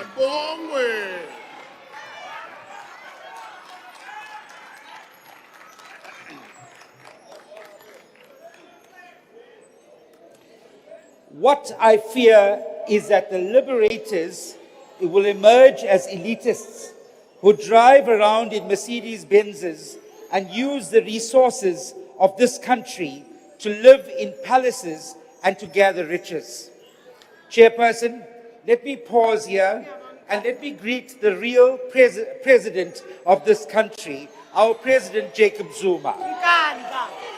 I want to greet our ground forces and our commanders who are watching this debate today. I also want to greet our comrades from the Progressive Caucus and the Congress of the Left. After hearing the words of Chris Hani, South Africans and MK Party are asking some very painful and serious questions. Was Chris Hani warning us about apartheid, or was he warning us about what the ANC would become? Because if Chris Hani walked into this chamber today, what would he see? You see, the spirits of Oliver Tambo, the spirit of Peter Mokaba, the spirit of Lenny Naidu, the spirit of Chris Hani, the spirit of Winnie Mandela, the spirit of Nomkosi Mini. These are people that gave their lives, they shed their blood so that we can have freedom. But the freedom we have today was stolen by the ANC of Ramaphosa. You see, when Chris Hani comes here, he's going to ask, how is it that we found ourselves in this position? MK Party cannot call this man here, Mr. Ramaphosa, president. And I'm going to tell you why. His presidency has been marked with controversy. In 2017, we all know it's a fact. To all of you here in this ANC under Ramaphosa, 2017 and CR17 is synonymous. We all know for a fact that billions were spent on his ascendancy to become the ANC president. You know it. Many of you took some of that money too. And you can't challenge me because I was there. Then we also know that there was a public protector called 𝐬𝐮𝐬𝐫𝐞𝐿 𝐬𝐿𝐫𝐿. Chair, I have an order. Honorable, that the Honorable president- Reddy, please take your seat for a moment. I have a hand to my right. Honorable Hassan. House Chairperson, thank you very much. I want to rise on an order, but particularly Rule 68, referring to irrelevance and repetition of the Speaker. What is before us is the budget vote debate on the presidency, not the Speaker's opinions and views on these issues. Yeah. Thank you. Thank you, Honorable Hassan. In debates like this, we give a broad political discretion to all matters in the public domain. Honorable Reddy, please continue. So, this is what CR17 was all about, and you may not know Honorable it. Reddy, I have another hand to my right. Please take your seat. Honorable Member, is that a new matter? Yes. Yes, please proceed. No, thank you very much, House Chair. Rules of the House are being breached because the honorable member there on the side is busy taking pictures while we're in session. Can you deal with that? Thank you. Honorable members, earlier in this sitting, the Honorable Frolic already reminded all members that there's the broadcast, there's the YouTube where you can go and clip the parts you like. Please don't do your own recording, it's in breach of our rules. Honorable Reddy, please So we continue. find it difficult as MK Party to refer to president because we know how he became the president. We know what was paid, how much was paid, we know that. And then I also want to tell you why we walked out here in this chamber. We walked out and we did not stay here this afternoon to hear his speech because we cannot consider someone who has so many questions hanging over his head around the Pala issue, where we see a constitutional court ruling that said that he has questions to answer for. Now, there's 31 questions, but he has a habit of going to court to silence the truth. He did it in 2017. He didn't want South Africans to know where the money came from. Now he's doing the same thing. Colleagues, in 2022, this parliament and this speaker, they silenced Honorable the Reddy, truth. Honorable Reddy, just take your seat for a moment. I have hands there at the back. I can only recognize one at a time. Thank you, all, Chair. Mr. Speaker on the podium, I'm prepared to take a question. Thank you. I'll inquire. We want to ask. No, what no, would no, no. We precise- first inquire, Honourable Member. MK. Order, Honourable Members. No, but we're not going to be Please told by take you. your seat, Honourable Member. I'll inquire from Honourable Reddy. They're intimidating me. down, Order. Order. Order, Honourable Members. Honourable Reddy, are you prepared to take a question? As soon as I'm done, I will take that question, I Thank promise you. I have another hand there at the back. Is that, Honourable Member, why do you want to be recognized? Thank you, House Chair. I rise on Rule 85, reflections upon members and the President. No member may impute improper motives to any member or cast personal reflections upon the President. Honourable Reddy has just done that. I think he must withdraw. Thank you. No, Honourable Member, I think with the greatest of respect, you need to be slightly more specific. What was the specific words which you deemed to be a reflection on the integrity of... He said that he's a constitutional delinquent. Didn't you hear him? Just go to answer. Order, order. Honourable Members, I'm not prepared to say that the term constitutional delinquent is unparliamentary. Honourable Reddy, please continue. So in 2022, the ANC used its majority and suppressed this report. And now, in 2026, they're doing the same thing, but they don't have a majority. They're using those GNU partners to do it. And if you look at the impeachment committee, it's packed with GNU lackeys. These are parties that all receive cabinet positions from none other than Mr. Ramaphosa himself. And you're expecting those 19 GNU parties... Honourable Reddy, Honourable Reddy, just take your seat for a moment. Honourable Hassan, you just unmuted and then blew into the microphone. That is very unbecoming of a member of Parliament. Leave the house. Honourable Hassan, if you repeat such behaviour, I'm going to ask you to leave the chamber. Noted, House Chair. Thank you. Thank you. Honourable Reddy, please continue. Sorry, there's another hand. I hope my time is being monitored. Yeah, please. now, I've got important things to say. your own chief whip wants to interrupt you. Honourable...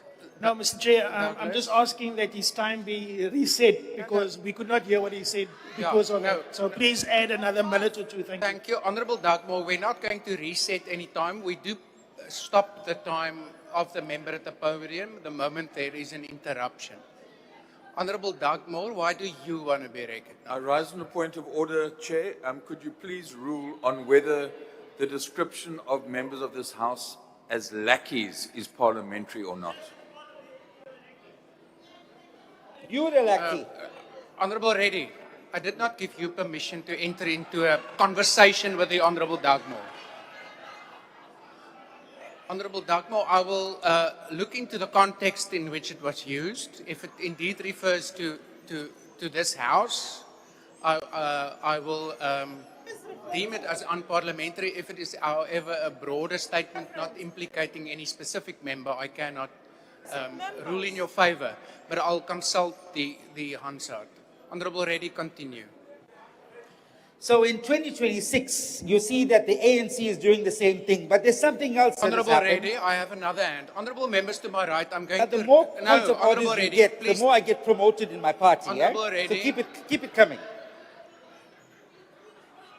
Honourable members to my right, I'm going to recognise you, but just remember, earlier in this sitting, you pleaded for a ruling against what the members on my left for repeatedly raising points of order to stop the flow of the debate.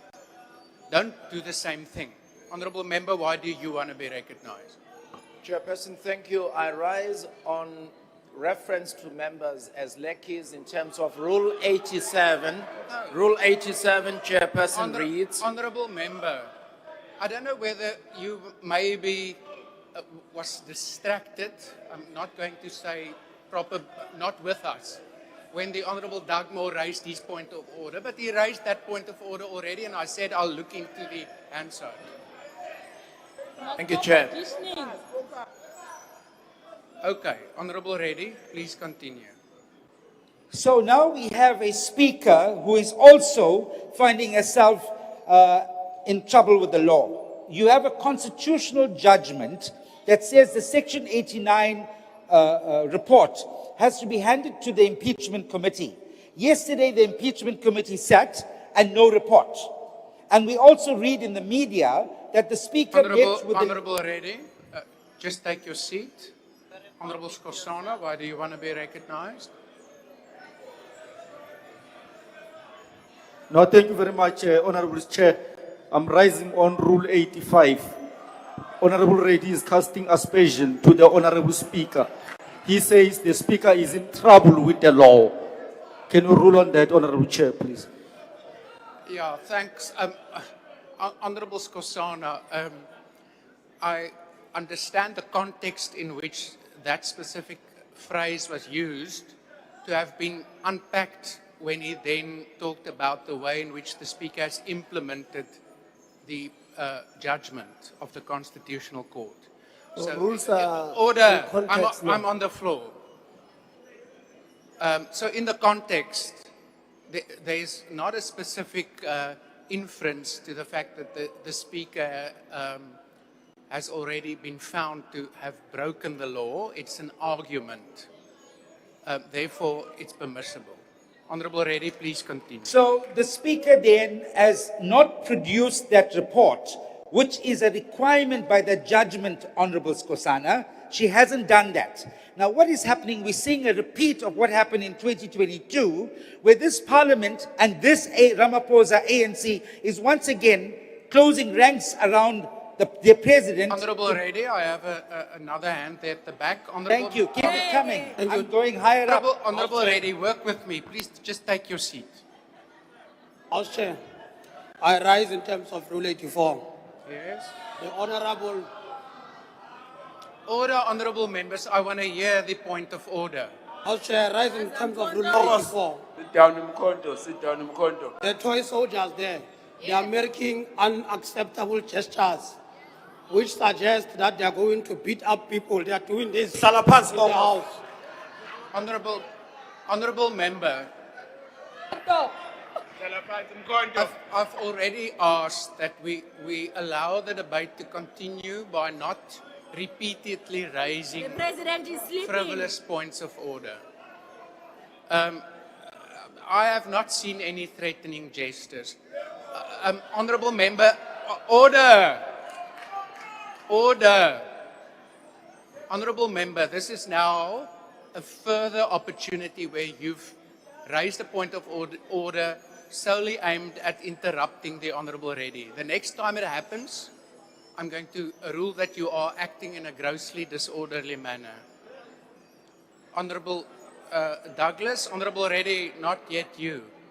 Honorable Douglas. Thank you, Honorable Speaker. The rules are very clear. The Rule 92 prohibits disruption through improper points of order, and they need to identify what the point of order is. So, Mr. Chair, our speaker is being disadvantaged that he cannot get his points across, and he's being hamstrung by all these frivolous points of order. Could you please rule on this and make sure that it doesn't happen again? Thank you, Mr. Chair. Yeah, thank you, Honorable Douglas. I've now issued a guidance to that specific member that a further frivolous point of order on his behalf will be deemed as grossly disorderly. I will apply the rules. Honorable Reddy, please continue. The truth hurts, honorable members, and you can see it's hurting very hard. It's cutting very deep. And let's cut a little bit deeper now, and let's call a spade a spade. Mr. Ramaphosa, it's time you resign. Save the country and save whatever is left of the ANC. Let me speak to the ANC today. The ANC is now a shadow of its former self. Under President Zuma, the ANC was a mass movement. In 2009, the ANC had nearly 66%. In 2014, 62%. And under this leadership, it's 57% in 2019. And in 2014, you're now 40%. You're going cap in hand to a Honourable party like the DA. Honourable Reddy, please take your seat. Honourable Minister of Mineral and Petroleum Resources. Honorable Speaker, it is incorrect to... What rule? Which rule? No, Honourable Minister. Order! Order! It is incorrect. I will deal with the matter. Honorable Speaker, it is incorrect for a member to quote numbers wrongly to make a point. Honourable Minister, that's not a point of order. It's a point of order. No, it's a point of There debate. was no Please take your 66% seat. I can't rule in your favour. 2009. Honourable Minister, please take your seat. The highest point was Honourable in Minister. 2004. Order. Yeah. Honourable Minister, please take your seat. Order. Honourable Reddy, before you continue. Honourable members, please don't interrupt the Honourable Reddy because you want to disagree with the content of your speech. If you have, no, Honourable Minister, I'm not giving you the floor again.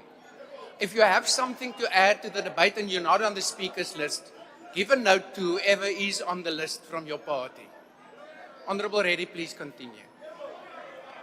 Here's another fact. Under this president, ANC, you lost over 3 million voters. When Honorable Musi Maimani was a leader of the DA and a few thousand white voters left the DA because he was a black leader, they fired him. 3 million of your voters left you and you're still keeping this man. Don't you think it's time that he resigned or you took him out to save the ANC and save the country? Honourable Reddy, please take your seat. I have a hand to my right. Honourable Deputy Minister, why do you want to be recognised? No, thank you so much, Chairperson of the House. I'm on Rule 85. And on Rule 85, Chair, the Speaker on the floor, with respect to Rule 85, 1 and 2, he has continuously not called His Excellency the President, referred to him with derogatory terms, to call him this man. But there are also a number of instances, Chair. I want you to find time and space just to refer to some content on Hansard. Some of the things that are actually happening here. Rule number 2, 85.2, makes a provision wherein you want to actually impugn on the standing of a member, he has to bring a substantive motion. And a number of instances has happened here. I don't want you to make the rule now, but please check your Hansard. Thank you. Order. Thank you, Deputy Minister. Firstly, on the first point of order you raised, you are quite correct, although it's not Rule 85. Our rules do require, Honourable Reddy, that we refer to one another as Honourable or at least Minister or President in the current case. Order, I'm still on the floor. So therefore, please refrain from talking about Ramaphosa for the rest of your speech. On the second part of the point of order, that was unfortunately, Deputy Minister, very vague. I cannot sustain a point of order which in broad terms say on many instances what the members said calls for a substantive motion. Honourable Reddy, I have a hand to my left now. Honourable Douglas. Thank you. I just want to ask you to clarify with the table that the use of Mr. Ramaphosa is acceptable according to the rules, Mr. Chair. That is actually acceptable and parliamentary. That's indeed what I said. Thank you. Honourable Douglas, but your member did Douglas not must even stop auditioning. order. Did not even use Mr. And that's what the ruling is about. Honourable Reddy, please continue. Thank you very much. I think let's get serious now. The truth of the matter is that there's no dignity left for the black child in this country. And we as MK Party and the progressive forces that are seated here today, our cry is for the future of that black child. And that future was gone the moment Mr. Ramaphosa became the president of this country. He has sold out to his handlers, and these are the ones that contributed to his CR17 Honorable campaign. Reddy, please take your seat for a moment. Honorable Skhosana. Thank you very much, Chair. I'm on Rule 85. Honorable Reddy is casting aspersion to the President. He says the President has sold out to his handlers. Yeah. Yeah, please rule on that, Thank teacher. you. Honorable Reddy, indeed, the President, like all members, have sworn an oath to uphold the Constitution. When you make a statement that he has sold out to handlers, it alleges that the President is not acting in accordance with that oath, and that requires a substantive motion. He sold buffaloes. Order. Please withdraw those words. I withdraw his handlers, those that paid for his CR17 campaign. Thank Honorable you. Reddy, that's not what I asked you to withdraw. Honorable members. Honorable Reddy. I withdraw handlers. No, I asked you to withdraw the statement you made that he sold out to his handlers. I withdraw he sold out to his handlers. Thank you. He sold out to his handlers. Is that the one? Thank you. No, Honorable let's- Reddy, let's- we're not let's- going to, Honorable Reddy, we're not going to play games here with one another. Withdraw and continue with your speech. Otherwise, I will now hold you as acting grossly disorderly. I withdraw. So what has happened today is that the ANC of Ramaphosa has gotten into bed Honorable with the Reddy. party, with Mr. Honorable Reddy. Mr. Ramaphosa, my I've apologies. sensitized you. I've made that ruling. If you're my- going to my disregard apologies. my ruling, I'm Yes, going to my apologies. ask you to leave the house. Mr. Ramaphosa, the ANC of Mr. Ramaphosa has sold its soul to the DA. So a vote for the ANC today is actually a vote for the DA. And a vote for the DA is a vote for the ANC. Remember that when you go to the polls this year.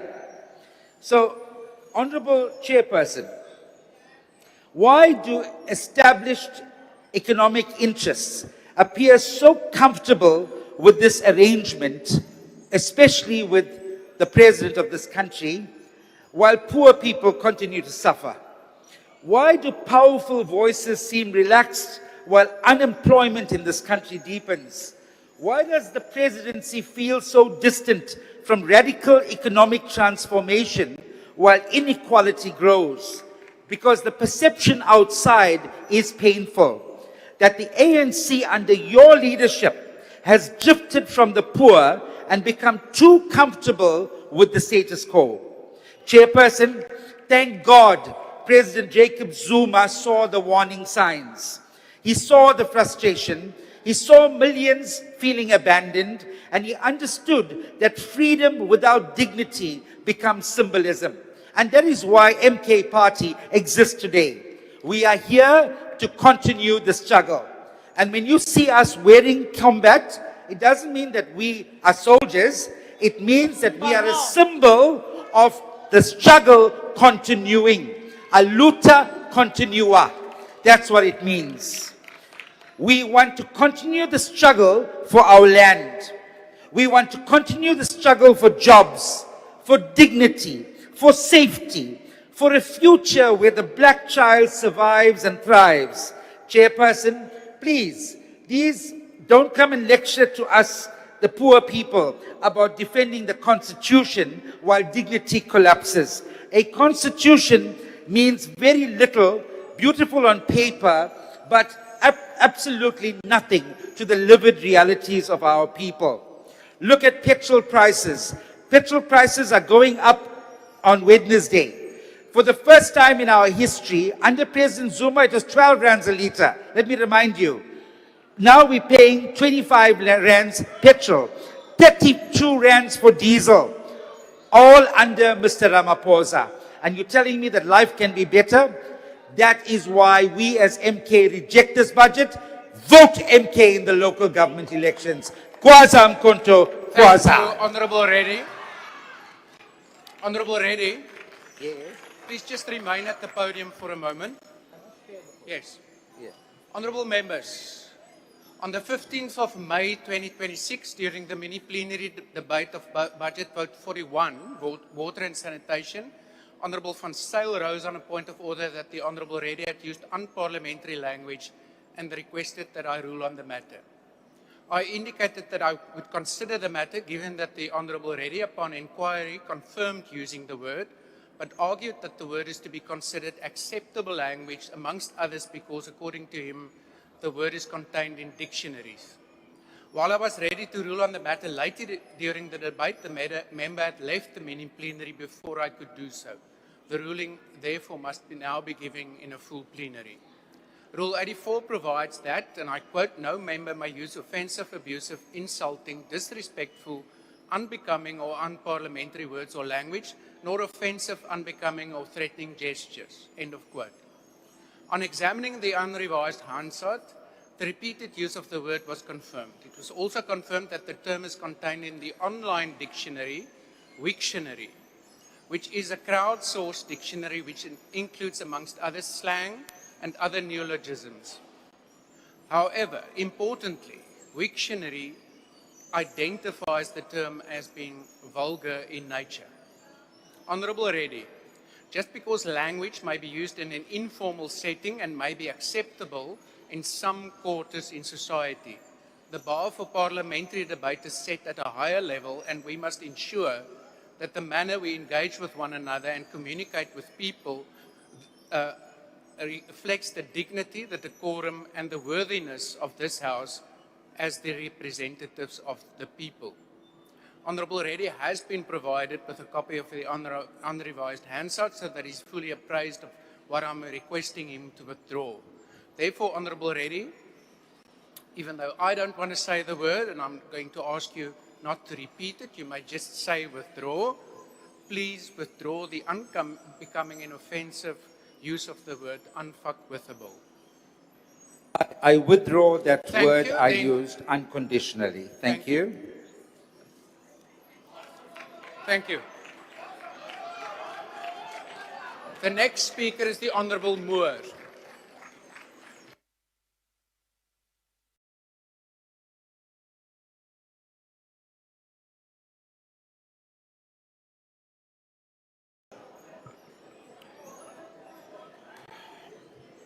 Thank you, Honourable House Chairperson.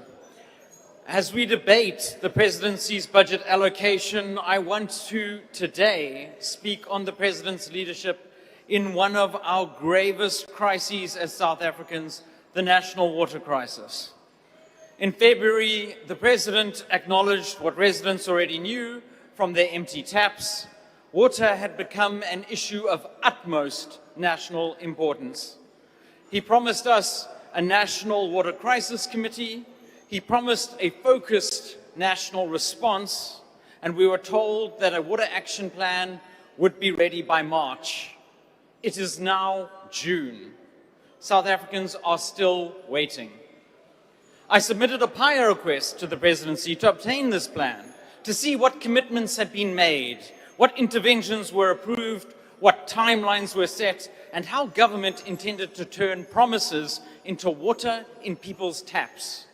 Instead of urgency, the Presidency asked for more time, another month. That means that instead of an urgent plan in February, we are now in June with no public plan, no clear measurable targets, and no confidence that the Presidency is treating this crisis with the seriousness it deserves. Honourable House Chairperson, South Africans do not live on promises. They live in homes where taps run dry. I come from Johannesburg, so I know very well that budgets on paper do not mean service delivery on the ground. A budget line does not repair a leaking pipe. A strategy document does not fill a reservoir. A press conference does not bring water to a mother who needs to bathe her child, cook food, flush a toilet, or care for a sick relative. This past weekend, after routine maintenance by Randwater, suburbs across Gauteng were again left without water. From 𝐼𝐸𝐻𝐵𝐿 and Olivenhoutbush in Tshwane, to Palm Ridge and Katlehong in Ekurhuleni, to South Hills, Deep Sloot and Brixton in Johannesburg. Black, white, Indian, colored, rich and poor, township, suburb, informal settlement and inner city. This crisis does not only affect one community, it affects South Africans. And while planned maintenance is necessary, a resilient system should be able to absorb routine maintenance without leaving communities desperate. That, colleagues, is the problem. Our systems have become so weak, so under-maintained, and so poorly managed that ordinary maintenance can push communities into crisis. And this crisis abounds across the country. In Palabora right now, residents have had no water for days because of the failure of a single pump. Families are suffering. Businesses are suffering. Public services are placed at risk. And the question must be asked, how were the rights of an entire community left to hang on a single dilapidated piece of infrastructure? Honourable House Chair, I speak today not only as a Member of Parliament, I speak as a husband and a father. I have a 2-year-old daughter. My mother-in-law is currently staying with us after major surgery. When there is no water, it is not a minor inconvenience. It affects hygiene, it affects health, it affects dignity. And for poorer residents, elderly residents, and for people who cannot buy bottled water or install tanks, the impact is far worse. South Africans understand how serious load shedding was. The water crisis is as serious, and colleagues, in some places, worse. But there is no single Eskom to blame. Instead, there are over 100 failing water service authorities, municipal managers who did not maintain systems, mayors who did not prioritize infrastructure, water boards under pressure, pipes vandalized, pump stations neglected, reservoirs left to fail, and communities left to suffer. That is precisely why presidential leadership is required. The presidency exists to set national priorities.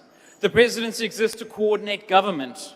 The presidency exists to unlock blockages when departments, municipalities, and entities fail to act with the speed required. This budget vote must not be about more speeches and more promises. It must be an action budget. It must support real interventions when municipalities fail. It must demand measurable targets for reducing water losses, repairing infrastructure, restoring wastewater systems, and ending the indignity of water tanker dependency. Business as usual, Mr. President, continues to fail. Last year, 105 water service authorities were in distress. Now, there are 109 out of 144. Things are getting worse, not better. Stitching together old plans and calling them a crisis response is not enough. South Africans need a real plan, a plan with names, dates, budgets, targets, and colleagues, it requires consequences. Mr. President, if the National Water Crisis Action Plan exists, please release it. If it is already being actioned, prove it. Show South Africans that this government understands the scale of the crisis. Show residents from Katlehong to Palabora, from Deep Sloot to 𝐼𝐸𝐻𝐵𝐿, from rural villages to major metros, that they do not have to live without reliable water. South Africa does not need more excuses. South Africa needs action now. Service delivery now. Water now. I thank you. Thank you. The next speaker is the Honourable 𝐬𝐮𝐬𝐫𝐿𝐵𝐿.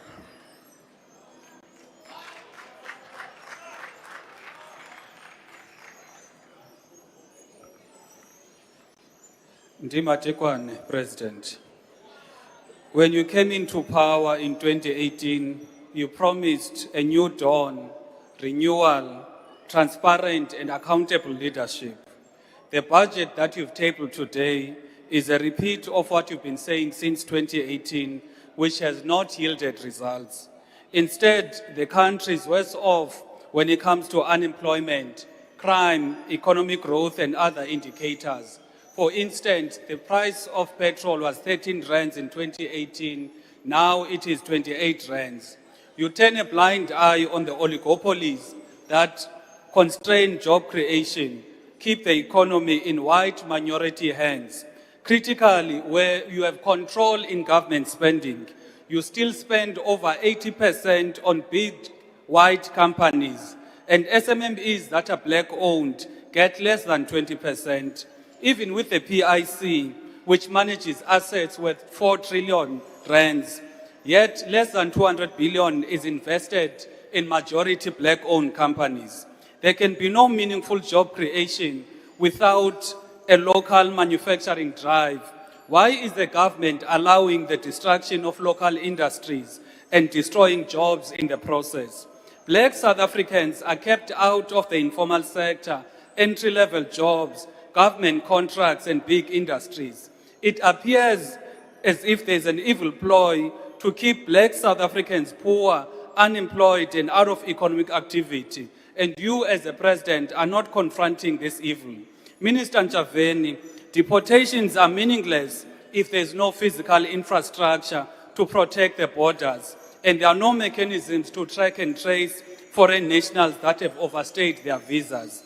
Until you prosecute the companies that enable illegal immigration by employing the illegal foreigners, the problem will not be solved. Lastly, it would be amiss of me not to talk about the elephant in the room. You claim to be innocent on Phala, yet you don't want an inquiry where you can clear your name with evidence. Mr. President, you've always said you are a student of the great Tatu Mandela. Umadiba subjected himself to the processes where he could be held accountable. He did not fight against accountability.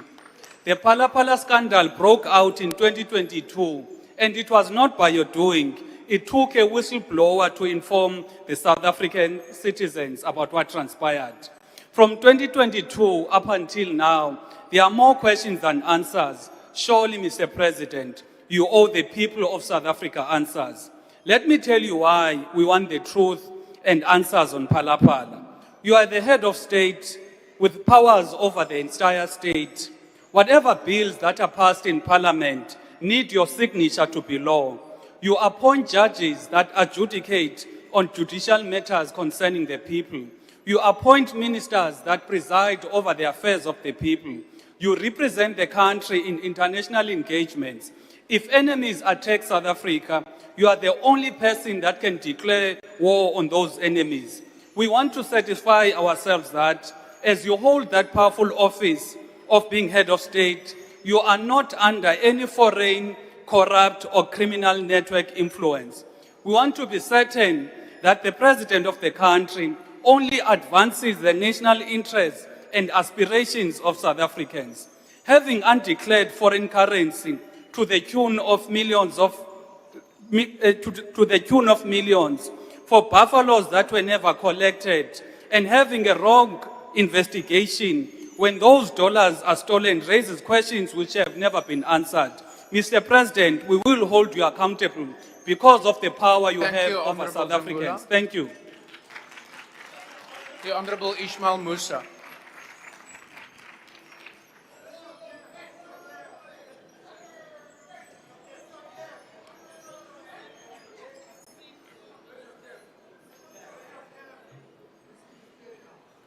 Honorable Chairperson, Honorable President, Honorable members of this august House, and beloved fellow South Africans.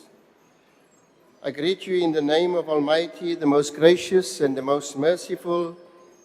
I greet you also in the universal greetings and prayer of peace. 𝐿-Jamaah has accepted the Constitutional Court ruling, and as fellow beloved South Africans, we do not stand here as enemies of the President of our country. 𝐿-Jamaah believes This House should not allow it to become an endless political siege that paralyzes the national executive. Our debates and inquiry must not consume the oxygen of Parliament to the detriment of the real work that our people on the ground are waiting for us to do. We have the impeachment committee, let it run its course. The presidency remains a vital institution in our constitutional democracy, entrusted with providing leadership, strategic direction and coordination across government. As we consider vote number 1, Al-Jamaa recognizes the significant responsibilities placed upon the presidency during a period marked by economic pressures, unemployment, global uncertainty, and the legitimate expectations of our people for a better quality of life. We acknowledge ongoing efforts aimed at strengthening governance, improving coordination between departments, and advancing South Africa's developmental objectives. These efforts are important and deserve recognition. At the same time, our people continue to face serious challenges. Many communities are still seeking improved service delivery, greater economic opportunities, safer neighborhoods, and more efficient government institutions. Al-Jamaa believes that accountability, transparency, and ethical leadership remain essential pillars of effective governance. We encourage continued efforts to strengthen oversight mechanisms, improve government performance, and ensure that public resources are utilized responsibly and for the benefit of all South Africans. Al-Jamaa further supports greater engagement with faith-based organizations, civil society, traditional leaders, and community stakeholders who contribute significantly towards social cohesion, nation building, and community development. Honorable President, South Africans continue to demonstrate resilience, hope, and determination despite many challenges. Our collective responsibility is to ensure that these aspirations are matched by practical outcomes that improve lives and restore confidence in public institutions. Let us strengthen partnerships, accelerate delivery, promote accountability, and work towards a South Africa that offers dignity, opportunity, and hope for all. Al-Jamaa supports the objectives of vote number 1 and remains committed to constructive engagement in advancing the interests of our nation and its people. Strong leadership is measured by the positive impact it has on the lives of our people. Our shared responsibility is to turn hope into opportunity and opportunity into progress, working together in accountability, service, and nation building. Building trust through service, strengthening hope through delivery, a nation united, a future secured, leadership with integrity, progress with purpose. Thank you, Honourable Member. I thank you. Malibongwe. The Honourable Kohler.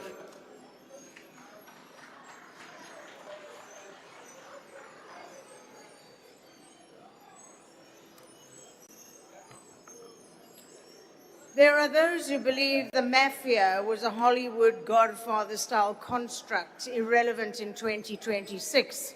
It may have come as a surprise, though, to hear that there was a massive international policing effort last month, which hit the finance network of the late Sicilian Cosa Nostra boss, Matteo Messina Denaro, the €200 million estate, the hidden properties, gold, global assets, rigged poker games, fixed sporting matches, drugs, extortion, and finally, with 1,200 Italian officers, there were 150 arrested. The relevance to South Africa is absolute. How many South Africans behave exactly like Al Capone did in 1925? He was America's most infamous Prohibition-era gangster, the king of gambling, prostitution, bootlegging, running an empire with a turnover $100 million annually. The public-facing war could have been that of so many South Africans today. Before the media, there was a cultivated image of a benevolent businessman. There he was, opening soup kitchens during the Great Depression and attending baseball games to show what a regular guy he was. On the flip side, the side the public were universally unaware of, was a morass of executions of rival gang members. He was seen as an upstanding member of the community until he wasn't. The St. Valentine's Day massacre revealed it all, but was he jailed for the dozens of particularly bloody murders? No. The police just could not succeed in making those crime charges stick. No. He was jailed for tax evasion, sent to Alcatraz, and died of syphilis. Now, it's ironic that here in South Africa, it seems the average person learns little from such history. However, we have some of the smartest criminals in the world. In fact, according to the Global Organized Crime Index, we're amongst the best, or the worst, according to your perspective, for organized crime networks. It's a fairly new innovation in this country. I stood on this very podium and called out the then infant construction mafia as it was first conceived in 𝐬𝐿𝐫𝐷𝐸. The warning was ignored. The so-called business forum soon spread to the Eastern Cape, to Gauteng, and we saw those networks threatening infrastructure, business operations with violence, with political and police enablers. And here we are, with every conceivable variation on the mafia theme. As the vast criminal network that's run amok for 30 years finally today sees police and politicians arrested in near equal numbers, civilians are beginning to understand the magnitude of the problem. The construction mafia started with demands of 30% of the work, which soon turned to 30% of the contract value to out-and-out protection fees. The taxi mafia is a highly lethal network governing the minibus taxis with heavily armed hitmen enforcing route monopolies. Any competition is simply Al Capone.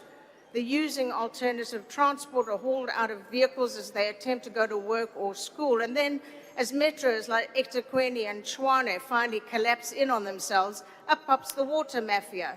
It goes like this. First, ensure the water reticulation system simply stops. No water in the taps. Secondly, spend billions on water tankers, often apparently owned by politicians. Finally, charge desperate citizens per bucket for what was free water. And if the driver won't oblige in terms of the extortion, simply remove him in the same way that whistleblowers are removed here today. Then there's the Big Five cartel based in Gauteng, and that dominates the big earners. Drugs, transnational vehicle theft and smuggling, high-profit kidnappings, contract killings. While South Africans are out shopping at Woolworths, or unless a bomb goes off, they live their lives totally unaware of the filthy underbelly of our country. There are the transnational scams, the cyber mafias, the copper and rail mafia that strips Eskom, Transnet and PRASA, extortion, rackets that demand protection money from spaza shops to multi-million rand developments. These mafias cost us billions. In eThekwini, I know of 11 businesses that have been simply closing their doors after endless harassment by groups demanding details of their staff or protection money. The owners just walked away.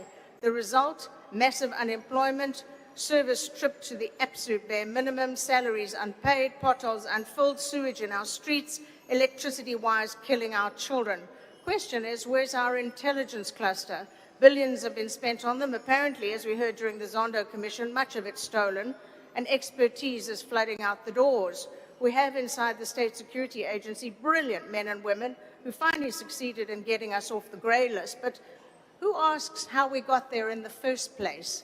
I only have time to scratch the surface, but to trust a tubby, balding politician or police officer thinking he looks like your grandfather, perhaps it might be wise to picture the man who looked exactly as inoffensive when he ordered his underlings to commit murders that launched a generation of horror movies. We have to go to war with these mafias, and the Italians can do it. Well, if they can do it, so can we. Indeed, the Democratic Alliance ministers are cleaning out the rot in their ministries, cancelling the crooked contracts. I see the Minister of Public Works demanding answers about the PMTE's 70 million rand lease for a building that sits empty in Pretoria. Last week, the Border Management Authority, led by Minister Schreiber, seized a massive 1 billion rand drug consignment. Still, these ministers tracking down the countless ghost employees being paid exorbitant salaries and suspending crooked staff. However, until such catalytic moves are taken across every ministry in this country, the situation will not improve and our lives will be no better, no safer. Waging a war against these mafias should entail lifestyle audits published quarterly, asset forfeiture units funded like specialized forces, and whistleblowers given new identities, not the condolence speeches given to Babita Dokaran and 𝐿𝐻𝐿𝐾𝐭. It looks like a police station where the station commander cannot be bought for the price of a second-hand SUV. The Italians didn't pray the mafia away.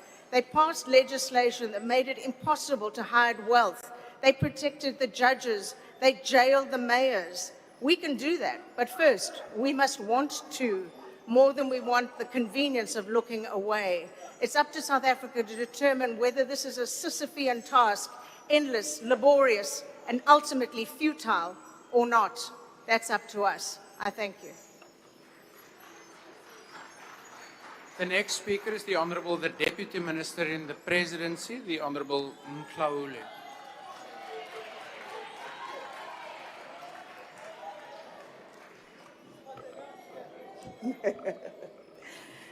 The Honourable House Chairperson, His Excellency President Cyril Ramaphosa, Ministers and Deputy Ministers, the Honourable Chief Whip of the Majority Party, who is actually here in the House today, unlike others who are actually in jail for fraud, Honourable Members of the House, fellow South Africans, good evening.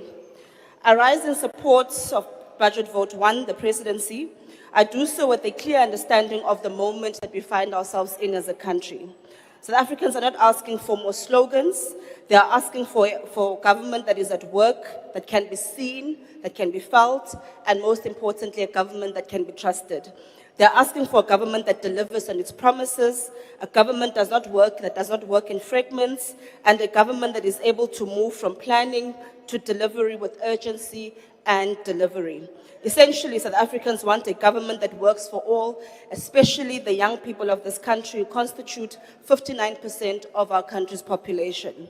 The youth of this country have for the past 50 years, since June 16, 1976 and beyond, demonstrated that they do not lack ideas, talent, and courage to stand up for their future. What they lack is access. Through the Presidential Youth Employment Intervention, which is the PYEI, launched by the President in 2020, we are actively expanding that door to access.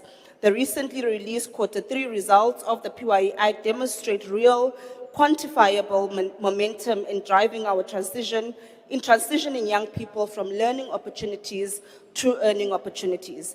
In addition to the figures already quoted by the Honourable 𝐾𝐨𝐧'𝐭, by the end of Q3 2025-2026, more than 5.7 million young people had registered on the SA Youth platform, with over 4.8 on the Employment Services of South Africa ESA system.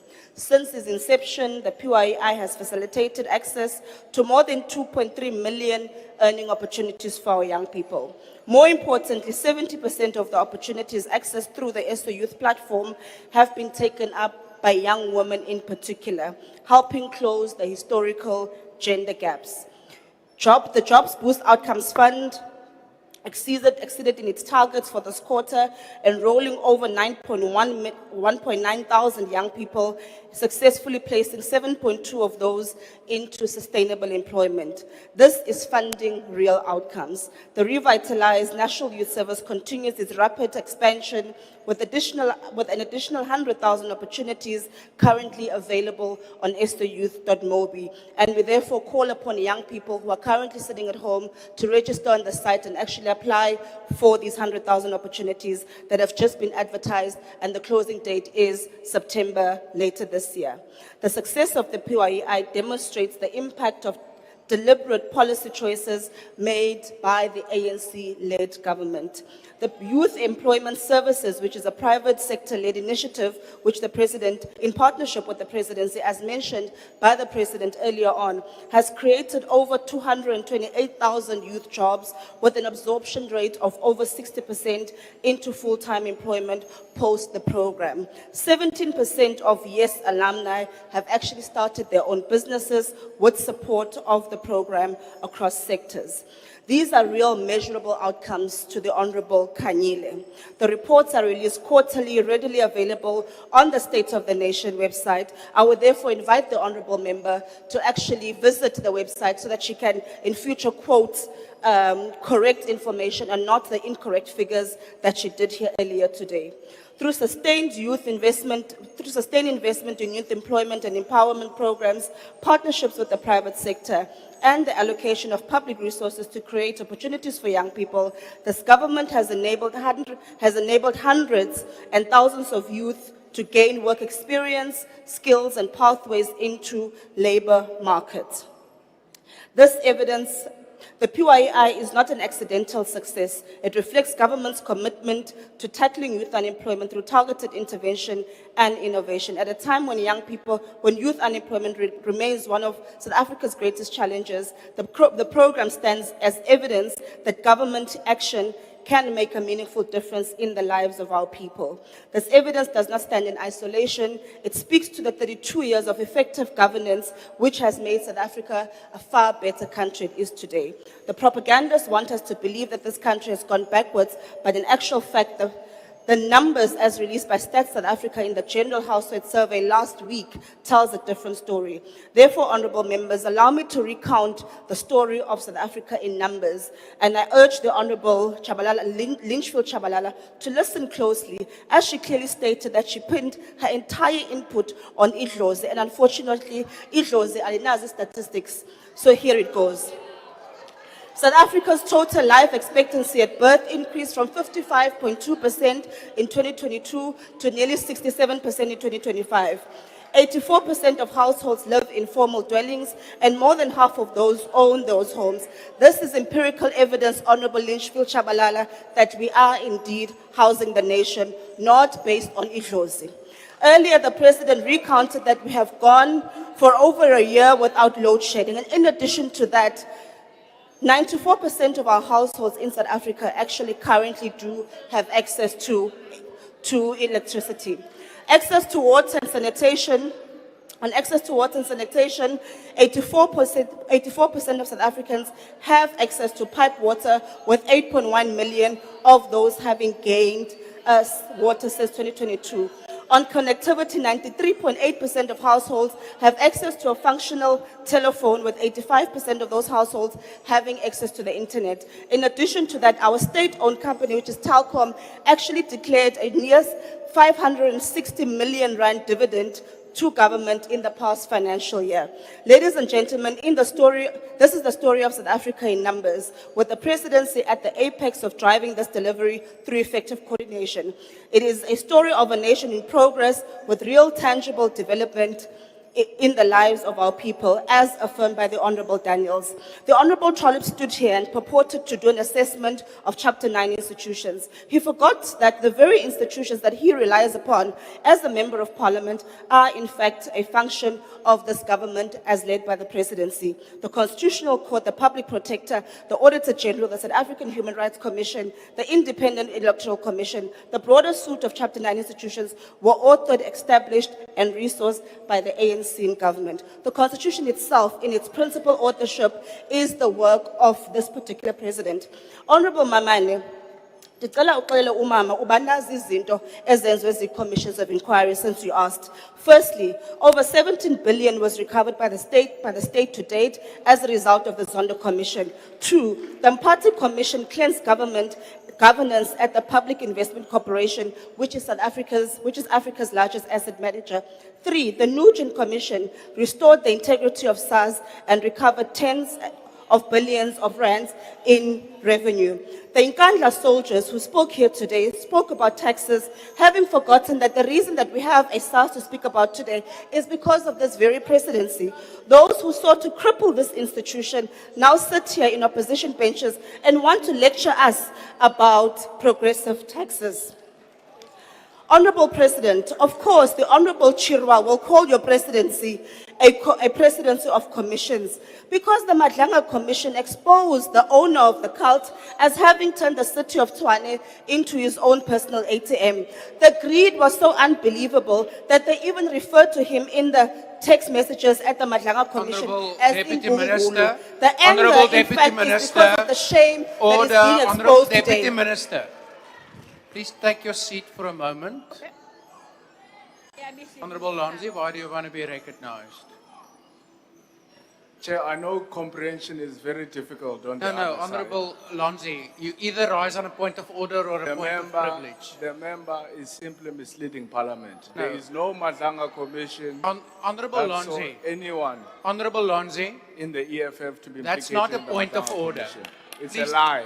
Take your seat. So, Honourable Lonzi, take your seat. As it is, I see you on the speakers list.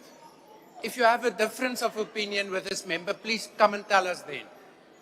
Honourable Deputy Minister, please continue. I'll repeat. The Madlanga Commission has exposed the owner of the cult of having turned the city of Tshwane into his personal ATM. The greed was so unbelievable that they referred to him as Imbungulu. So the anger that we saw here earlier today is actually the shame of having been exposed. Mr. President, you have stayed true to the promise you made when you came into office, when you said the era of impunity is over. They can feel it on these benches, which is why they Honourable stand Deputy here to Minister, insult you. Honourable Deputy Minister, please take your seat. Honourable Paulson. Chairperson, the speaker at the podium is casting aspersions on a member of this House. I don't want to... Which member? Order. I'm on the floor. Honourable member behind the Honourable Deputy Minister Morolong. If you unmute one more time without being recognised, I'm going to ask you to leave the House. Honourable Paulson, I don't want to add insult to injury, but which member did the Deputy Minister refer to? Firstly, the House Chairperson, we are not stupid here, Minister, and we know that you refer to the EFF as a cult, and we know who you refer to as the owner of that cult. Honourable, and you are accusing Honourable that particular Paulson. individual Honourable Paulson. of corruption. Please take your seat. Chairperson, she can't hide behind innuendos all the time. You and can't. you allow her to Order, get away. We are Honourable not stupid Chairperson. here. Honourable Paulson. This Deputy Minister did not mention a party's name. No, I'm not going to debate this ruling with you. Chairperson, you can't pretend that you don't know what she's referring to. And we are not stupid. And she's such a coward. Order. She hides behind Honourable innuendo. Paulson. And you allow her to get Honourable away Paulson, I've made my ruling. The ruling has been made. We're moving on. If you are aggrieved with the ruling, deal with it in terms of the rules. Honourable Deputy Minister, I have a hand there. Please, take your seat again, Honourable Deputy Minister. Honourable Member at the back, why do you want to be recognised? Chairperson, you have been threatening to remove us for frivolous points of order. You are not saying anything when the Red Berets, they are doing the same thing. Can you also threaten that they must be you will take them outside? Honourable Member, I will apply the rules as I see fit. In the bigger scheme of things, this was only the second interruption. I've made my ruling. Deputy Minister, please continue.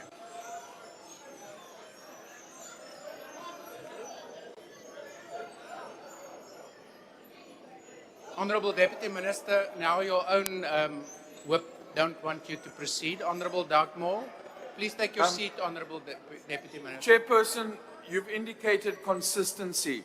The honourable member there made the statement in response to Honourable Deputy Minister that you lied. But we all noticed that you didn't say anything about the fact that he said that the Deputy Minister is lying. That is not consistent, and I appeal to you to be consistent. Yeah, thank you. I've ruled this point out of order. Deputy Minister, please continue. President, your presidency has has in truth been characterized by the fact that no one is above the law, including the cult leader who is currently a convict, and that is why he's not in the House today. To the Honorable Mishe, there is no crisis. The instruments of accountability by this government shall continue to work. Please take your seat. I have a hand at the back. Thank you, Chair. Besicela usicela uDP ukuthi angasicela ubaba Ramaphosa ukuthi angalali emsebenzini and asivulele istatement sakhe sasebhank. Siyabonga. No, honorable member, that's not a point of order. Please, let's continue with the debate. Honorable Deputy Minister, please continue.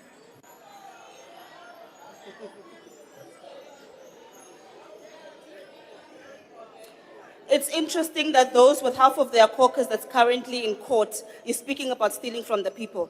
Honorable members, South Africans will judge the presidency by the number, not by the number of meetings convened. They will judge this presidency by where the government works better when it matters the most. Our duty, therefore, is to ensure that we do so with the urgency and discipline it requires. This budget vote is therefore a vote for a presidency that coordinates with purpose, monitors with discipline, and supports reform with urgency, and places the lived experiences of South Africans at the center of this work. It is a vote for a government that must work faster, work better, and account with more honesty. I submit. Thank you very much.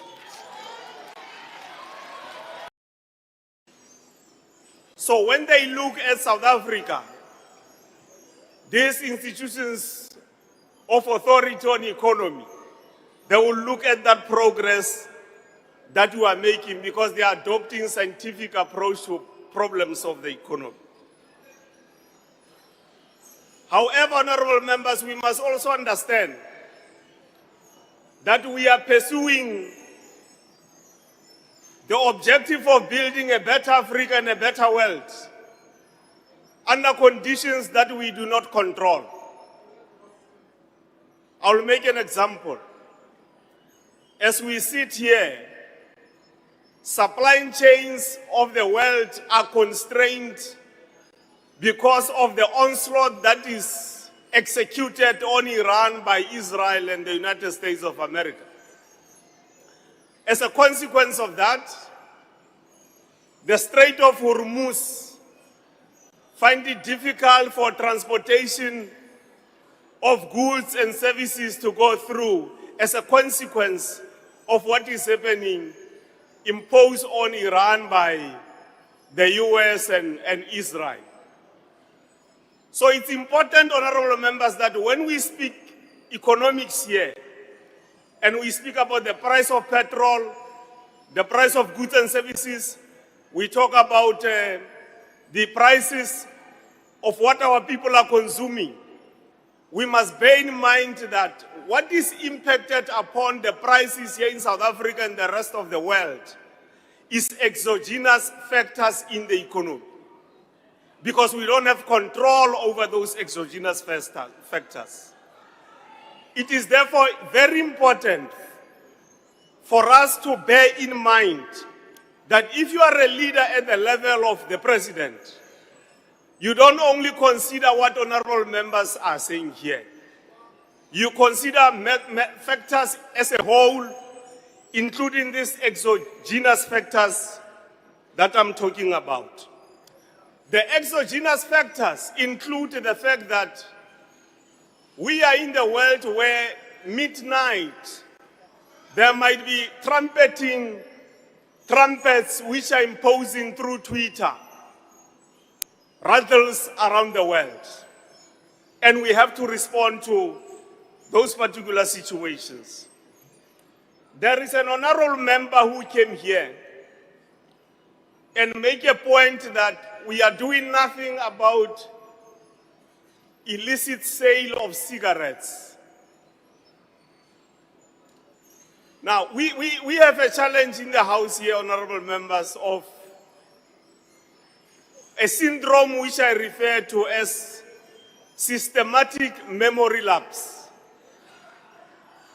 Now, if you don't have systematic memory lapse, you will remember that on this platform here, Honorable Minister of Finance, Honorable Godongwan, indicated that we are losing around 70% of tax revenue as a consequence of illicit cigarettes. So we must not speak about it here as if it has never been referred to. Honorable 𝐬𝐮𝐬𝐜𝐫𝐢𝐻𝐿𝐵𝐻, you come here and say, sorry if I did not pronounce your surname properly. You come here and say there is a lack of political will in South Africa. And I want to say to you, Honorable 𝐬𝐮𝐬𝐜𝐫𝐢𝐻, President Ramaphosa announced the deployment of 2,200 soldiers to deal with matters of criminality here in the country. And you were in the house on that particular day. That's why I'm saying you might be encountering problems of memory lapse from time to time, because these facts were presented here in the house. One of the members also came here and attacked the ANC and says the ANC was absent during the Freedom Charter in 1955. Just in summary, the build-up towards 1955 Freedom Charter, one of the leaders of the ANC who went around the country to mobilize people, and there were over 50,000 people mobilized as a build-up, was the Black Pimpernel Nelson Mandela. And Nelson Mandela came from the African National Congress Youth League, Honorable Paulson. We must also remind you that here in Cape Town, as a part of build-up to the Freedom Charter, a leader of the ANC, 𝐼𝐻𝐾 Matthews, was one of the leaders who led the processes that resulted in the culmination of the Freedom Charter. Now, I'm going to urge honorable members who are confusing what is objective, what is subjective in as far as South Africa's economy is concerned, because I don't have time. Please look at what China has done based on Deng Xiaoping's philosophy of opening up the market of China, therefore fusing in the variables of China's economy matters of marketism. So the Chinese have mastered the art of dealing with these matters of marketism. Honorable Reddy, when you go to a meeting for the first time as a committee of parliament,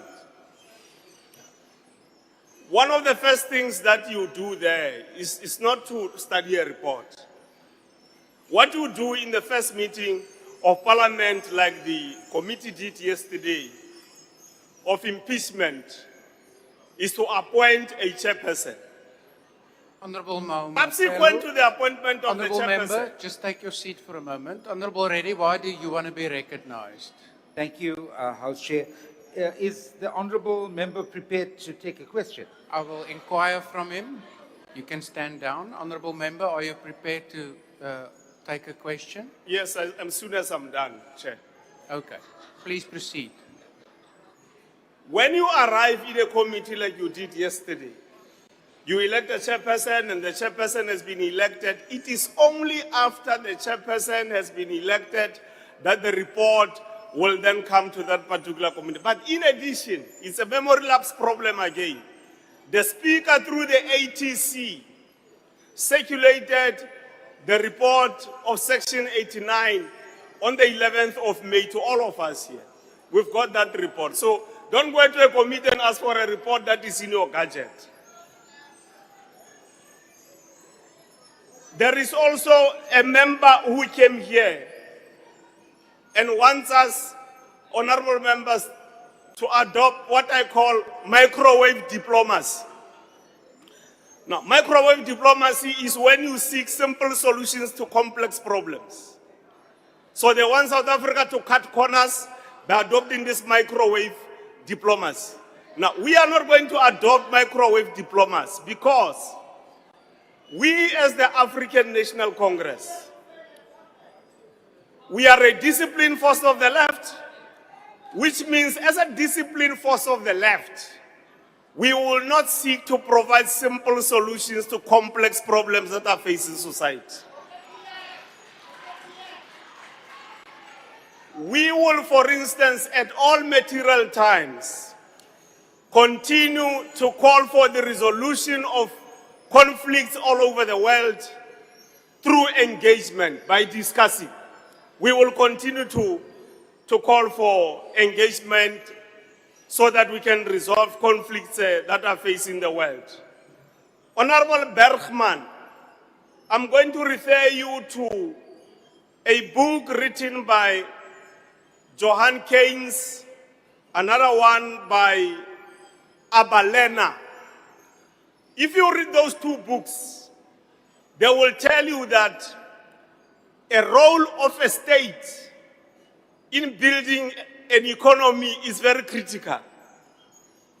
You come here and say the role of the state must be reduced in South Africa, and in the process of that, you confuse yourself. You say electricity is expensive, but at the same time you are saying the government must do something to resolve that, but at the same time you are saying the state must not play a role in making sure that you deal with them. So that's Confucianism, which is raging in your head. And you must liberate yourself from that confusion because it is self-inflicted.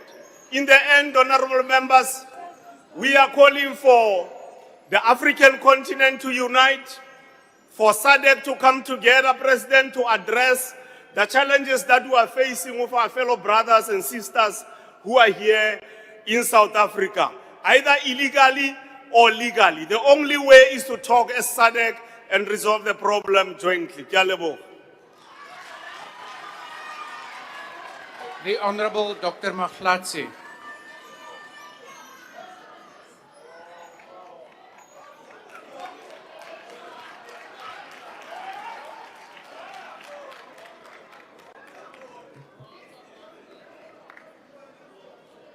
Thank you, Chairperson. Rotom Africa.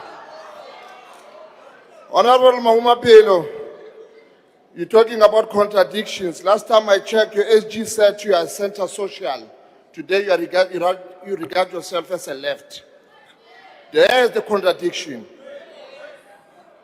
Budget vote 1 must be evaluated not mainly on expenditure, but on whether presidency is providing strategic leadership, policy coherence, constitutional governance, and public accountability. The effectiveness of presidency is inseparable from the credibility and the integrity of the president himself. The president was presented as the custodian of the Constitution, the champion of ethnic leadership, and the face of the fight against corruption. Many South Africans place their hope on this Tumamina project. However, the Pala controversy has raised serious questions about accountability, transparency, and public trust. The president, who campaigned on an anti-corruption platform, has found himself in the center of a saga involving a large sum of foreign currency. Whether or not the legal process has reached a final conclusion, the political and ethical question remain. The presidency cannot preach transparency to the nation, while the question concerning transparency continues to surround the highest office in the land. The presidency must therefore answer the simple question: how does it restore the public confidence when the conduct of the head of the state itself becomes a matter of national controversy? Equally important in planning, the presidency oversees the National Development Plan, the Medium-Term Development Plan, District Development Plan, and numerical sectoral strategy. Yet, one must ask whether these plans speak to one another. Are they integrated instrument of development, or have they become the parallel document read by a separate official in a separate department with a separate priorities? The governor's challenge extends further. Does presidency have functioning policy coherent mechanism that ensure that all ministries move in the same direction? Or are departments operating as isolated islands pursuing disconnected priorities while communities suffer the consequence of fragmented and policy uncertainty? The UAT believes that South Africa requires a presidency that is beyond reproach, anchored in constitutionalism, accountability, ethical leadership, and policy coherence. The people deserve a government that acts as one government, speak with one voice, and lead by example from the highest office in the Republic, the UAT. Reject vote 1. Is there a speaker on behalf of the Good Party? If not, I recognize the Honourable Lonzi.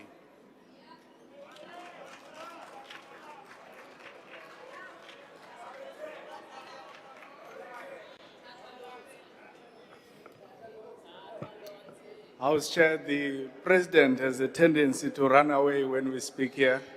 He did it during SONA and I see he's doing it again.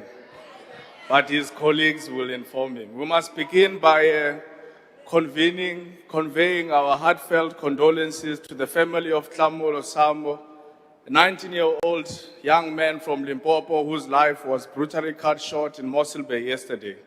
We extend our sympathies to his parents, his sister, Nonhlanhla, and all those who loved him. It is believed that 𝐿'Sambo was a victim of the lawlessness which has engulfed our nation over the past months and weeks. Welcome back, Mr. President. House Chairperson, the President and Commander-in-Chief of the EFF has for many years warned against the normalization of Afrophobic vigilantism and the hatred against Black Africans would eventually cost innocent South African lives. This is precisely because the cousin of xenophobia is tribalism. The cousin of Afrophobia is tribalism. The two are simply inseparable. Mr. President, what should concern you even more as head of state is that these vigilante groups are not operating in secret. They are breaking the law openly in front of law enforcement officers. They are building and assaulting people in front of the police. Why should we not believe that this violence is state-sponsored? Why should we not believe that this anarchy is sponsored by you as the state when crime is committed in front of those who are supposed to be custodians of the law? Where is the voice of the Minister of the Police? Mr. President, when you rise and respond here, you must reiterate and outline what you will be doing to address this crisis before more South African lives are lost. You must never get tired of explaining yourself to the people of South Africa. Mr. President, in your State of the Nation address, you stood before this House and committed to the employment of an additional 10,000 labor inspectors to protect South African workers from exploitation and address non-compliance with labor legislation. Where are the 10,000 additional labor inspectors, Mr. President? Your Minister of Small Business stood before South Africans and announced 500 million fund for spaza short for South Africans. Where is the 500 million fund for spaza short for South Africans? How many township entrepreneurs have touched it and felt it? Mr. President, in the same SONA, you promised the country a new university in Ekurhuleni, a promise which you made in 2020, by the way, 6 years ago. Yet the Minister of Education, Higher Education, has failed to identify a mere site, Mr. President. There is no site for a commitment that you made 6 years ago, no foundation, no construction team, and no building plan. Mr. President, these ministers clearly do not take you seriously. seriously. When a president speaks and makes a commitment before the nation, ministers and government departments are supposed to work around the clock, day and night, to ensure that the commitments made by the president become the reality. Yet, time and again, your promises are ignored by your own ministers. Do you not think that you have lost the moral authority to discipline them? Because leadership is not just about giving instructions. Leadership is about setting an example. How do you demand accountability from your ministers when South Africans are still waiting for accountability from you, Mr. President? How do you insist on transparency from your cabinet when the Phala Phala scandal continues to cast a shadow over your presidency? Mr. President, South Africans watched in disbelief as allegations emerged that millions of dollars were hidden and stuffed under couches in your private farm and residence. They watched as questions were raised about how that money got there, how much was there, and why was that money not declared. I heard some members of the ANC raising a point of order. It's not the EFF that said the money was not declared, it's SARS and the South African Reserve Bank. But perhaps the reason why so many South Africans remain uneasy about Phala Phala is because it reminds us of your questionable relationship with big business interests, Mr. President. It has revived questions that have followed you throughout your entire political life. You know, Mr. President, when many of us were growing up in the student movement, we were told that you were the preferred candidate for big business. We were told that you enjoyed the support and mentorship of the Rupert, of the Manel, and the Oppenheimer family. We were told that they regarded you as their guy. We were told that you are their protege. We were told that when President Nelson Mandela chose Thabo Mbeki as his deputy president, you became so upset that you didn't even attend President Mandela's inauguration. You left politics, Mr. President, you went into business, and years later you came back. So the question we must ask is, what made you come back to politics, Mr. President? Who persuaded you to leave business and return to politics? We ask this because South Africa now knows that you tried to resign as president on 2 occasions. And this is not a rumor. Your national chairperson of the ANC, sitting right in front of me, confirmed this thing. Yet somehow you remained. Who exactly persuaded you to stay, Mr. President? Was it really the ANC leadership? Was it really those who sit behind you in this house? Or was the pressure coming from somewhere else, Mr. President? Was it Stellenbosch which concluded that despite the crisis facing our country, you remain the safest pair of hands for their interests? Are they the ones who told you not to resign even when unemployment remains at catastrophic levels under your leadership? Are they the ones telling you not to resign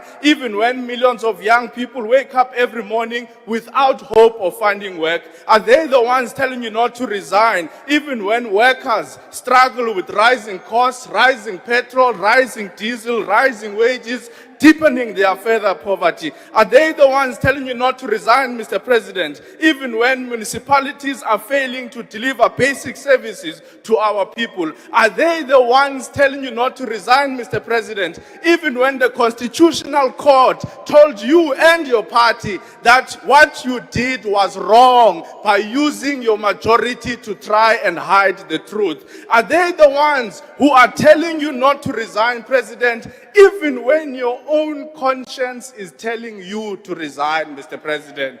Mr. President, Phala Phala is your Achilles heel. You know, when we watch movies, Chair, couches, furniture, and things like fridges, beds, and wardrobes are often used by criminal syndicates to transport drugs, to transport money, to transport weapons, and even to transport and traffic human organs. They use furniture to conceal the criminal proceeds and move things around without and avoiding public scrutiny. This is why many South Africans will struggle, Mr. President, to accept the explanation that this money just found its way into your couch. Because when you hide money into the couch, you must first damage the couch. You must cut the couch. You must create a hole in the couch to stuff that money in. So what exactly happened in your Phala farm, Mr. President? When people hear that millions of dollars were discovered inside furniture, they do not think about your ordinary farming operations. They think about the methods which are used all over the world by criminal cartels to hide things that cannot withstand public scrutiny. This is why you fear the impeachment committee. This is why the ANC fears the impeachment committee. We know that you don't care about the vote that will come at the end. What you are scared of is the scrutiny when we continue to dig deeper into what happened in the Phala farm, Mr. President. And when that moment comes, you will sit alone on that chair. No network of powerful friends will be with you. No proximity to wealth and business elites will be able to shield you from the truth that will be placed on the records. Not the Ruperts, not the Oppenheimers, not Stellenbosch, not the Manels, and not even your own caucus of the ANC. Mr. President, presidents and prime ministers across the world have actually resigned for far lesser things. They've resigned for simple lies. They've resigned for simple scandals. But even when the Constitutional Court says to you, you are wrong, you are insisting on digging your heels in.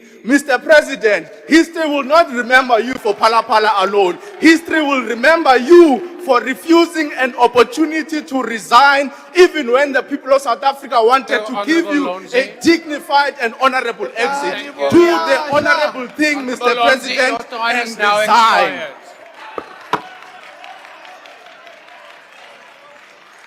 The Honorable Douglas.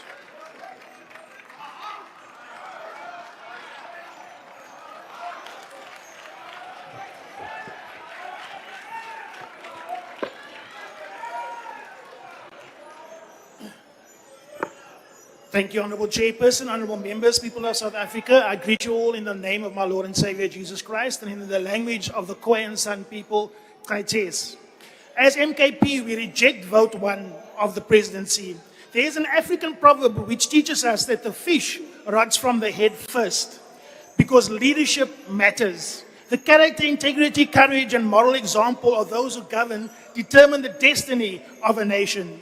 Mr. Chair, in politics, perception matters. Not only my perception, but the perception of millions of ordinary South Africans who watch this parliament and ask themselves whether the same rules apply to those in power as applies to everyone else.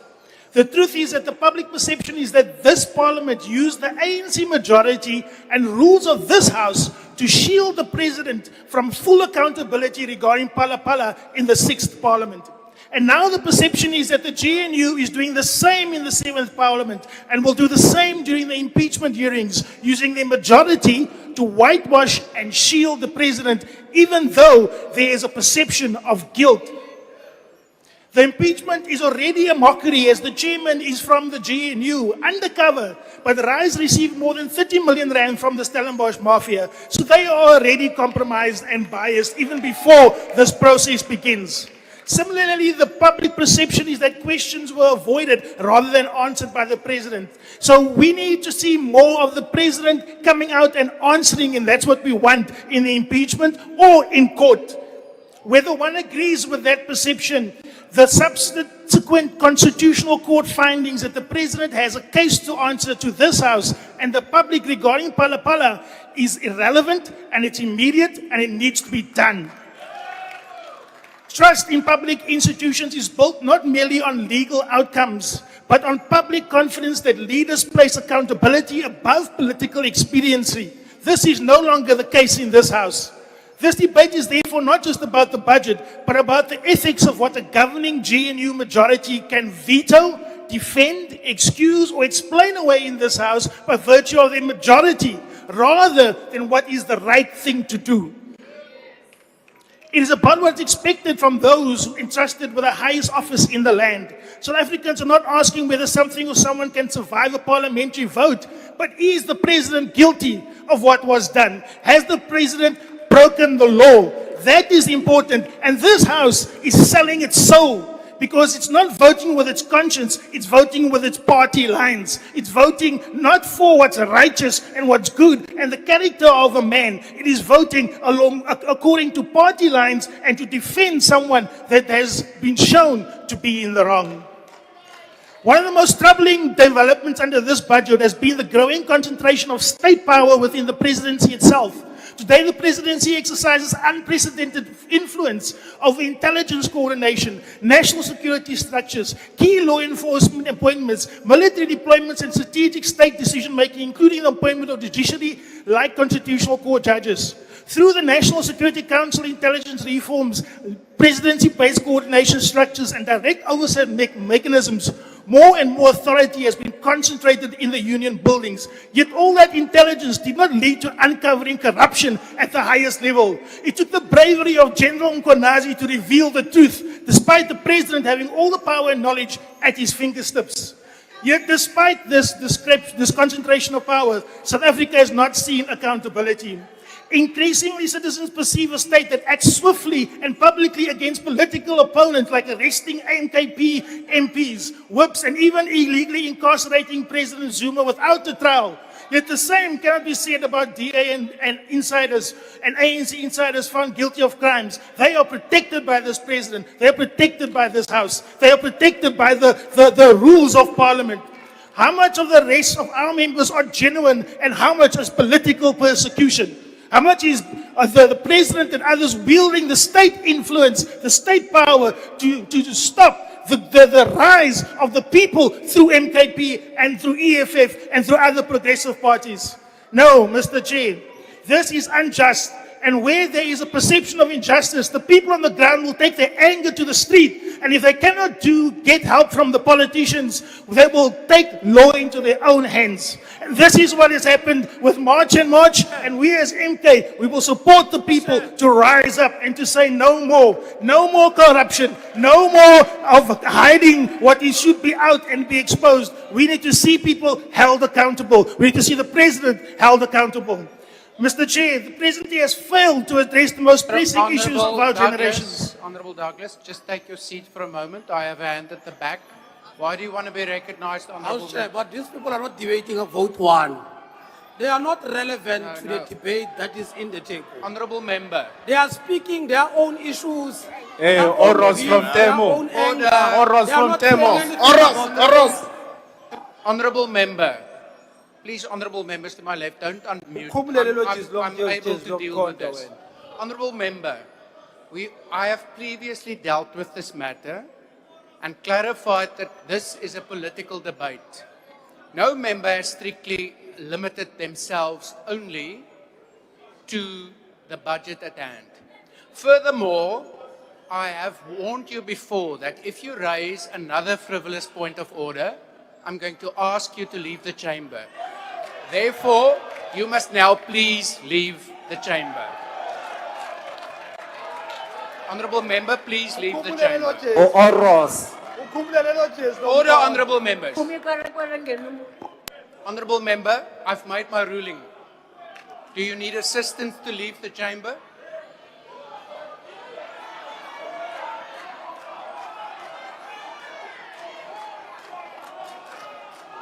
Will the sergeant at arms please assist the member to leave the chamber?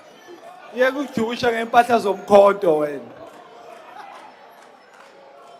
I can only recognize one hand at a time. I'm going to the whips. Honourable Sosana. Yeah, no, thank you very much, Honourable Chair. No, Chair, we respect your ruling. However, I want to check because now it's a different speaker. It's not raising a point of order on the same speaker that he was raising before.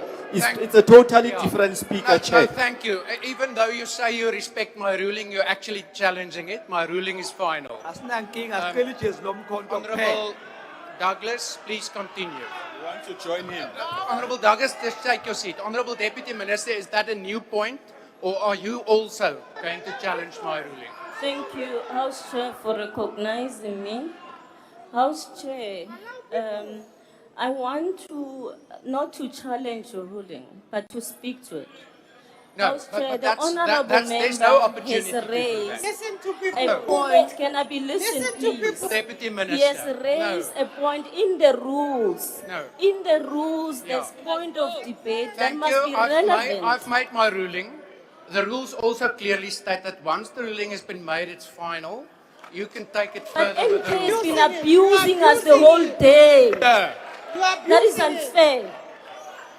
Honorable Douglas, please continue.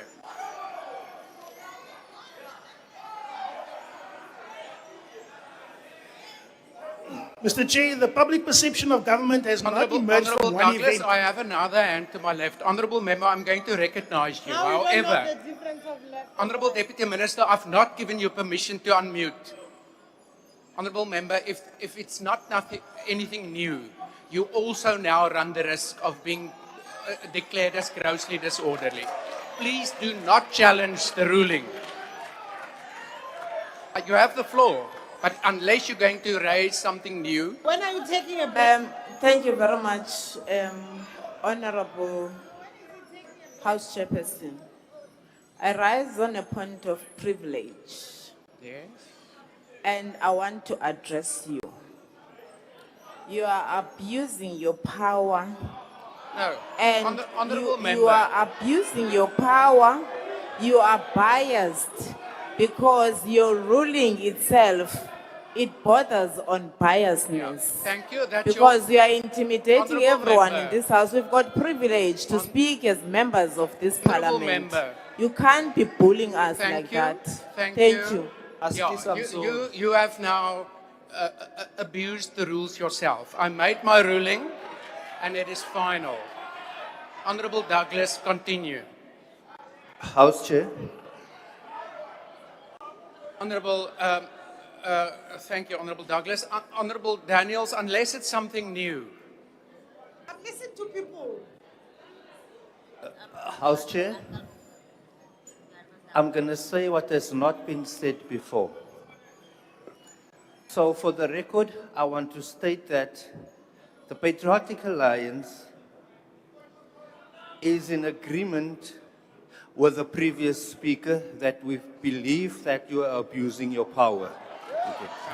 Yeah, no, thank you. That's interesting to hear. The ruling still is final. Honorable Douglas, please continue. We have seen inquiry after inquiry, promise after promise, yet for South Africans, life continues to get harder. There's more unemployment. The municipalities are running to the ground by this coalition government. Let me remind you that coalition governments are in charge of the municipalities today. They mustn't come make promises in our communities they're going to fix what is broken in communities, because they broke it. They broke the water. They broke the government. They broke the systems. And now they want to come get our sympathy. Mr. President, it all happened under your watch. So you need to take responsibility. We need a presidency that beneficiates our resources, industrializes our economy, pursues land justice, stands firm against external and hostile narratives, and stands for the interests of the people against global elites and the politically connected. We as MK, we say enough is enough. We as the Progressive Caucus, we are standing together, and we are saying we will not participate in this farce anymore. Thank We have you. come Your to say time what has we have said, expired. and we are done. We are out of here. Thank you very much. Abahambe. There's no dignity. Honorable members, I'm on the floor. Abahambe. Honorable No Reddy. dignity. Order. Abahambe. Break the water. Order. Honorable Reddy. Honorable Reddy. Honorable Reddy. Soldiers. Honorable Tell us of Reddy. peace. Break the water. Honorable Reddy. Honorable Reddy. Honorable Reddy. You see, Chair, friends are now Bayaklaya. your own friends, Chair. You've been defending Honorable Reddy. Order. You've been defending MK. Let You them take go. our ANC member. Now you see your people. They don't even learn to listen to yourself. Order, honorable members. Already. The next speaker is the Honorable Nodada. Point, you're not seeing us, Chair. You're ignoring us. We've got our hands up. Thanks, Honorable Nodada. Just take your seat for a moment. Honorable Skosana, why do you want to be recognized? Yeah, Chair, I think this behavior by members who just walked out, it's a grossly disorderly conduct. Because members can't mobilize each other and then stage a walkout like they did, Chair.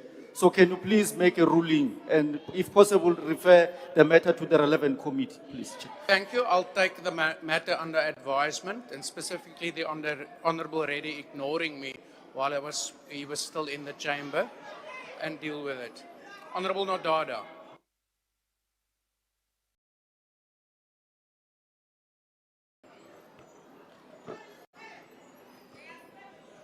Chairperson Malunga Bekekileyo, fellow South Africans, ndiyanibulisa ngale njikalanga. Molweni. Mr. President, I was not meant to be standing at this podium today, but I insisted because I wanted to land this message directly to the presidency. Today, I could have been lying in a hospital bed fighting for my life, or my family could have been preparing my funeral while everyone in this parliament sent their condolences. This weekend, my friend and I were victims of a crime that almost cost us our lives. We were violently attacked. He was stabbed 6 times while I fought for my life against drug-addicted criminals who exploited a dark alleyway to Humid Beach Park, where stolen cables were never repaired, street lights did not work, bush clearing was not done, and there was no security patrol. I was almost a statistic of how the Nelson Mandela Bay municipality fails to keep our streets safe. Another headline, another grieving family. I was fortunate enough to make it out alive. Thousands of South Africans sadly don't. I've spoken many times in this House about combating crime and having functional municipalities to protect communities. However, that has fallen on deaf ears in many instances. I hope that today you will listen to the story and maybe take action in some of the proposals I'll make to you. Crime rips lives and communities apart. I am no exception. Thousands of families are victims of failing municipalities and unsafe streets. This weekend, I came closer to it, more than anyone ever wants to or deserves to. Had we not fought, had the response time been slower, the same fate suffered by countless victims of violent crime would be ours. We would be dead. Thanks to the Mount Road men and women in blue and the St. George's Hospital, we are now on our road to recovery. But gratitude alone cannot fix a broken system. Mr. President, criminals thrive when municipalities fail at the fundamentals, when street lights stay broken, when stolen infrastructure is ignored, when bushes become hiding places, when police are under-resourced, when local governments stop governing. That is the reality in Nelson Mandela Bay. Criminals are running riot in Nelson Mandela Bay. Yet Mayor Lobisha hollowed out our Metro Police. And despite being located in one of the Nelson Mandela Bay's most dangerous crime hotspots, the Woma SAPS satellite station has remained closed since 2017. And this is not an isolated failure. In a city where 126 Metro Police officers have only 3 working vehicles per shift, over 100 funded posts in the Metro's Safety and Security Department have stood vacant for nearly 2 years. Yet the municipality has spent 69 million on obsolete 15-year-old security equipment while leaving almost 80% of its safety and security budget unspent. So the little it managed to spend was wasted in overpriced, outdated equipment, while there aren't enough personnel, working vehicles or stations, or security cameras. This money should have been used for an effective camera network across the city to build an effective joint operations center for police, Metro Police, private security, and other emergency services, or to invest in technology already indispensable in Cape Town like shot spotters? How many vehicles or officers could the wasted 62 million have paid for? And could those officers have been patrolling the street where we were almost killed? Could they have been on patrol to stir up murders of Ibanati Peter, Sinotando Malinga, Litalianda Ntoni, and Michelle Ambral, who were killed in NMB just this year? Mr. President, the army deployment is a temporary measure that has yielded no benefit to gang-ridden areas like the northern areas. And worse, you praised the mayor of Nelson Mandela's Bay's self-proclaimed 80% performance, while residents endure crime, corruption, collapsing services, unemployment, water outages, and electricity failures. No family should have to live in fear because government cannot keep the lights on, literally and figuratively. So today, Mr. President, I'm asking for action, not condolences, not platitudes, just simple action. So I would like you, when you respond tomorrow, to commit to establishing a fully functional joint operations center in Nelson Mandela Bay, where police will collaborate with the municipality to ensure cables are fixed, bushes are cleared, cameras are installed, drone and other technologies used to find criminals, more boots on the ground through SAPS, Metro Police, and the private sector to make communities safer and prevent more people dying through gang violence and women and children being raped. The Nelson Mandela Bay Flying Squad is dubbed as the Dying Squad. No high-performance vehicles, 1 narcotics dog for the entire metro, 7 vehicles for anti-gang operations. Not enough, just 7.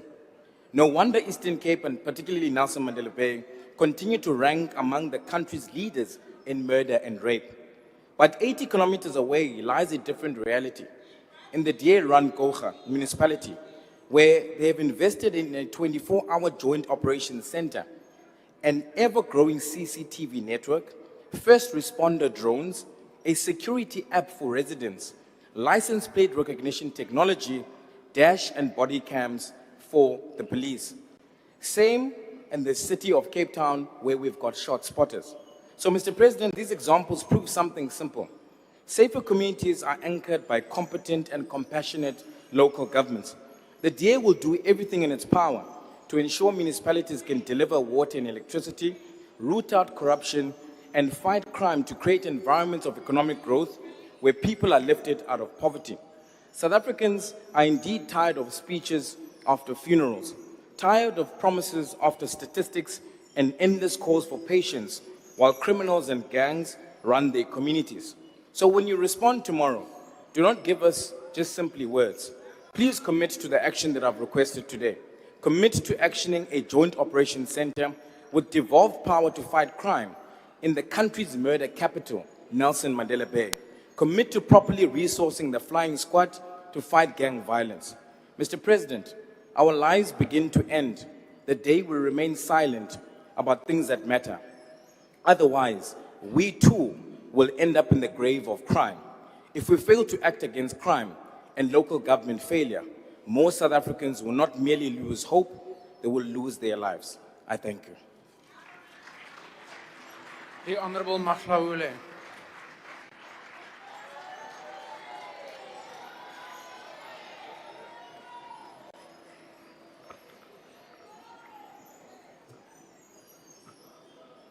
His Excellency, the President Cyril Ramaphosa, honorable members in the House, fellow South Africans. We must first deal with and isolate political grandstanding in this House. Separate theatrical performance from the sober realities of governance, and to anchor this House back to the pragmatic vision delivered by our President. We knew exactly what the opposition would do today, and they did not disappoint. They brought poetry, anger, and grievances to the debate that requires economic logic, legal precision, and a commitment to the people of South Africa.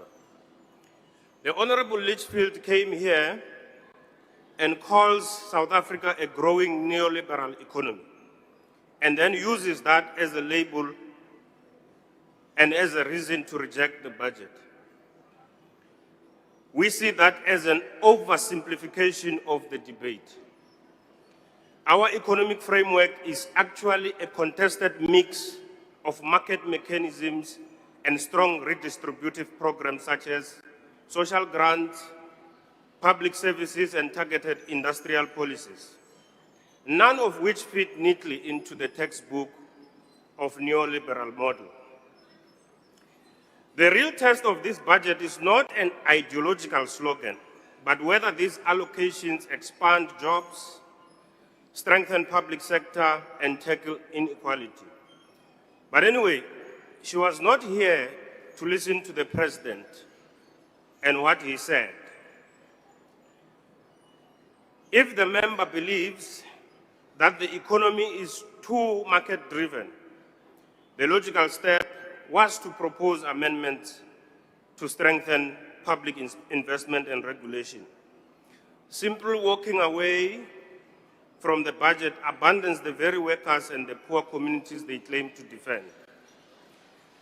The honorable member invoked Sankara's line that you cannot carry out fundamental change without a certain amount of madness, as if that justifies irresponsible grandstanding in this House. Sankara was not calling for irrational governance. He was talking about the courage to break with old, unjust formulas and to invent a better future through principled, disciplined leadership. Fundamental change in a constitutional democracy still requires lawful, accountable, evidence-based decision about the budget. The madness Sankara spoke of is the moral bravery to confront corruption and privilege, not the political recklessness of rejecting every budget without offering a credible alternative. I was going to speak to Honorable 𝐬𝐮𝐬𝐫𝐞 and tell him that I know a man who has used courts since 2005 till today to hide from accountability, and that is not certainly the President Ramaphosa. The courts today are dragging that man that I know and he knows, kicking and screaming to answer for his corruption case in Pietermaritzburg High Court. Maybe the right fingers Honorable 𝐬𝐮𝐬𝐫𝐞 should look at are those four fingers which are pointing to his direction. The less said about Honorable Reddy's contribution, the better. He is a clear testament that the ANC kept crooks and cronies for too long within its ranks, and we can only be happy that they finally left the ANC so that it can renew itself without construction mafias, water tanker mafias, and all forms of criminality. You know, there's a very dangerous slogan which has been adopted by MK Party here. The slogan of 𝐽𝐻𝑒𝑚 𝐻𝑒𝑚 𝐽𝑎𝑧𝑎. It has become more dangerous to themselves as opposed to their enemies. Since the beginning of the 7th administration, Bakwazana Bodwa, they have been stabbing one another every day, and we can count many bodies who were here in this house and are not here today because of the spear. As we watch this unfold, we must not dare disturb them or even waste our energy on them. They will finish each other themselves with the spear. That spear has just stabbed its own chief whip now. Now that we are seated here, we don't have a chief whip. They don't have a chief whip in the MK. I wanted to speak also to Honorable Zungula, who is my friend, and remind him to go back in time and look at the time his party removed him as a leader of his political party. It was exactly at the time he and his party crossed the line and wanted to be one with MK. The spear, which is wielded by a madman, has hit him as a casualty. It did so because the man behind the spear is exactly how I have characterized him, a madman, and he will finish all his children even before the enemy advances. As we predicted that the EFF, through Honorable Paulsen, will stand here trying to claim a monopoly over the pain of the people of Palestine. The EFF's claim, which reduces the president's legacy to bravery over Israel, and that he has therefore failed, is misleading and politically motivated. Our movement's foreign policy has always balanced principle with prudence. We protect South Africa's national interest, uphold international law, and advance peace and human rights. Reducing complex diplomatic decisions to a single issue ignores achievements in service delivery, economic support programs, and social justice reforms that benefit the very millions that they claim to represent. Well, the very same theatrics were heard from Honorable Cyril, who also claims that the EFF has monopoly over the pain of the landless in our country. And we do not see the issue of land merely as a political trophy. We understand that if we fail in equitable redistribution, we will deepen inequality and destabilize our democracy. But our approach is sophisticated and careful. Land is the primary economic sector and the geographic competitive advantage of South Africa. We are correcting the special biases of the past by ensuring the equitable distribution of public and private investment directly into rural and township economies. We are turning our townships from labor reservoirs into economic epicenters. And in doing so, we are not leaving our traditional leaders behind. So if the EFF genuinely cared about measurable outcomes that the president has spoken about, it would engage constructively on policy solutions instead of encouraging land grabs everywhere they go.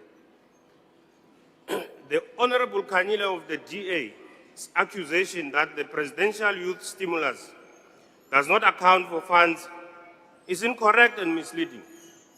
The program includes detailed budgetary allocation, transparent reporting mechanisms, and coordinated partnerships across national and provincial departments to ensure funds reach young people.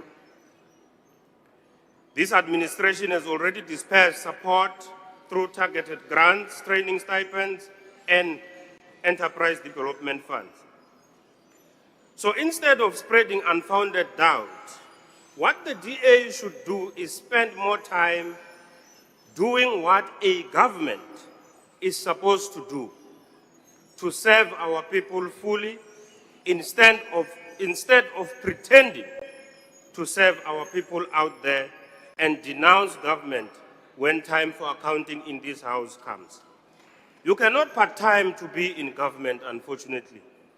It's either you are in or you are out. Honorable Milam, you should spend some time and energy advising the DA on how to build residents in Cape Town City. The residents of Cape Town want to know when will the DA municipality refund their money, which it illegally charged. It charged them and the court declared that it was unlawful. Don't be like a pot calling a kettle pitch black when they are burnt from the same fire. Isn't it ironic that Honorable Trolley comes here and lectures this house about failures of Nelson Mandela Bay when he was at the center of the coalition that plunged the metro into instability and decline? During his tenure as a mayor, the council became mired in factional battles, motions of no confidence, and government paralysis that directly undermined service delivery and public confidence. So when he now pretends to speak as a clean outsider, South Africans must remember that he helped create the very conditions he condemns today. Honorable Daniels, there are some people that are out here in red overalls. They used to insult Minister Mackenzie and called him a pantiti. Now the tables have turned,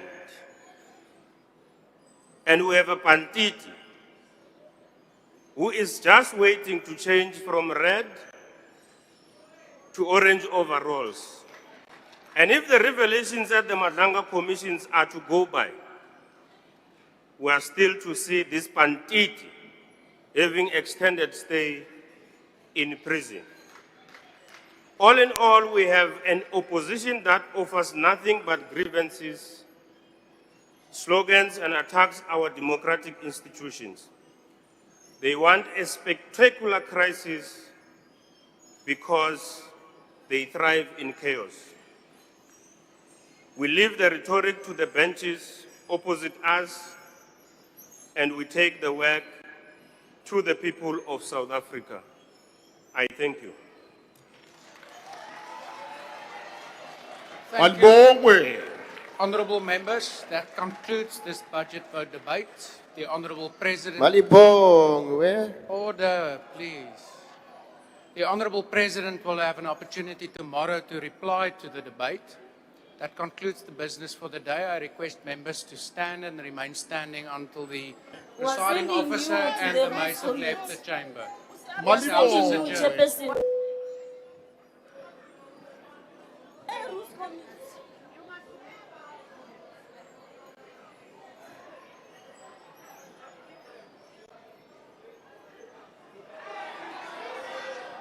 Honorable Chabalala, there is a seat here. It's on the other side. Okay, we will provide for the other seat. Honorable Nyai. Honorable Speaker, I rise on Rule 85. The Honorable Member casts expression that